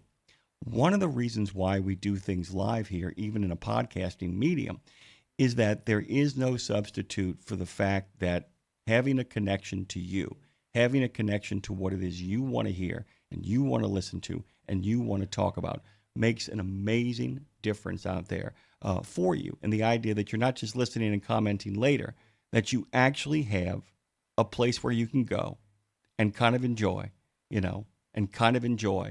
the fact that you have an immediate and direct connection. So that's kind of like what we're focused on with We Should Write, right? I mean, that's kind of the idea behind it. So I would recommend to you guys, once we get through this episode with our good friend Lindsay Lawler and her good friend Tiffany, that you guys take the time to go back and listen to all 3. Because one of the things that I tell everybody, anybody launching a podcast, anybody launching a YouTube channel, anybody making that kind of happen, is I tell them, Nick tells them this too, your first 10 episodes are just going to be an adventure in mistakes, are just going to be an adventure in discovery, are just going to be an adventure in, why didn't I think of that earlier? But the good news about it is that as it goes on, and if you take the ride with that podcast from the beginning, if you take a ride with that show from the beginning, what you then hear is people making discoveries and putting it together. So 17 years in the making and still ongoing and still continuing is what you have to do. We talk about this all the time with you guys. We want you to know what goes on, not just in front, the part that you enjoy, but we know so many of you, whether it's sitting with us over at TXTA or whether it's joining me in the booth at Reads Across America at the Driver's Lounge, so many of you want to know what goes on behind the scenes. And part of what goes on behind the scenes is not just getting the technical stuff right. It's about getting the emotional stuff right. It's about having those kind of conversations where afterwards you can have a chance to say, you know what, next time we should talk about, or the next time we have that guest on, or the next time we have a guest like that is. That's kind of the drill, is that you're always figuring out, just like you guys do a pre-trip to figure out that you got the whole thing in order, you have to do a post-trip to figure out what you're going to do when you're prepping your next pre-trip. And so much of We Should Write, in many ways, is opening up the conversation of using the pen, of using the pencil, of using the computer. And when you do that, you will begin to figure out what you should write is you should write yourself right.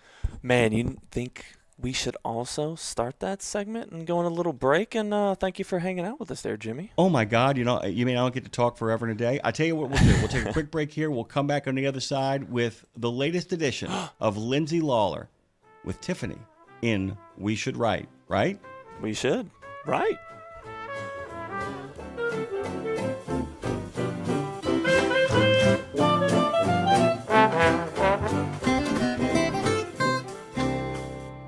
Live hard, drive hard. Shady Rays has got you. If you want a pair of sunglasses that keeps up with your adventure on the road, Shady Rays has got you. If you want to keep your eyes on the journey ahead with a price point right for your lifestyle, Shady Rays has got you. Premium polarized sunglasses with a lost and broken protection program and 30-day risk-free returns and exchanges. Drop in that code RadioNemo at ShadyRays.com and get a 35% discount and make sure you can see where the action is. They got you at ShadyRays.com.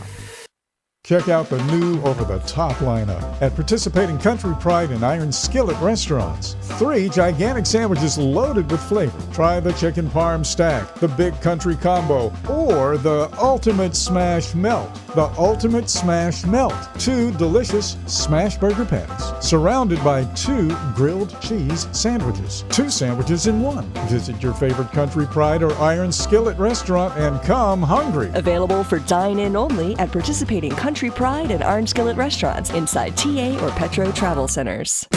Well, hey there, it's Lindsay Lawler, y'all, and welcome to We Should Write, a show about the healing power of writing. I'm your host, Lindsay Lawler. I'm a songwriter, a performer, and a longtime radio voice. I'm also a storyteller and a proud advocate for the incredible men and women of the trucking industry. And let me tell you, they've got stories. Okay, so We Should Write is where sarcasm meets soul. It's equal parts vulnerability and absurdity. We talk to songwriters, authors, and creatives of all kinds about how putting pen to paper help them heal, grow, and work their stuff out. Because let's be honest, writing is cheaper than therapy and way more, dare I say, honest. So take a breath.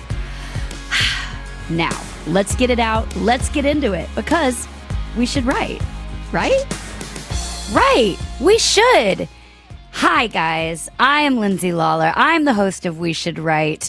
Is this thing on?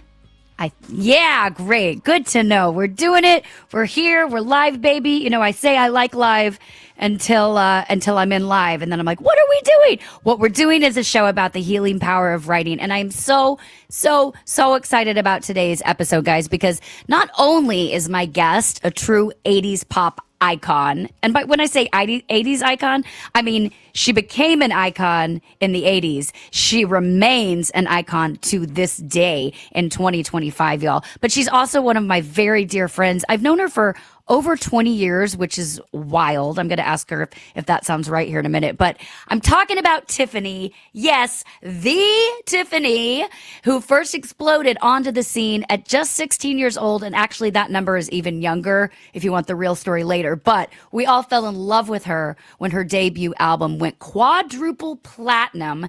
And she became the youngest female artist in history to score back-to-back #1 hits on the Billboard Hot 100 with I Think We're Alone Now and Could Have Been, of course. She basically invented the mall tour. And while she defined a generation, guys, with those hits, and this is what I really, really know about her, y'all, she's never stopped evolving as a songwriter, as an entrepreneur, and an all-around just creative force and badass. So today, yes, we're talking music and writing. We're talking reinvention. We're talking food. We're talking mental health. We're talking motherhood and what it means to keep creating after the hype.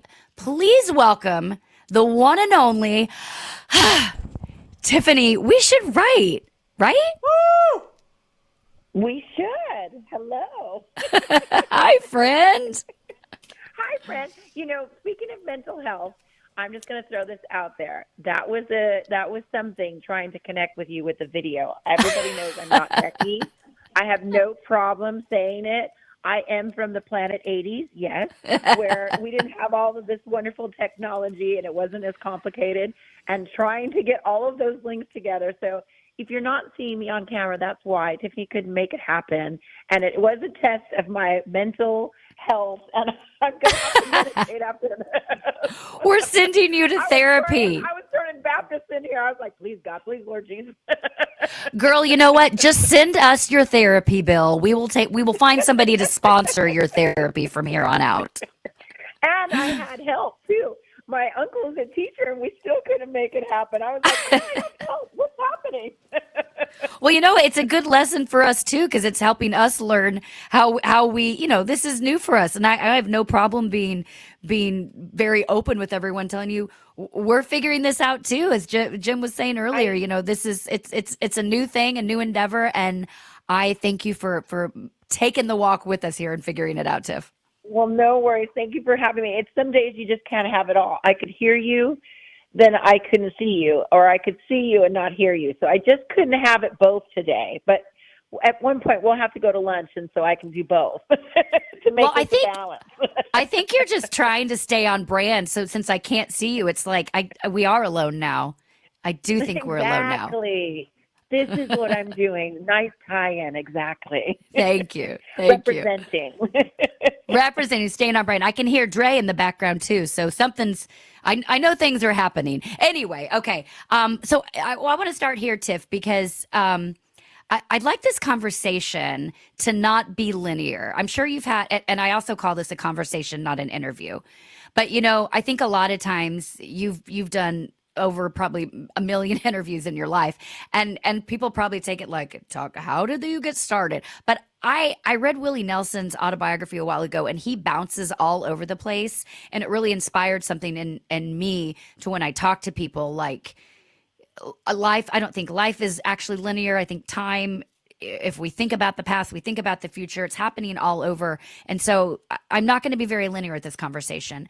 But I do want to start just quickly how Tiff and I met, which, by the way, is over 20 years ago. We were kind of met through mutual friends in LA, but then really met when we moved to Nashville. And the quick story, because I've told it before, we don't need to dive into it, but the quick story is I was singing downtown at Tootsie's, and this sweet man came up to me on a break, and he was like, listen, girl, I'm going to make you a star. I mean, it was so like old school Hollywood. I'm going to make you a star. Look here, see? And he's like, my daughter's Tiffany. I can get you on the road with her. And I was like, oh, actually, I know her. We're supposed to have lunch next week. And he freaked out, and he was like, please don't tell her I told you that then. And that man was your sweet father. Your sweet father, rest in peace. We miss him so much. He was out like, gosh, yes.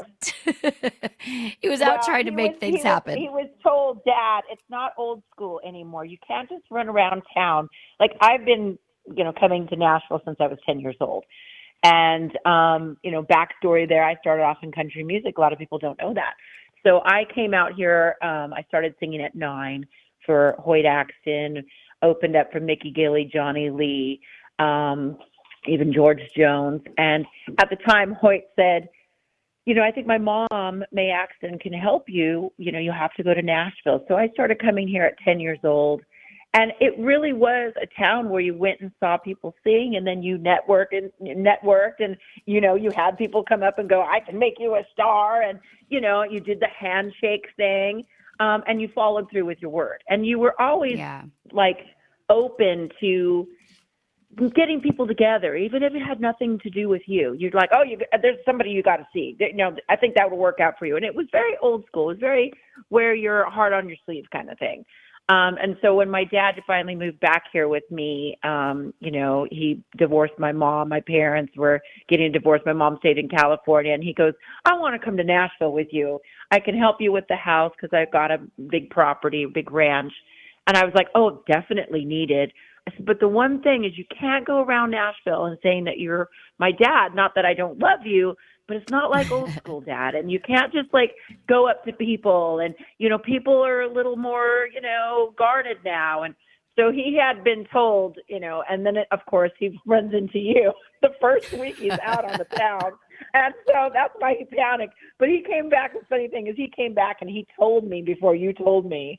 So he wouldn't get so in trouble. He's like, I think I did something wrong. But, Nashville, gosh, it's been a great, thing to be here over 19 years now I've been here. Can you believe that?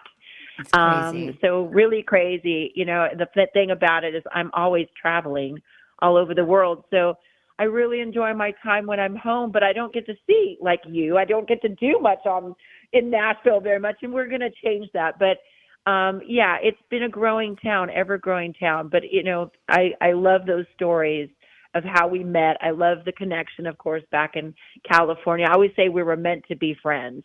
Yeah. So it's always good to have these lifers in your arsenal, in your life.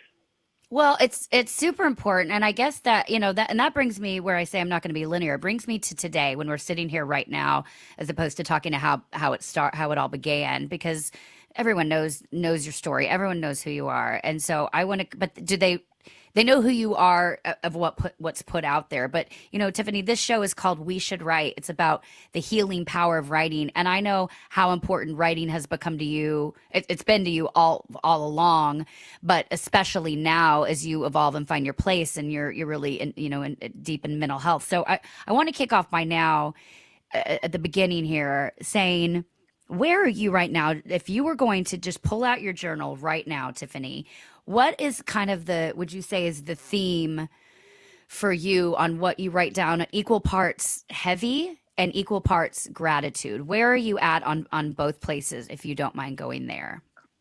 I'm probably right in the middle. I am kind of, I've done a lot in the last couple of years. I'm going to be really honest. With COVID, took us all down a different direction. And for me, I really haven't stopped with that. That was like a life-changing experience for me. And, obviously financially, I was getting a divorce at the time. I had like an album coming out. It was like, so, a lot of financial issues after that, because I lost a lot of money, lost a lot of traction, had to do my divorce payout. And obviously, like all of us, we didn't have a job. So I was hustling like a woman on fire for 2021, 22, when we could actually start to social distance. We started doing tip takeovers, is what I do, like acoustic live music. And then, of course, food. I got into food. And that really just saved my life. I mean, in the early beginning, when we were all hunkered down, I missed my family so much. They've all passed away, a lot of my dad, my mom, my grandma, my cousin, and I just missed them. I just was so vulnerable at that time. And I started cooking recipes of my grandma, feeling connected, and sharing them with fans. And I think a lot of people were doing other things, just their hobbies and being creative. And that stuck with me. Actually, I started Let's Food with Tiffany, which is a cooking club. And now I just signed my first published deal for the new cookbook, Pop Life, coming out next year. So I'm very excited that we just did it a couple of days ago. So we're knee deep in finishing all the recipes. It's reworked 80s foods. It's a fun, a little bit of a travel cookbook, because I talk about, traveling and my fans and the connection of food and music and that personal connection, and what I'm doing now in the TIFF takeovers. So it really is a smaller kind of intimate experience. And I love them. I started doing them in COVID in the beaches of Florida, also social distance. Then we did some in Vegas, and then they just grew. And I decided I don't want to give this up. I'm sorry. I love this. So we're going full force with them, a lot of them next year, as well as the big shows. But for me, working through COVID, I think I had a little bit of a nervous breakdown. I do, looking back now. And it really took me to a place of, what do I want? When we come out of this, what do I want my life to look like? I had to spend 2021 and 2022 like a woman on fire. I mean, I was just doing my online boutique. I was doing Let's Food with Tiffany. I was doing TIFF takeovers. I was doing whatever I could do to stay afloat. But also planning okay, when we get this back together, what can I do to have a balance in my life? Because it can't just all be work. I think for a long time, the Tiffany brand has always been proving my worth. Oh, you're the girl that I think we're low now. But do you have anything else? And I've done pieces of me. I've done new albums. They've, been on certain charts in different territories in England here and there. But no, it's not been the wow factor of the 80s. And as you know, social media, you throw stuff out there and it's literally 15 minutes of fame now. There's so much going on that even if you have the big team and the big money, we don't have the patience. We don't do the big buildup like we used to. So, it's a flash in the pan. And that's a little hard to, accept, as well as being an independent when you're funding everything. You're like, well, I want it all. I want people to really know. But I've learned to balance that, and I've learned to take those little exciting moments and really work them and really go to the people that care, which are the fans, and growing that fan base. And also for me to be doing stuff that, that I love to do, which is garden, which is, again, the TIFF takeovers, which is sometimes just sitting and meditating.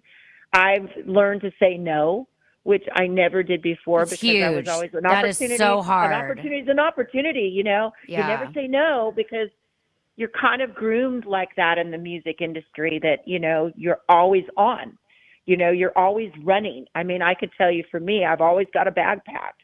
And I've spent a lot of time on the road. And now it's like, okay, 2023 into 24, I went, I don't think I can do this all the time. I think that. Do you think, though, that, sorry to cut you off, but I just want to go back to, because do you think that in some ways, because of that COVID was, okay, I'm going to be careful how I say this. I can't say COVID is a blessing, because it was a terrible time and we lost a lot of lives and people lost jobs, so it was awful in that regard. But that being said, I think it stopped me from spiraling out. Like you said earlier, like it was a time for me to say, what do I want? And it sounds like, although COVID was terrible, it also, like, it got you being like more flow over force and more like mindfulness. Exactly. Like that's where mindfulness started, I think, in both of our lives, where it was like, if COVID didn't happen, I personally think I would have run myself into the ground and been done for. I don't know if you feel that same, but it sounds to me like it kind of slapped you in the face and was like, get it together. You don't need to do everything. You need to do the things you want to do, and do those things really well, right? And also the vulnerability of people. There was something, I have to say, although it was such a terrible time, people were showing, a lot of their best. They were very compassionate. They were listening to people. It wasn't just about them. They were stepping back and engaging with their family or friends. They had the time. They were tapping deep into themselves. And I kind of at that time made this promise that I was going to be a better person, a better friend, and I realized, oh gosh, I've been working so much, but like I'm on the road, I don't even see my family, and I had to, like I said, I had to, accomplish some financial stuff, but there is that balance. I was like, oh wow, okay, I'm missing it on the other side. That feeds me as well. What good is having money or things or fame if you're not doing it with the people you love? So that's when I started going, oh, wait, hold on. I love my band and I love the people I work with, but I want my family around me more. I want to be taking my sisters with me. I want my son to come with me. I want my niece and nephew. So when we really could, and we started coming out, for birthdays, I got everybody a passport. I was like, oh no, that's my birthday gift to you. You're coming with me. Oh my gosh, We're I love making this that. happen. Because I want my family to have these wonderful trips. I want to feel fulfilled with looking across the room and seeing your faces. I go to beautiful places, but truthfully, I went a lot with strangers. I mean, again, they're your band. They're not. But it's not like your family. So, update now, I've taken my sister with me. Sharessa, goes a lot of places with me. I'm planning to take the twins, my sister's kids, to France. My niece is always about Paris. I don't know why. She's just always been about Paris. And I'm like, we will do Paris then. And that to me, gives I'm available, me great joy. the way. Well, if come you on, want your girl, let's friends, go. I am available to travel. Well, this is a perfect seg to starting over. I want to talk about starting over, and I mean that both your song and a life metaphor in general. Because when yes, everybody knows your hits, but you make so much, you're making still music all the time. You've never stopped making music. And when I texted you and said, hey, what songs can we talk about? What are the songs you've written or that come to mind that really have helped you heal and grow? And you sent me Starting Over, which we're gonna play here first, a clip of. But Tiff, I had never listened to the words really from this song, Starting Over. And I listened to it and watched the video and also Knowing You Well. And I was like, wow, this is, because a lot of people listen to things just for the feeling or, the beat or whatever, but it's the lyrics that are what would bring you back from a connection standpoint. And you've been doing connection your entire life. And so Starting Over, I want to play a clip of the song and then talk about it, because it really moved me. And I want to talk about kind of what you were feeling both when you wrote it and what it means to you now in a very different time. So this is Starting Over by Tiffany. Here's a clip and then we'll break it down here in a minute. Hit it, Dre. In my mind, I'm all alone. No soul, just flesh and bone.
I heard that and I'm thinking of you, whether that's in COVID or that's going through, you've dealt with divorce, or that's you when you're 16 years old, alone in a hotel when everyone's out partying on your dime, and you've gone from performing to thousands to being alone in a hotel room. You've told me of that before. So this song Starting Over, when you wrote it, tell me the two things. When you wrote Starting Over, what time of life were you, and what does it mean to you today? Well, I wrote that in 2018 with the album Pieces of Me. Okay. And Starting Over was about, again, I'm always a positive person about, you got to start over. It's never too bad that you can't start another day. That's just my sentiment. And it sometimes get really bad. But, life is amazing, and hold on. Because, again, that new day could take a total different turn that you didn't expect.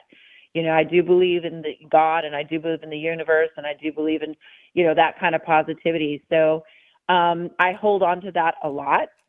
But, for me, I think in 2018, I was, struggling with my career a little bit, struggling with, feeling like I didn't belong in certain things. How do you make the change? I'm a, what they would call a middle-aged woman at that time. I'm not a teenager, all these different things. And you're trying to find your place. And it's bigger than being a star. It's life. We all feel that. We all feel that in our careers. We all feel that when our children are going on to college, and you've had them under your feet for so long. It's change. And, change can be really hard. It's really scary, but it's part of life. So, I was kind of going through that. I was going through feeling like I didn't belong, feeling like, again, I've lost a lot of my family that I thought would be here for forever for me. The good, the bad, the ugly. My family had a lot of alcohol problems. So it wasn't an easy childhood, but it was a colorful one. And at the end of it, my mom was sober and my family was becoming very functional, and they were always very loving, even through the, dysfunction.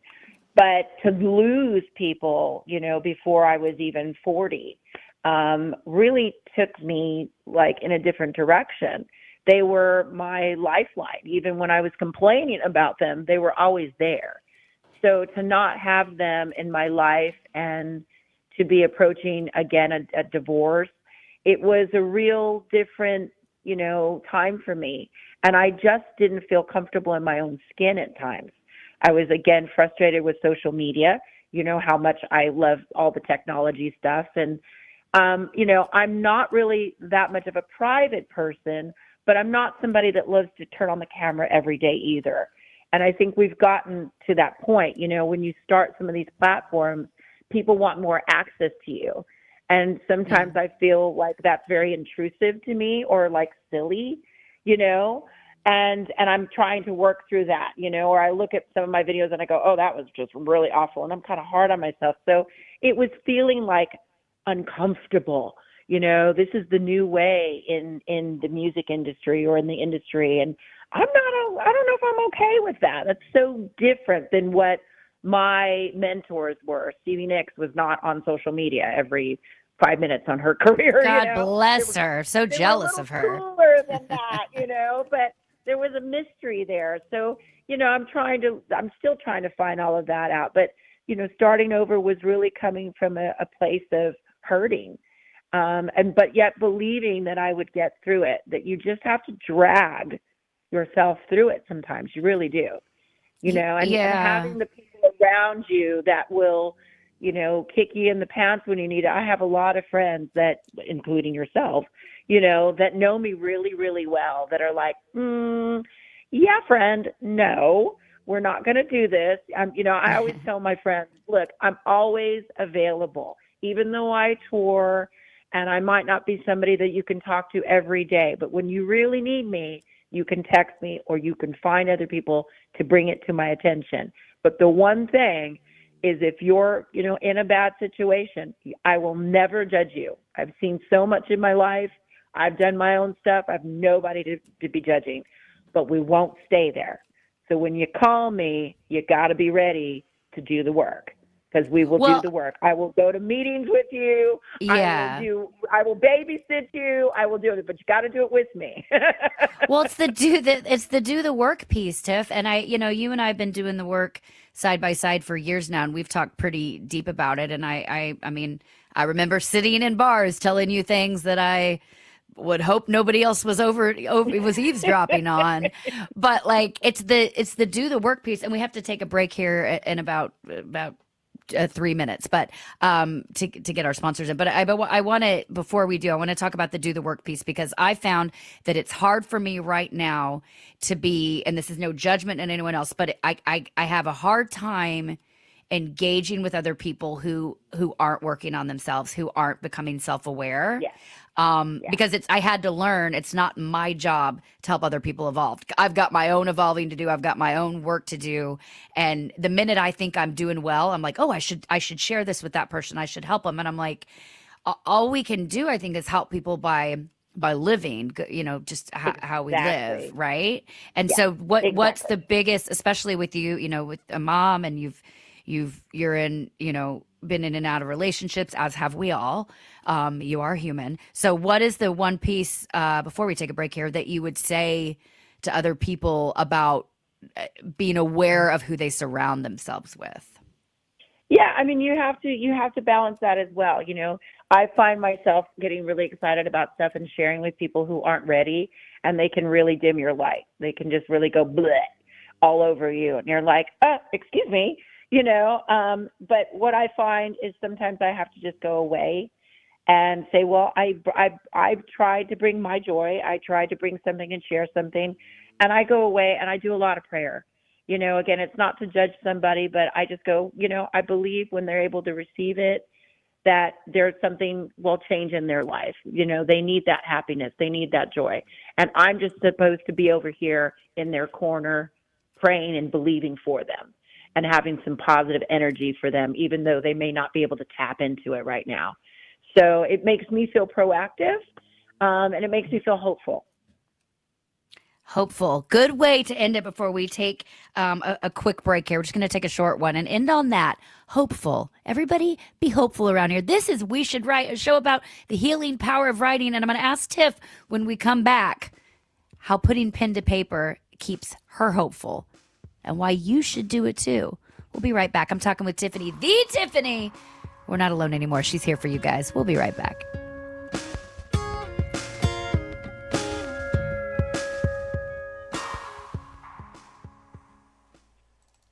Pro drivers, say hello to your perfect fuel stop. Racetrack. Perfect as in hello, everything you need on the go. Oh, hi there, dedicated truck lanes. What's up, hot and delicious grab-and-go food? And hello, cat scales, clean restrooms, and large, easy-to-maneuver lots.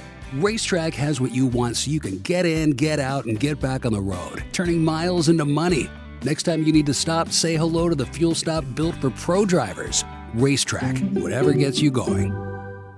Live hard, drive hard. Shady Rays has got you. If you want a pair of sunglasses that keeps up with your adventure on the road, Shady Rays has got you. If you want to keep your eyes on the journey ahead with a price point right for your lifestyle, Shady Rays has got you. Premium polarized sunglasses with a lost and broken protection program and 30-day risk-free returns and exchanges. Drop in that code RadioNemo at ShadyRays.com and get a 35% discount and make sure you can see where the action is. They got you at ShadyRays.com. The mission of Wreaths Across America is unwavering, remembering our fallen heroes, honoring those who are currently serving, along with their families, and most importantly, teaching the next generation about the value of freedom. And you can join our mission with a $17 donation that sponsors a fresh Maine Balsam Remembrance Wreath. Each wreath will be laid in honor of a veteran who gave the ultimate sacrifice for our nation. To sponsor your wreath, please visit wreathsacrossamerica.org. That's wreathsacrossamerica.org. They take that very serious. Hey, Tiffany, we're back. Hey. We should write, right? We should write. We should. Actually, yeah, we really should. We actually really should. We've done some great writing together, for sure. Little Thelma and Louise, little crazy girl. We but did. Yeah, we should. we should right. Okay, when we went into that, which by the way, her album Rose Tattoo has a song we wrote together called Just That Girl, and it has a duet with you and I called Crazy Girls, which I think we probably assumed when we wrote that song we were going to write something more deep, and then we were like, screw it. We're a shit show. Let's be the shit show we are and get out there and have fun. Back in our shit show days. Now we just sit around and meditate and drink tea, but it's fine. We need a fun day. Okay, so before we went to break, I mentioned you mentioned hope, and we kind of landed on that. And I want to say that because again, I'm going to keep reminding so we know the hook of the show. We should write. And Tiff, we talked to songwriters like yourself and authors and creatives of all kinds about how writing, has helped them as they make a living and evolve. But this show is really a permission to others out there listening. And as you know, we have a ton of truck drivers who listen to the show beyond others, and they see a lot out on the road. So when they see a lot of the good, but also a lot of the bad. And there's a real connection to what you do being on the road, to truckers, being away from our families, trying to stay healthy, trying to stay mentally healthy, all the things. So when you mentioned hope, what is a recurring theme in your own journal that when it comes to hope, what gives you hope these days? Because times are dark, and I know you and I both kind of live out in the woods or in the country and try to not be in a bubble, but it's hard to stay positive and keep looking forward if you think we get more of what we look at. So I got to look at the positive things, but it's hard in this dark world. What keeps you hopeful and keeps you going? Well, I travel all the time, so again, coming home, it is my sanctuary. I have to have that balance. Again, I've learned that when I'm home, I don't really do too much. I used to be, and I'll go do this and I'll go do that. And I overextended myself, and then I was just frazzled. So I do have my quiet time, which to me is hopeful, and I'm very grateful of that. And I've learned that balance. Going out in the world, traveling all the time, I go all over. And yeah, it's grim out there at times. You see cities that are not the same. Going back home to LA where I'm from, there's a lot of problems there. And it makes me very sad to not feel as safe as I used to, maybe walking down some of the familiar streets. It makes me sad to see the homeless problem. It makes me sad to see some of the homeless not want help, because they're hooked on drugs and they can't think for themselves. So they're not choosing a better life for themselves because they're in the cycle. So, a lot of times I'll be doing something and pass by somebody and I just go, whoa. I just feel it. I just see it on their face and I just get really kind of sad. But again, there's that meditation, prayer. I will go home and I'll journal. Sometimes I write songs about it, and I hope that just acknowledging it will find those little seeds, especially music, will find its way to where it needs to be, into the hearts of people. And I do believe in the power of music. I really do. I think music makes you want to party. It makes you want to, get dressed up and have a good time. It's there in all walks of our lives. But it's a lot of there, it's a lot of time it's there for us when we're trying to heal or we're sad. And if, the biggest compliment I can get now is somebody go, oh, your song. And I always think they're going to say, I think we're alone now, or could have been, or something. But they go, starting over, or pieces of me, that's really getting me through some really hard times. I feel like we're connected in your understanding. And I go, oh, thank you. That I wrote that. Because that came from my heart. That was my lifeline. And, I, of course, have other songs that I listen to from other artists that are, again, my lifeline. But when it comes through me, it really is special. But I tell even my sisters, I tell a lot of people, journal. Journaling is really a good thing. It's self-reflection. It's accountability. It's getting what you're seeing through you, how you want to change it in your community. I'm all about local community. If you can ever get involved in your local community on any level, whether that be community gardens or, if you do hobbies or crafts and being a part of any kind of flea market situation, it's a lot of fun. My niece and nephew do it. I do it actually with my boutique.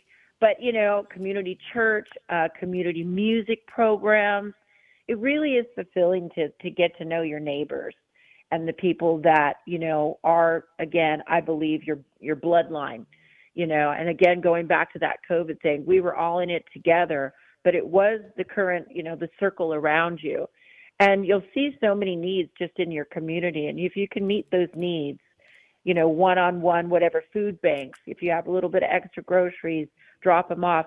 Just knowing that you're helping others around you, I think, is a very positive thing for the community. Even if you're but Tiffany. Even if you're Tiffany showing up at the local grocery. I mean, I've seen you out. You live north of Nashville, and I've done a little festival with you there. Like, you're so good to give your time to the area where you live. But I think that's the best reminder you can say, because when we talk, it goes back to when we talk about the dark things in life and what we see on the news. I mean, I can't do a lot about what's going on overseas. Sometimes I can say thoughts and prayers. I can try to be a better person to all those around me so that it's the trickle. But I think what you're saying right here is really important, because what you can do is be a good person for those around you so that those people are good for those around them. And I think, call me crazy or Pollyanna, Tiff, I think that's how we change the world, is by the trickle down effect, not necessarily what am I doing overseas right now if I can't physically go be boots on the ground there, but I can do it in my backyard. And I think that's important. It's a really important reminder what you're saying on that note, I think. Oh, yeah. I mean, donating, every year I go through my closet, and there's a lot of programs where women have had to leave the home in abuse situations. Same thing with, the children. And they leave without the clothes on their back. So, they're getting ready. They've done the program. And they're getting ready, to go out in the world again, start jobs, and they have no clothes. They have no appropriate clothes. So donating some of those work clothes, donating some of those kids' clothes. My sister does it with the kids every year. They go through their stuff and donate, rather it be Goodwill or find out programs where people have done the work. They've went through some of their therapy, drug programs, and they're ready to start anew. It's always nice, I am from the mall, guys. I am the mall queen. It's always nice to have some new clothes and new fashion, as well as a new perspective on life. So arming people with resources, especially when it's in your community, it's okay to have a little wink, wink and a chuckle to say, yeah, I did that. I helped somebody today, and I get to see the benefits of that in my local community coming back to me, and that's what life is really about. It's really not about being an individual all the time. It's about uniting and connecting with people. You don't want to miss that. I love that. I love that. Unite and connect. Speaking of your wardrobe, I'm actually wearing my boom necklace that I bought from your boutique in Nashville. I have many clothes from Tiffany that I feel very honored to wear, both on stage and in my daily life. So check out all of Tiffany's fashion. We will, of course, link to all that. Okay, in a minute here, I'm going to play your song, You're My Everything. Or You're Everything. It's called You're Everything or You're My Everything? You're My Everything. You're My Everything. Okay. And here's what I thought when I was listening to this the other day.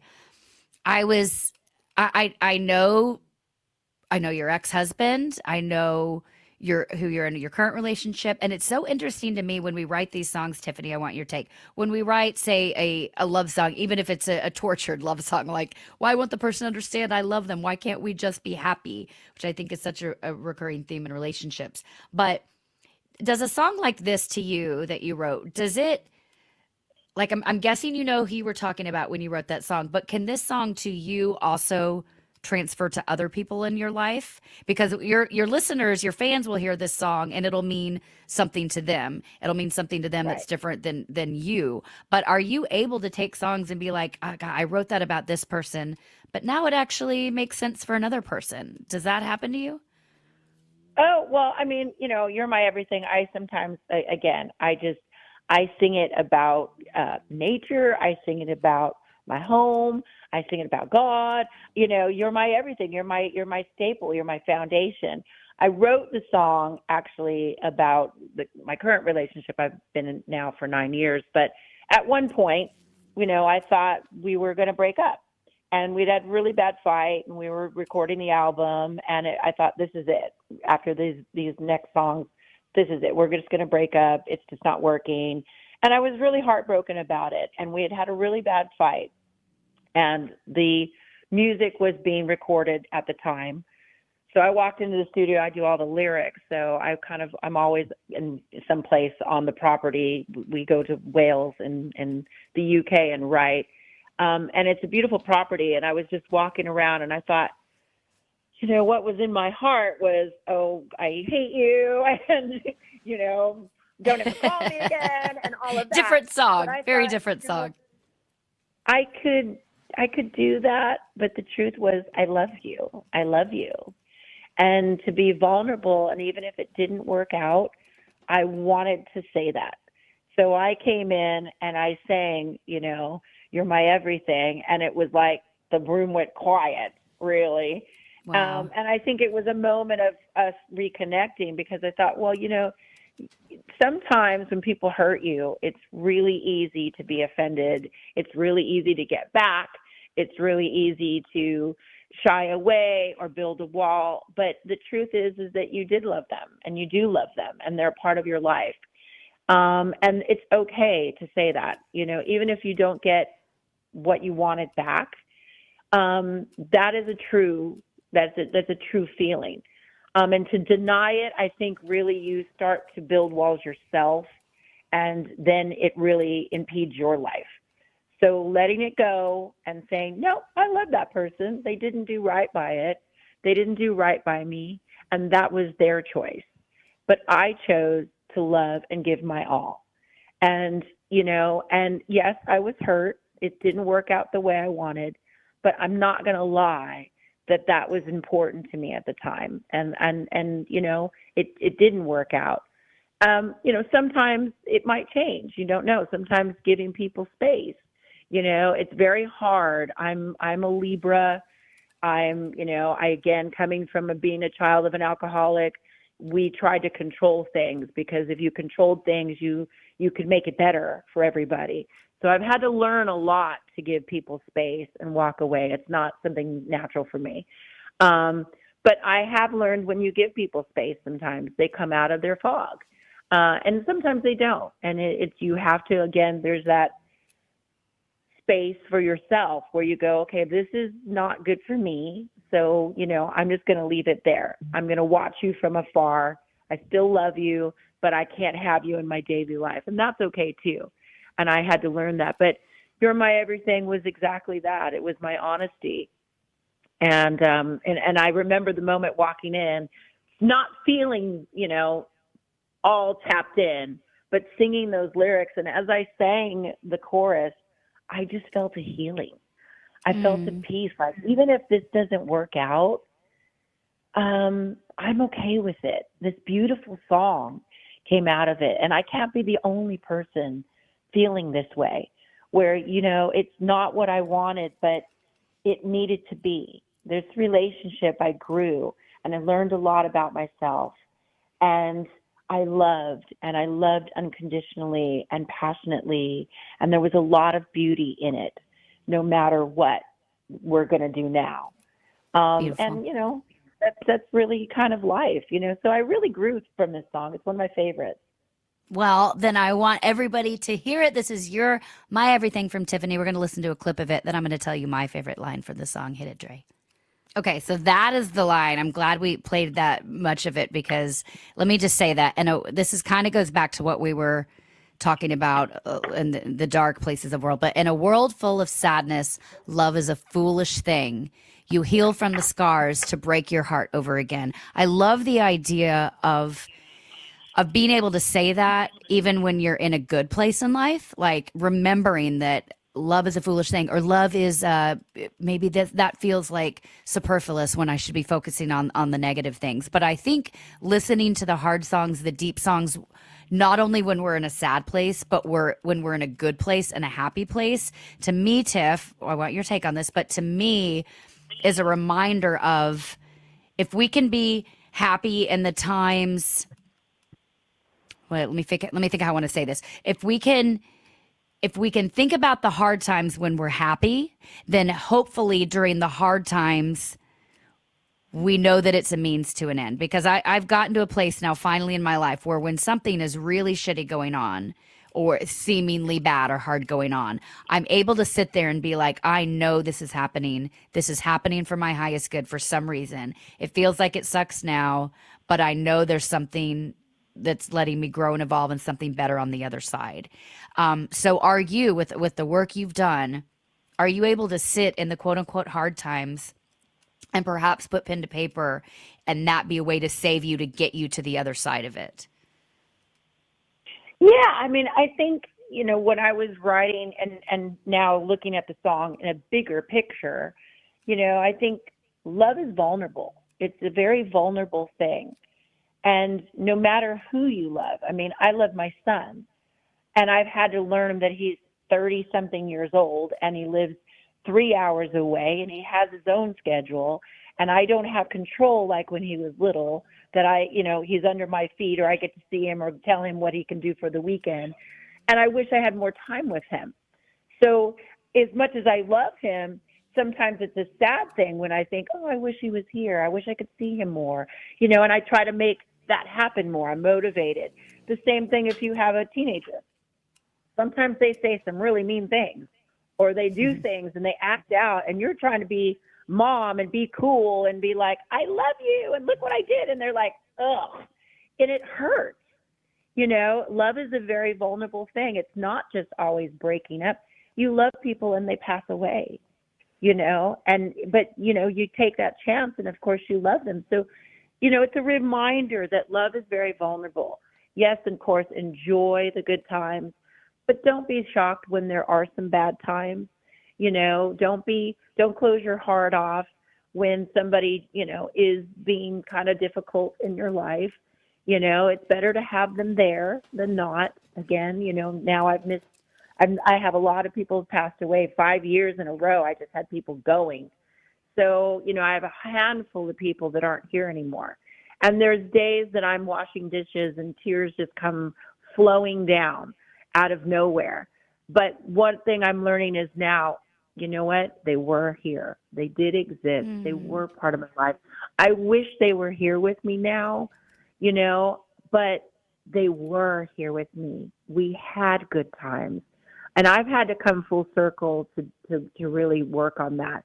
Right now I'm working on, like I said, the cookbook, which has a little bit about my childhood and the early, you know, times in my grandma's kitchen and how I started, you know, mixing food for people and, you know, just experimenting. My grandma always let me do that, you know.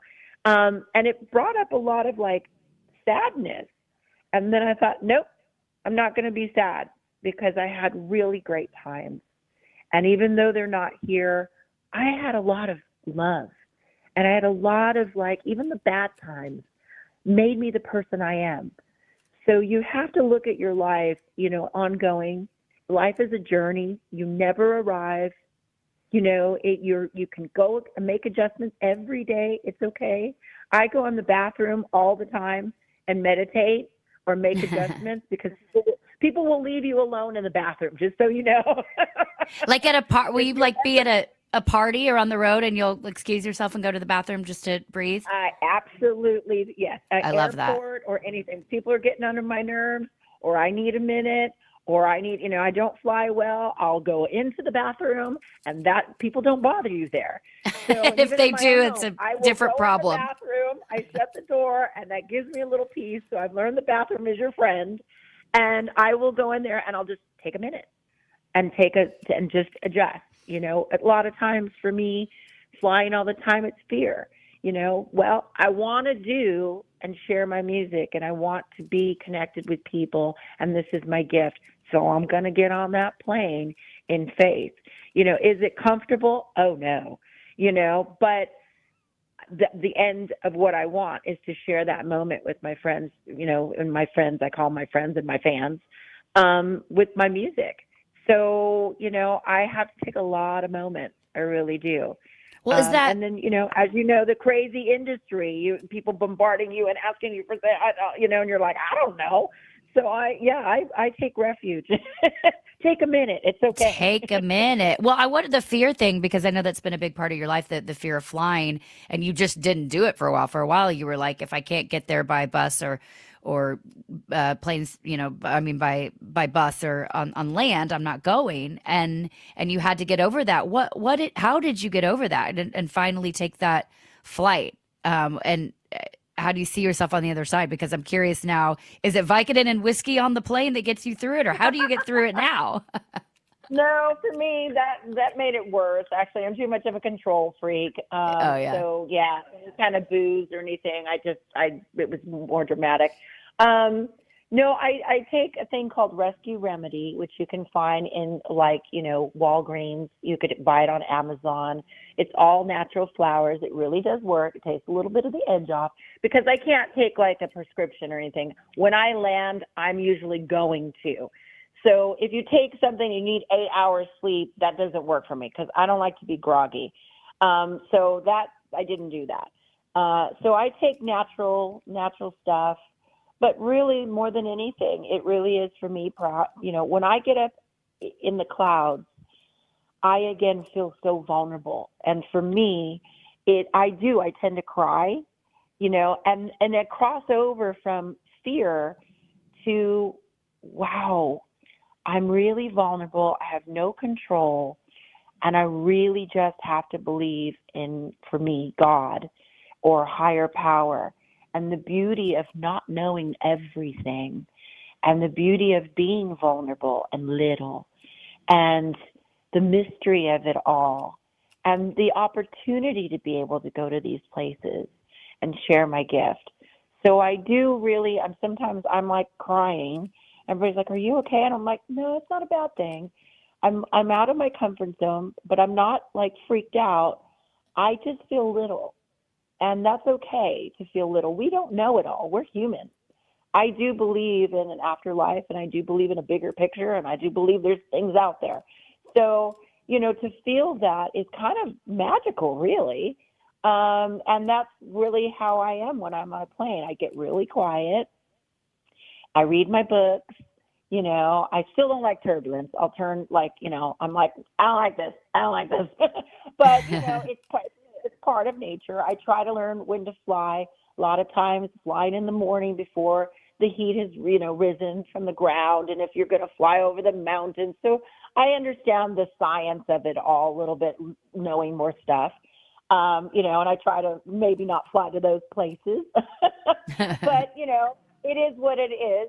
And it's again, it's being vulnerable. So I try to look at it as, again, this is just part of what I do. And the end result is I want to get to that stage, and I want to have this is what I was created to do.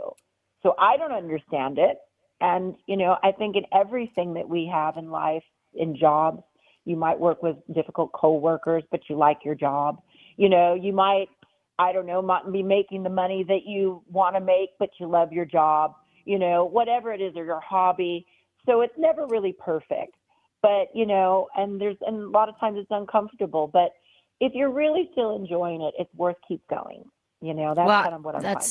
Yeah, that's big. I think that's a big piece. It's like I don't know why I'm called to do this, but I do trust it. And I think the trust piece is real important. And we just have a couple minutes left, but I'd love for you to end on, the idea of what kind of songs you write now, knowing that some people perhaps will only ever see you as the 80s mall tour girl because they just don't have their own capacity to open up and see, which I think is their own mirror, by the way, but see where you've become. But Tiffany, for me, I think like now, the less I think about something I'm going to write, the more profound it is. I've said this before. It's like the less I overthink it, the more it just comes out. This is the beauty of just free flow writing.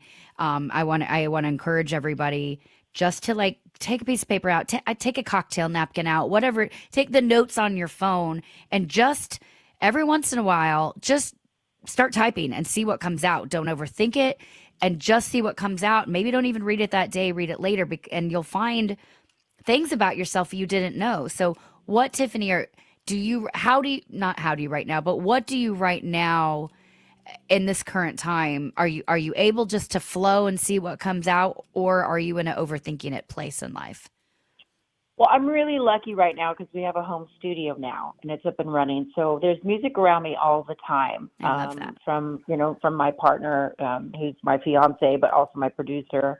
And he's doing other projects as well. So, I'm just able to be in music as well as I listen to a lot of different music. I'm learning singing bowls.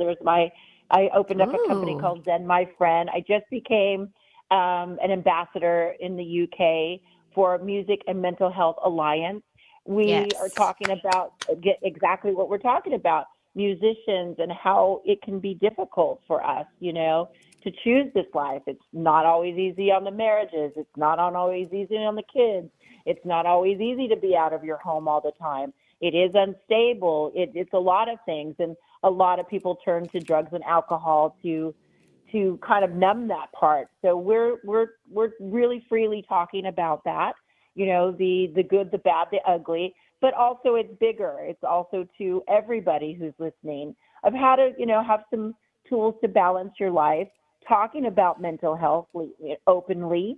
And, Zen My Friend, I'm going to be doing retreats with fans, the fan experience where I bring people of like mind together. I'm not a practitioner, but I'm going to do some music. I'm doing more music now that's kind of reflective is what I've been writing lately, and just my life again. And then I am learning the singing bowls, which I love. I do believe it's really healing to the body and to the mind. It's just a quiet moment. I don't really play an instrument. So this I love because I feel like I'm playing something right away without having to learn. I love that. So I'm making music right away, and I just love it, and my body resonates with it. It's become a joy for me. So sharing singing bowl circles, testimonials, meditation, yoga, just tools that people can go, oh, okay, and then again doing it in small groups of community, so that when I leave town, you've made friends and people of like mind that you can carry it on. Because a lot of people go, well, my family doesn't want to do that, or my husband doesn't want to do that with me. And as we get older, let's face it, it's harder to make friends sometimes. We're not going to bars. You're not taking your kids to all the community stuff or PTA or whatever. maybe you're not in a church situation, or that's just not your thing to branch out in that. And it gets harder. So, finding people that have stuff in common. Oh, they like to do walks. Oh, they like to do yoga. Oh, they like to cook. Oh, wow, they like to go to like musical concerts or, local theater, whatever. And, meditation. Oh, I've got a couple new friends that I know when I'm starting this new journey for myself. I have people locally around me that I can call. So, and we build up a lot of the small businesses as well and let them, kind of give out their cards and stuff. So they're building their community as well. So it's a win-win for everybody. But I've just noticed so much with my fans, they're ready to dive deeper with me. And I'm so excited about the things that I'm learning. They are my lifeline to music, to food, to even the Radical Reds boutique shopping. It's okay. A little retail therapy doesn't hurt anybody. Oh, it's a good thing. It helps. Yeah. I'd say retail therapy. You got to find your joy, find your people, retail therapy. And also, you know what? It wouldn't hurt you to go see Tiffany live in concert. That'll bring you a lot of joy to cook with her. She really is very involved on her socials and with her fans. Please head on over to tiffanytunes.com. You'll see everything about Let's Zen. Let's Zen Friends, the Food with Tiffany, all the things. The cookbook coming out. There's a greatest hits coming out. She's on the road. She's doing all the things, but she's doing it on her own terms. Tiffany, thank you for being here. tiffanytunes.com. I just love and adore you, and thank you for being vulnerable with our audience. I think it's helping us all here. So, Tiffany, we should write. We should write, right? Right. Thank you, Fred, for joining us. I love you very much. I love you too, babe. Bye, guys. Bye. This show is We Should Write, a show about the healing power of writing, brought to you by RadioNemo Studios over there. Join us every Wednesday from 12 to 1 live. This show will live as a podcast afterwards if you miss it. My guest next week will be Emily West, another authentic badass woman. So tune in, guys. We should write, right?